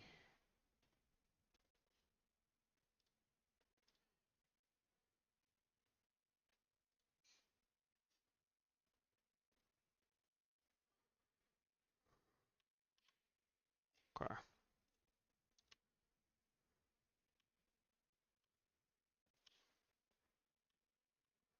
Let's see. Okay.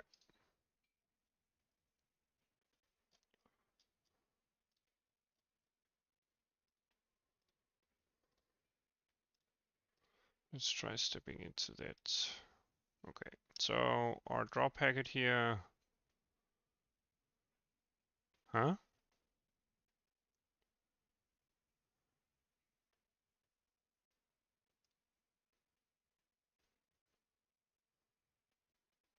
What?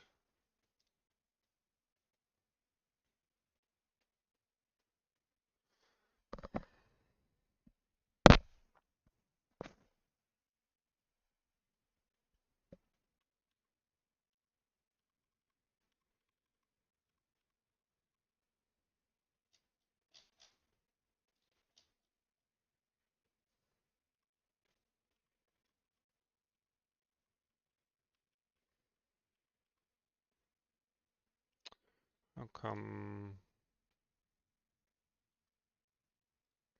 How come it runs 2 times?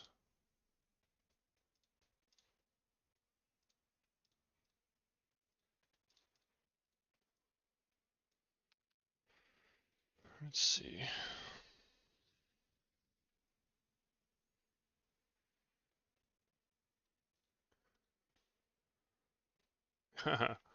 It loses almost 2000 FPS by entering that.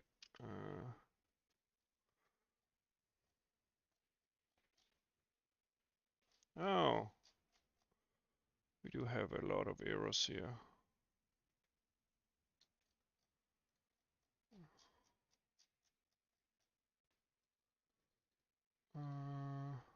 Okay.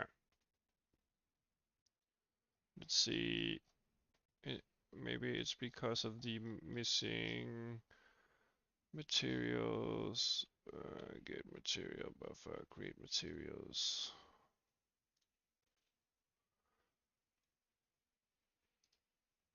Okay, let's enable the material stuff here.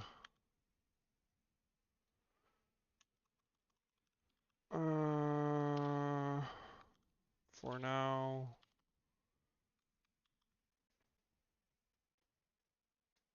Let's try doing that.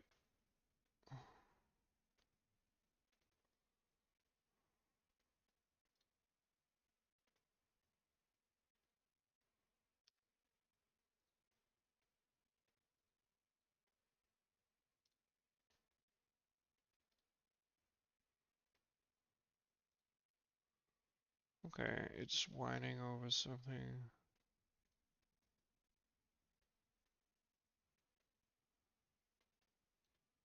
Okay. An index buffer is expected, but none is bound. Let's see.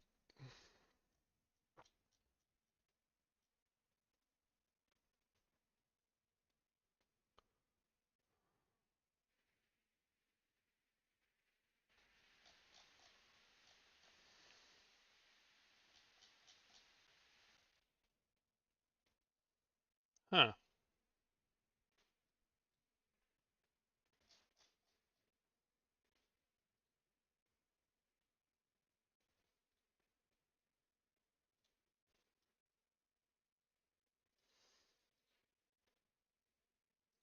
So,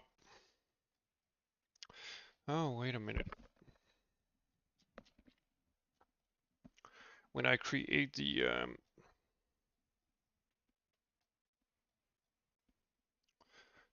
resource here, I don't think I actually create the view for it. Let's see. That is of course needed as well.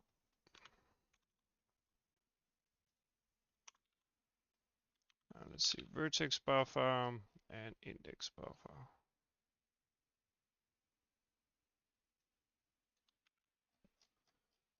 Yeah, I totally forgot that. Index buffer. Oh, whoops. Index buffer is down here. And the vertex buffer is up here. Okay, let's see if that fixes it. Create mesh. Create drawables. Oh my god. We're in business. Now that is one, what do you call it?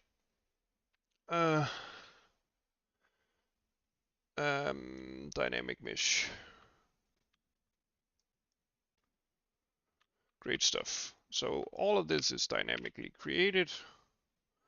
Create the mesh, and we can see from our backlog, we created the index buffers and vertex buffers, and then we can create the actual drawable mesh as well. So now we can spawn objects.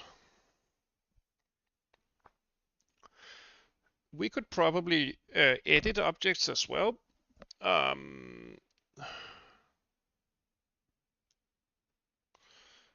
For instance, yeah, now I'm excited. So maybe the renderer here. Do we have it tick? No, we don't.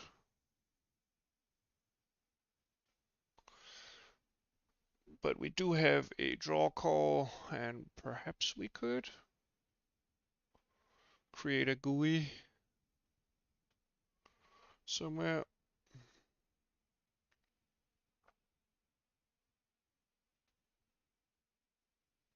We could try, at least.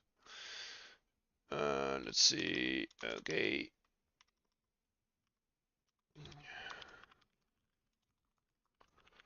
GUI. Let's include that. And let's just create some random code here. GUI begin. Let's do a transform editor. And ImGUI in here. and then for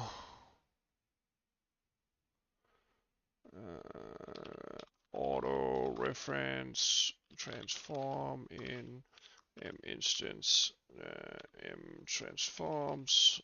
This should have an s for plural. Anyway, the transform itself have x, y, and z components. So let's see. Maybe we should actually do a index-based one. Let's do a for int I instance m transform size I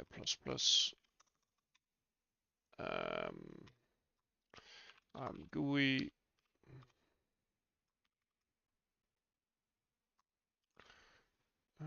text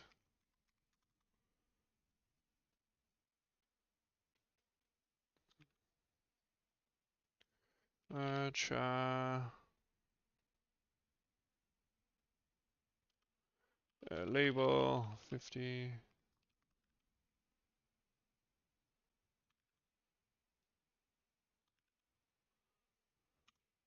Whoops.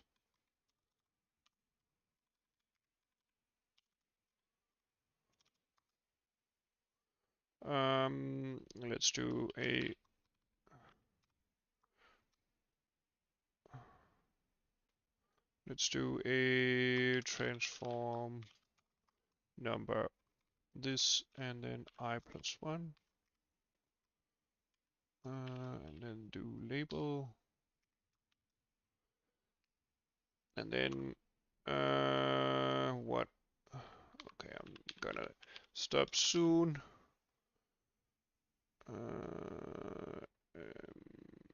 Text edit.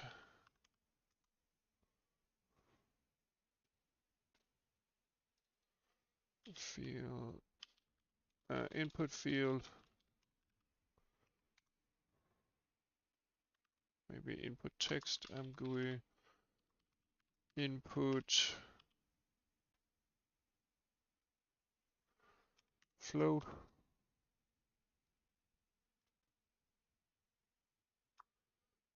X.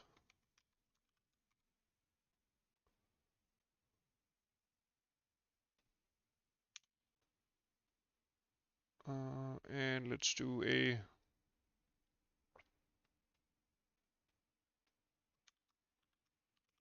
m transform I dot x.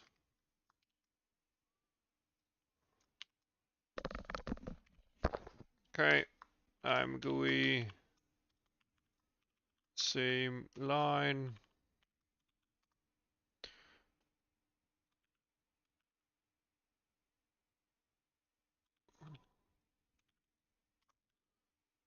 Y and C.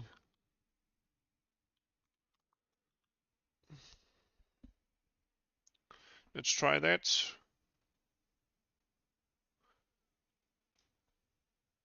Okay, that doesn't work for some reason.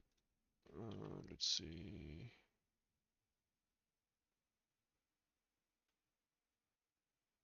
Maybe our application here.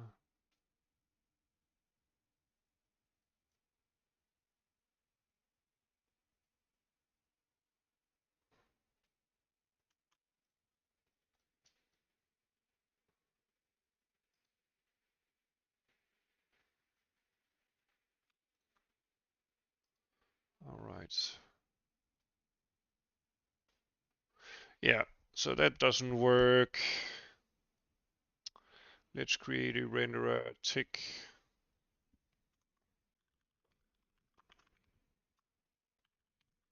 Just for now.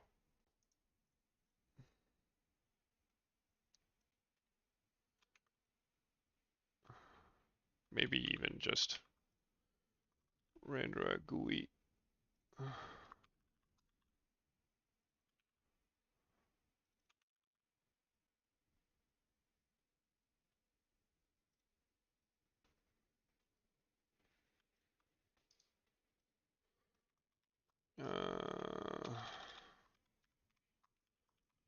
core renderer GUI. Okay.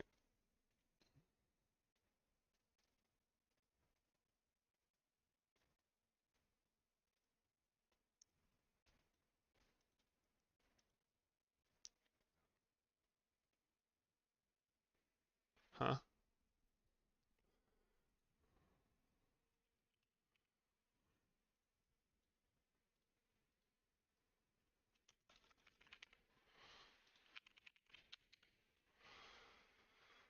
Okay, doesn't work yet.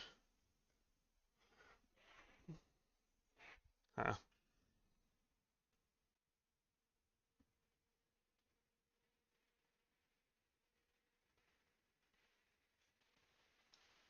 Let's try deleting the same line stuff here.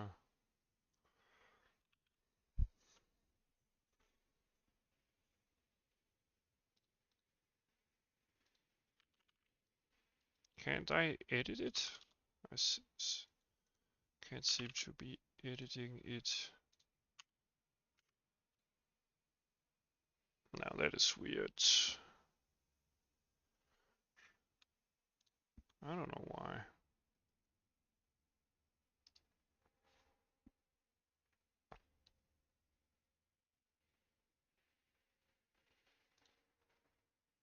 Oh, wait a minute, I don't have keyboard input. Let's see. Load slider.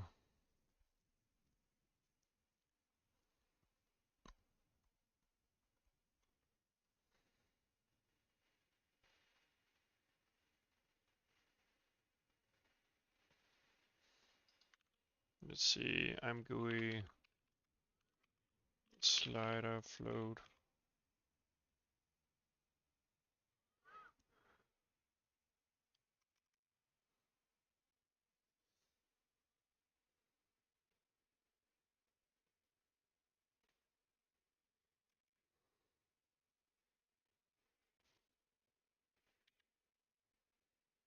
What's the difference? Slider float 4? Oh, okay. Slider float 3. Let's see, position. And let's do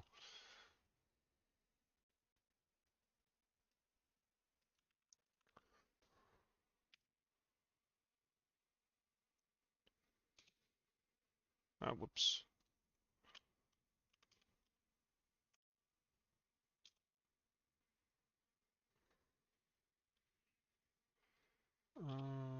Let's do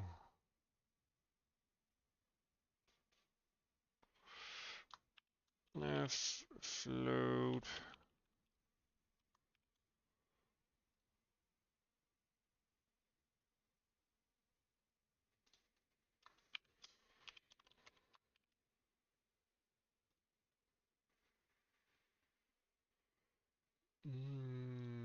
Cast struct as array of floats.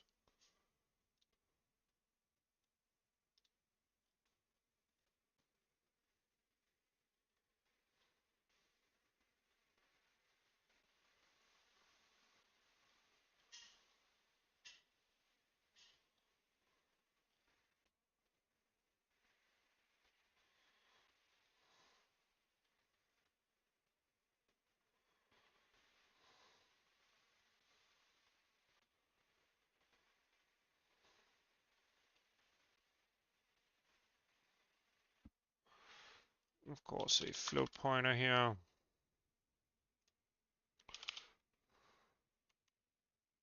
Let's see.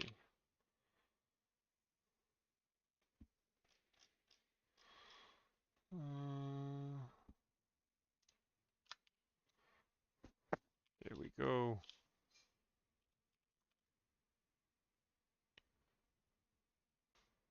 Too few arguments. Minimum, maximum.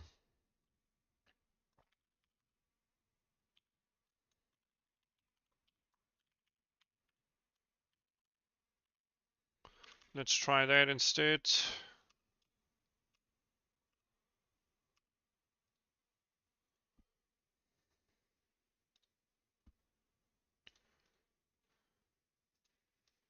Okay, we're definitely moving, but I think minimum -10 and then a 10F, yeah. Okay.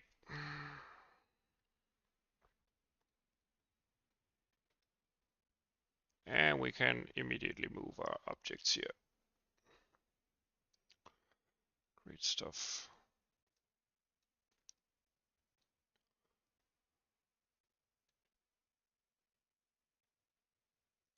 That's pretty neat. That's pretty neat. So our object here is dynamically rendered.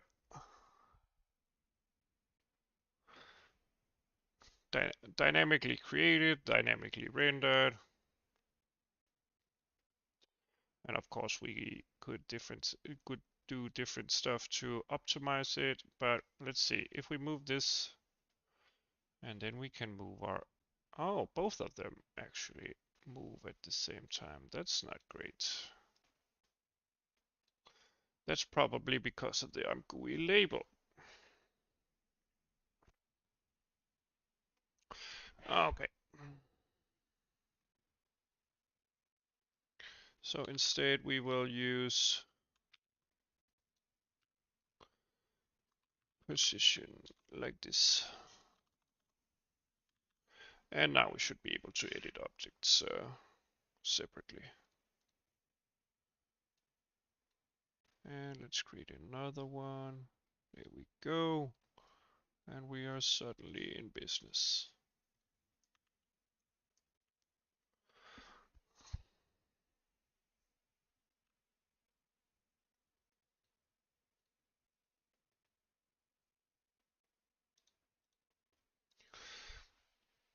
Great stuff.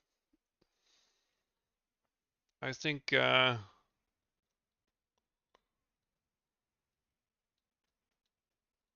see, the resources panel needs to be redone.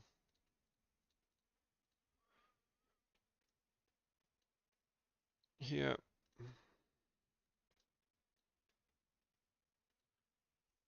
But yeah, that's pretty great. Create another mesh here.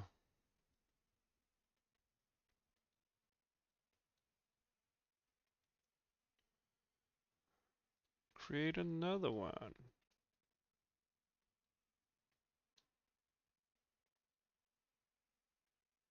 Okay.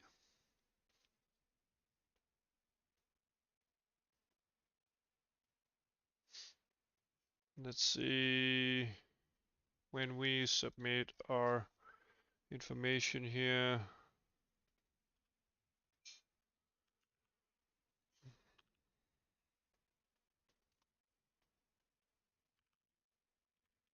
we submit the material one. When we create it, we set it to the material number 1.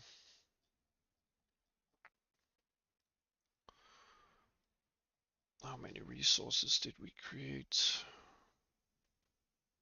All right. Yeah, the resources will be more tricky because they are placed in a what do you call it? Descriptor heap. So we need some kind of dynamic descriptor heap allocator for us to be able to create materials dynamically.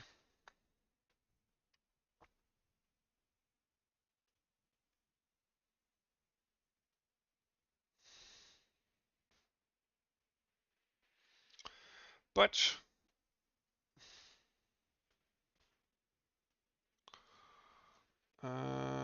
we don't care.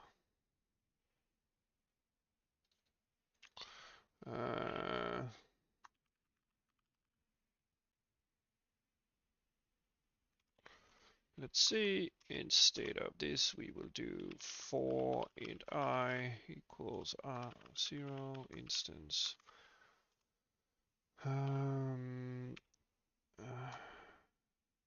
Whoops. Drawable meshes. size I++. I swear this is the last part I'll do.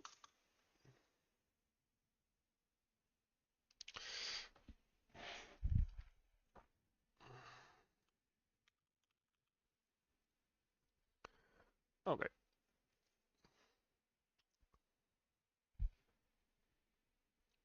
Let's do a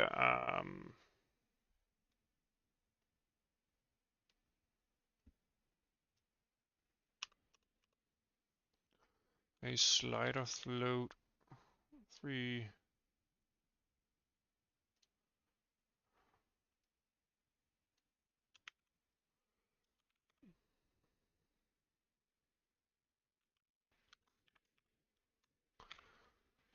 Let's see, transform, and the transform will be just stored as an index, which is fine. Okay.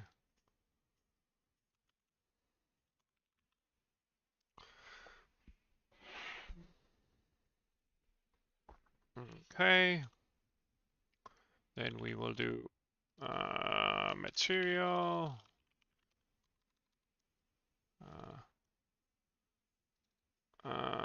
Object.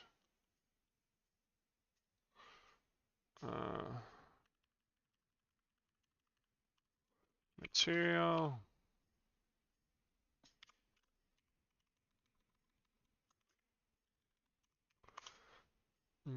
ImGUI. Slider int.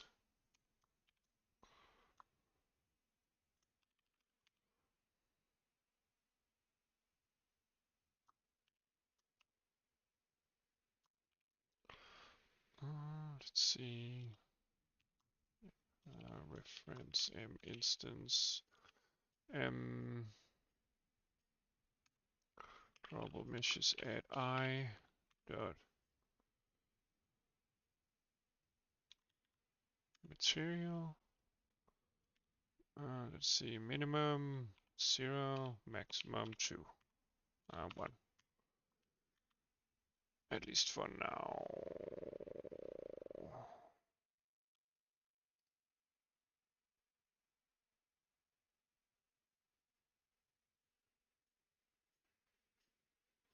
And we will cast it as a int. Do I have a slider? ImGUI slider uint? No. There we go. Okay.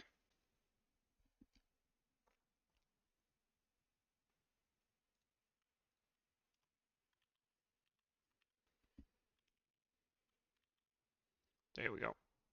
And let's remove this. And let's see what we get.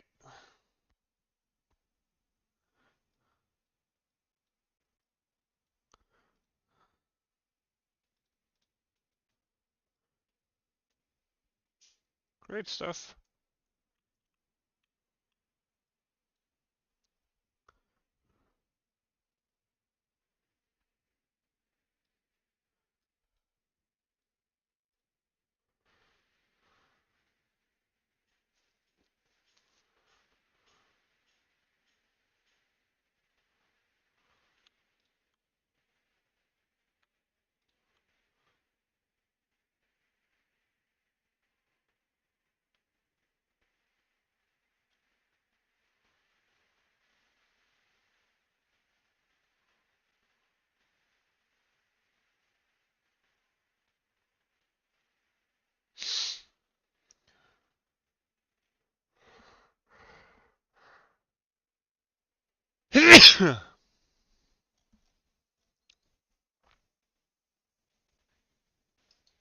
For some reason, this slider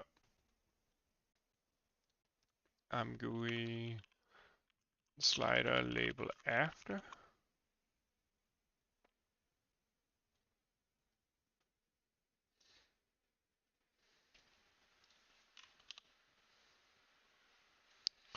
ImGUI slider flags.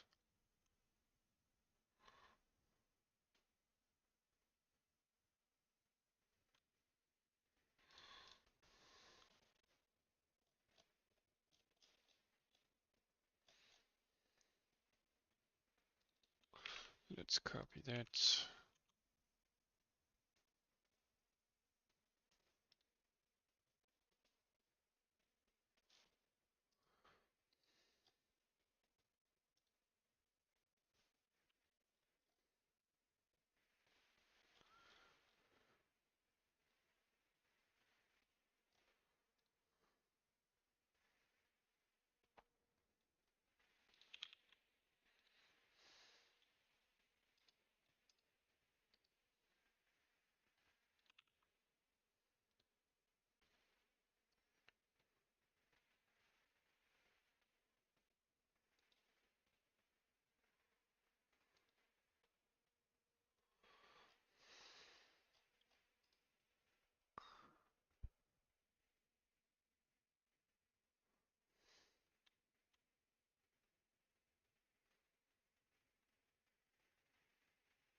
Okay. For some reason, the control is behind the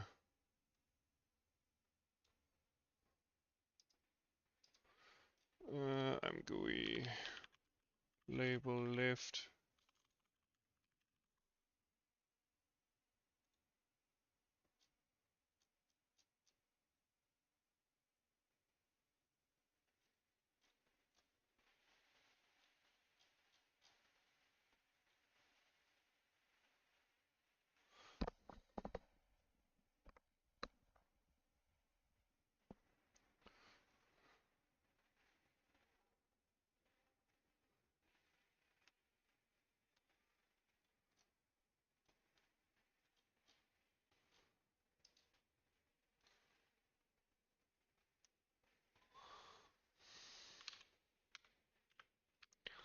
Okay.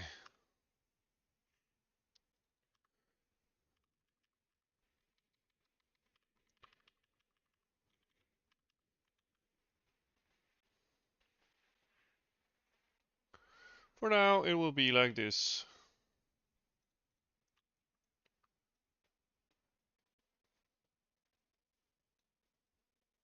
Great stuff. And I think I'm done for today.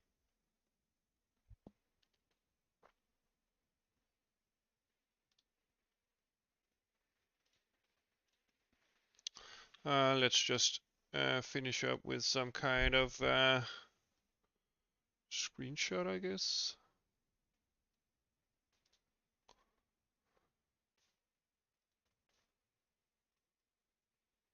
Whoops. Where did the other guys go? Oh. Oh, the label needs to be different. I forgot.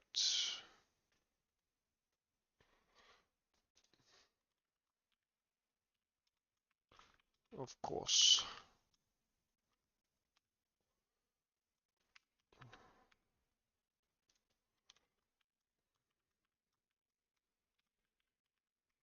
There we go.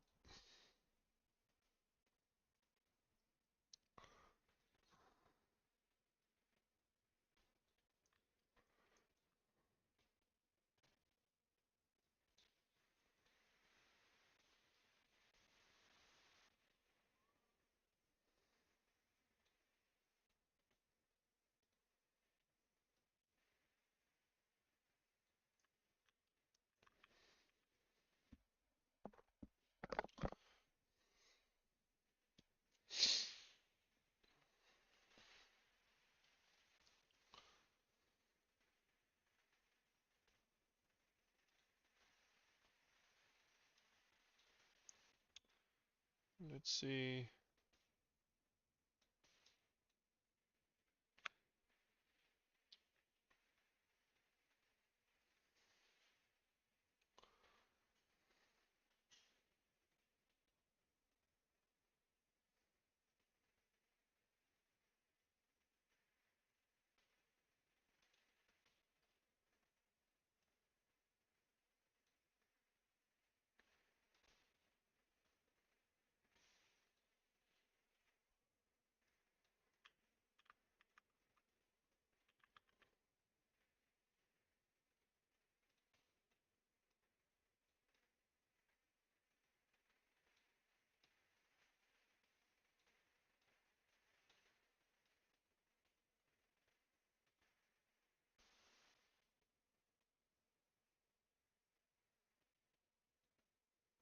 All right.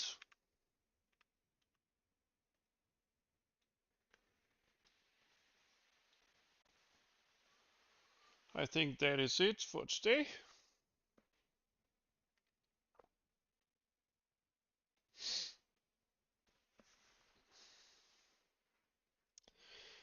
Next, we will create some dynamic materials. And we should basically be done with the first part of our system here.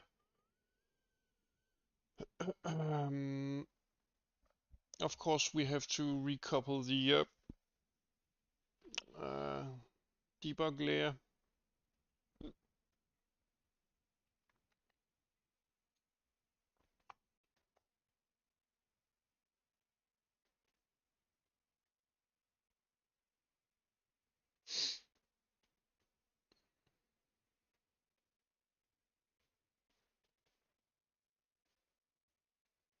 Yeah,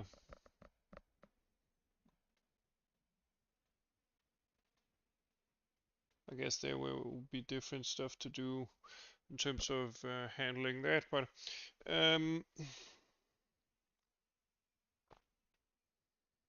yeah.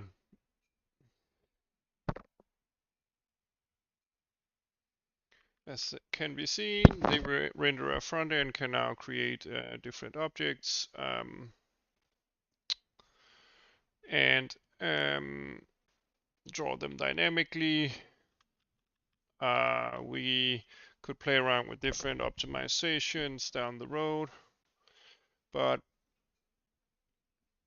I wanted to be able to load meshes dynamically, and I didn't expect that I would be able to, um, or rather that I would have time to create the dynamic reallocation slash growing of the index and vertex buffers. Um, so that's pretty neat. We could always play around with dynamic slash static objects and the constant buffers that get assigned to those kind of resources. Yeah, and then we need to create the descriptor heap dynamic allocations for the material creation, since in order to do, let's see, resource management in terms of rendering content, we need to be able to do the materials here. We're already at a spot where we actually create the transforms, and we already created the um, bounding volumes. And lastly, we actually also created a series of drawable meshes. Basically, we're starting to be at a point where the resource manager is obsolete, and things have been migrated to their proper place, to the renderer front end here.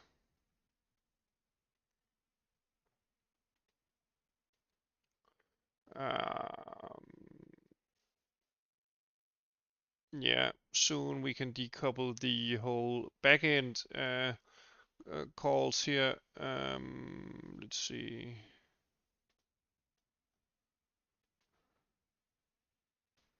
Yeah, we're pretty close to being able to hide our backend in our renderer API.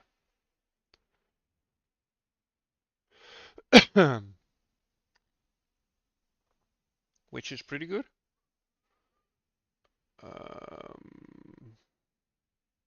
It is pretty good. Yeah, so basically a nice refactor here of several things. We will refactor these, and probably delete this one. And eventually probably remove that one. And then we'll have only, yeah, some important stuff in our backend here. So that's pretty great. Yeah, the only thing I probably would optimize on is not the resource allocation here, but the submission of render data, upload draw data here, or rather outside in the generalized render here. Maybe we want to store this on the heap and keep it between frames.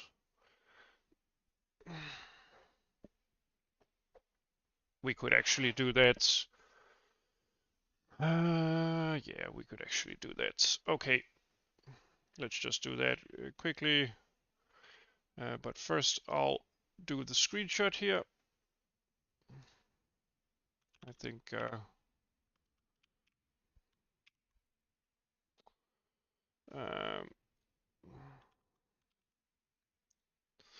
this is pretty neat. Okay, so we will create a renderer, systems, data containers. Let's do a struct here, private struct, frame data, where we store a std vector of draw packets.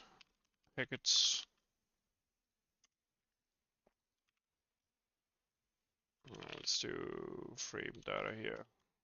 Frame data. And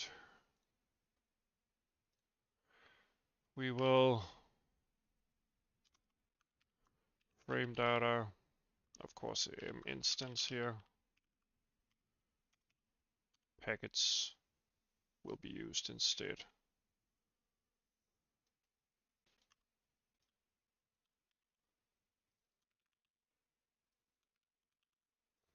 There we go. So we don't do reallocations on the heap every frame, but only when the stuff here is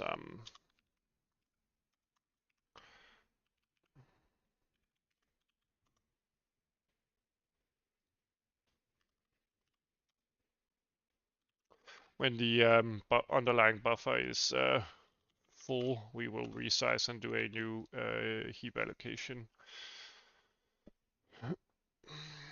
We will expend some memory here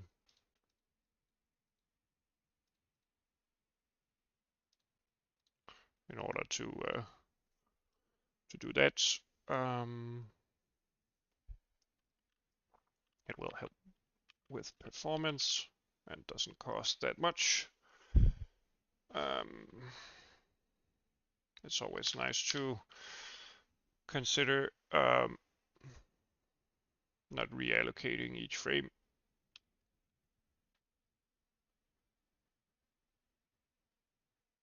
The same is done here.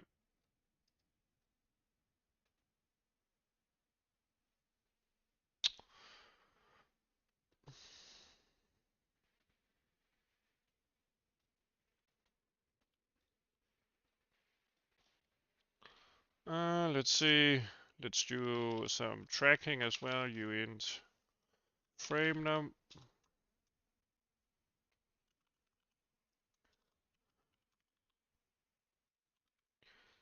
Let's do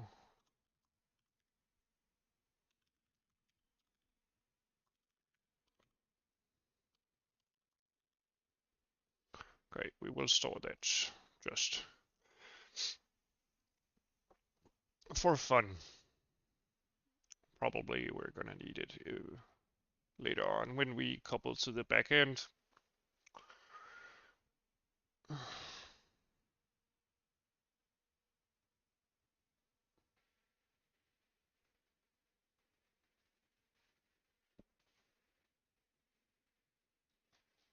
This could also be part of the upload draw data. Maybe this should eventually just be called upload data. And then we do the draw itself. Maybe even this part here should be moved.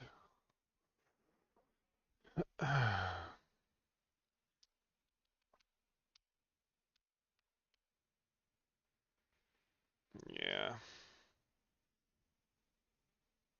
This could be moved. This could be moved.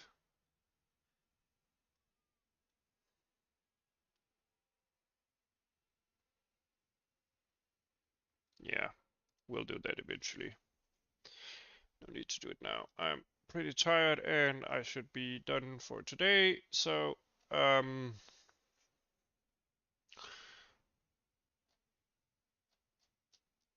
been going at it for quite some time.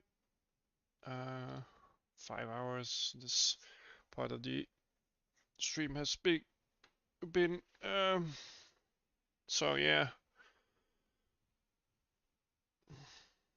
Let's end it here. I'll be doing some chilling. What do you call it? I'm really tired, so I'm blabbering a lot. Anyway, the next steps for this project here is to create materials dynamically, which means create backend descriptor heaps with dynamic allocations, perhaps a linear/stack allocator for that.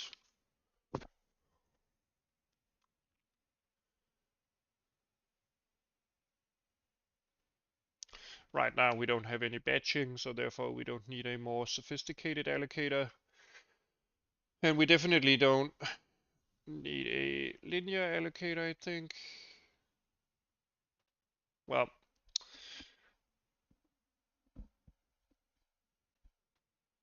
yeah, we'll look into our allocators eventually when we start deleting objects as well.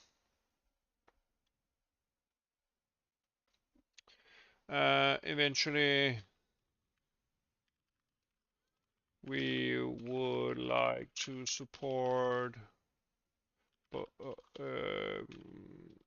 static, dynamic, and transient objects and create appropriate resources for that.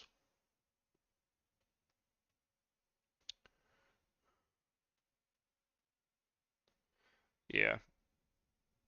So, for instance, static meshes, dynamic meshes that move around, and transient meshes that only exist for a couple of frames. We need to re-implement drawing of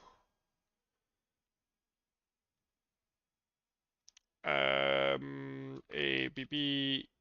bounding volumes and other debug stuff.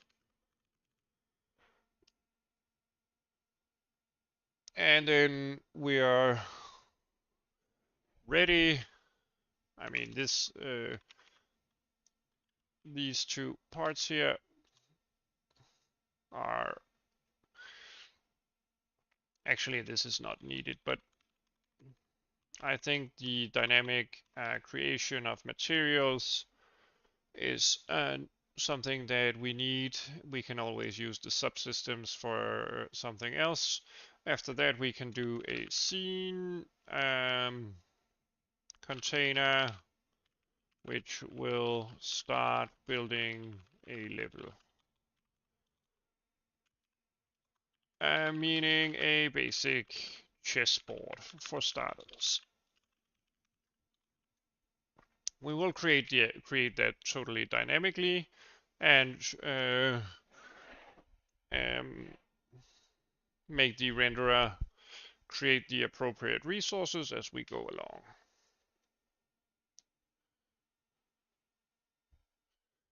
So yeah. The renderer and the renderer backend got some overhaul today, and I think we got some nice work done. Anyway, I'm repeating myself. Thanks for tuning in. Hopefully you found any of this helpful, entertaining, or yeah, something else entirely. I hope everyone out there will keep on trucking and stay healthy. My best of luck and wishes to all of you. If you like this content, please consider subscribing, liking, or leaving a comment, or even supporting the channel. All right, everyone, please take care. Bye-bye.